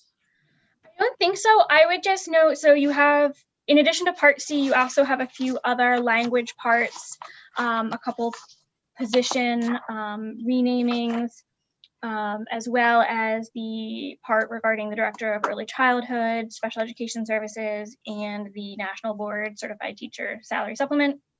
Okay. And then there is the language on Part PPP, which is related to the University of Maine system borrowing. So those are the language parts that will still need to be voted. And if there's any questions ahead of those, let me know and I can try to find some answers for you. Representative Dodge, followed by Representative Millett. Thank you very much, Madam Chair. Could you please clarify for me what those pages look like? Sure, I can put them up on the screen. So that I can pull them from my very large stack. Thank you. Yeah. And I can also resend these out if anyone is having trouble finding them. It's just that I've shuffled. But here, so it actually starts Part C as at the bottom of page 1. And it runs to page number what, please? And it runs to page number 31. Thank you. Millett. Thank you, Madam Chair. I'm looking at the document that was sent for the template for report back, and I end at page 31 with JJ. I don't see the university section. Which, yeah, what is it? PPP? Yeah. Yeah, page 49. If you do not, no, then I will send that out immediately. Great.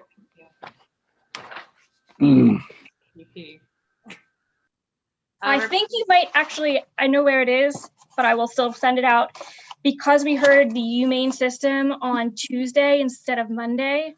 It'll be with your Tuesday packet. Okay. But I'll still send it out. It's just 2 pages.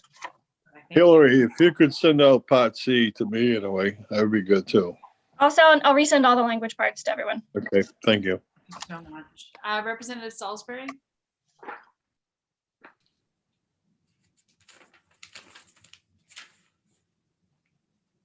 Is she on mute? She's working to unmute it. I was trying to unmute it with my left hand. It's not working. So I have the Part C. I finally found Part C. Thank you. And then also attached to that was about the charter schools and things like that. Is that also what we'll talk about? Or no, we don't talk about that. Are you looking at the testimony, like the list of folks that was included in the packet, or? No, it was in the packet. Okay. Well,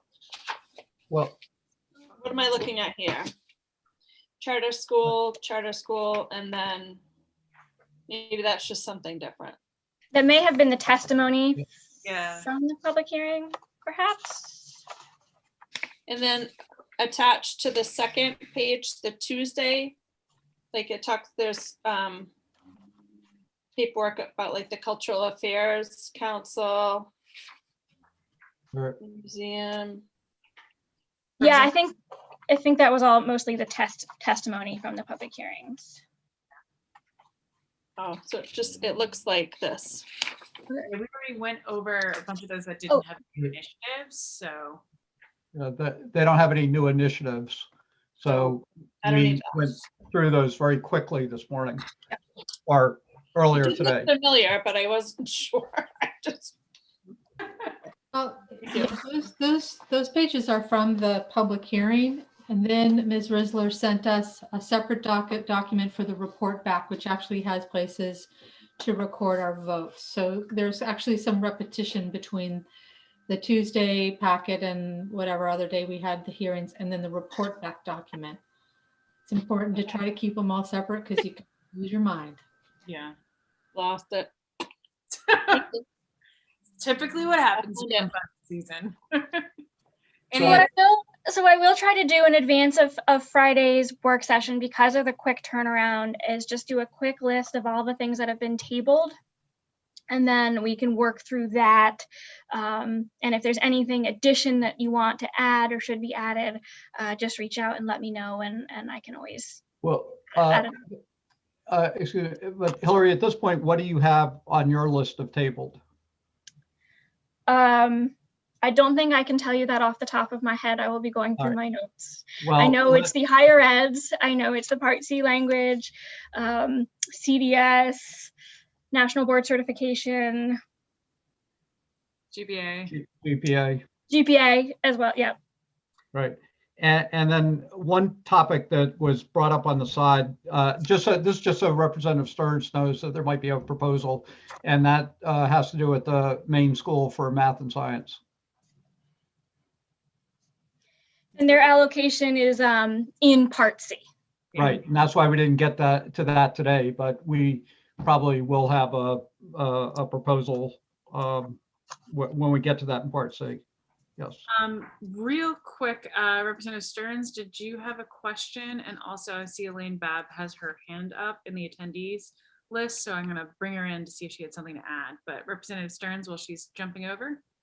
I don't have a question. I was going to share my notes with Representative Brennan on what we had tabled. Okay. We seem to be pretty well aligned. Yeah. Somewhere near the same hemisphere. Always a good sign. Ms. Babb, you have your hand up in the attendees room. I just want to make sure we weren't jumping over anything. Hi, I'm Elaine Babb, the Chief Financial Officer for the Department of Education. And you had asked a question earlier, and I didn't. You asked for somebody to get on, and I didn't because I wanted to confirm. But all those items that reduce travel and office supplies were intended to be one time for the biennium. So what we're going to do is, in the change package that's coming, that you'll see later on, it will show that in there, I guess. But the intent was for one time. I just wanted to let you know before you ended. Thank you. Thank you so much for getting back to us on that. Okay. Any other questions? Thank you, Ms. Babb. Yeah, thank you very much. Okay, folks, I know it has been quite a day. Really good work, folks. You know, I know the budget isn't always the easiest thing to slog through, so thanks for sticking with it, and for all of your patience. I know it's a Monday, so we're extra tired. So with that, I think we won't be back until Friday, so I will see you all. I think Representative McCray might have a question. Sorry, it looked like you were waving goodbye, and I was very No, I'm screaming my hands off. Anyway, I'm 4.5 hours north of Augusta, and I don't know how late Thursday night is going to get. So I may be on the road coming back Friday morning. Just okay. At least it's not a doctor's appointment. We'll keep that in mind, and definitely I'll get here as fast as I can. Okay. Priority on safety on that one. Okay. Just so the committee knows, there are actually 2 public hearings scheduled for Friday morning first. Yep. That's what I was getting at. Yeah. Seeing no further screaming hands of waving doom, not seeing any. Well, good work, everyone. Go get some rest. See you in person on Wednesday. Yes.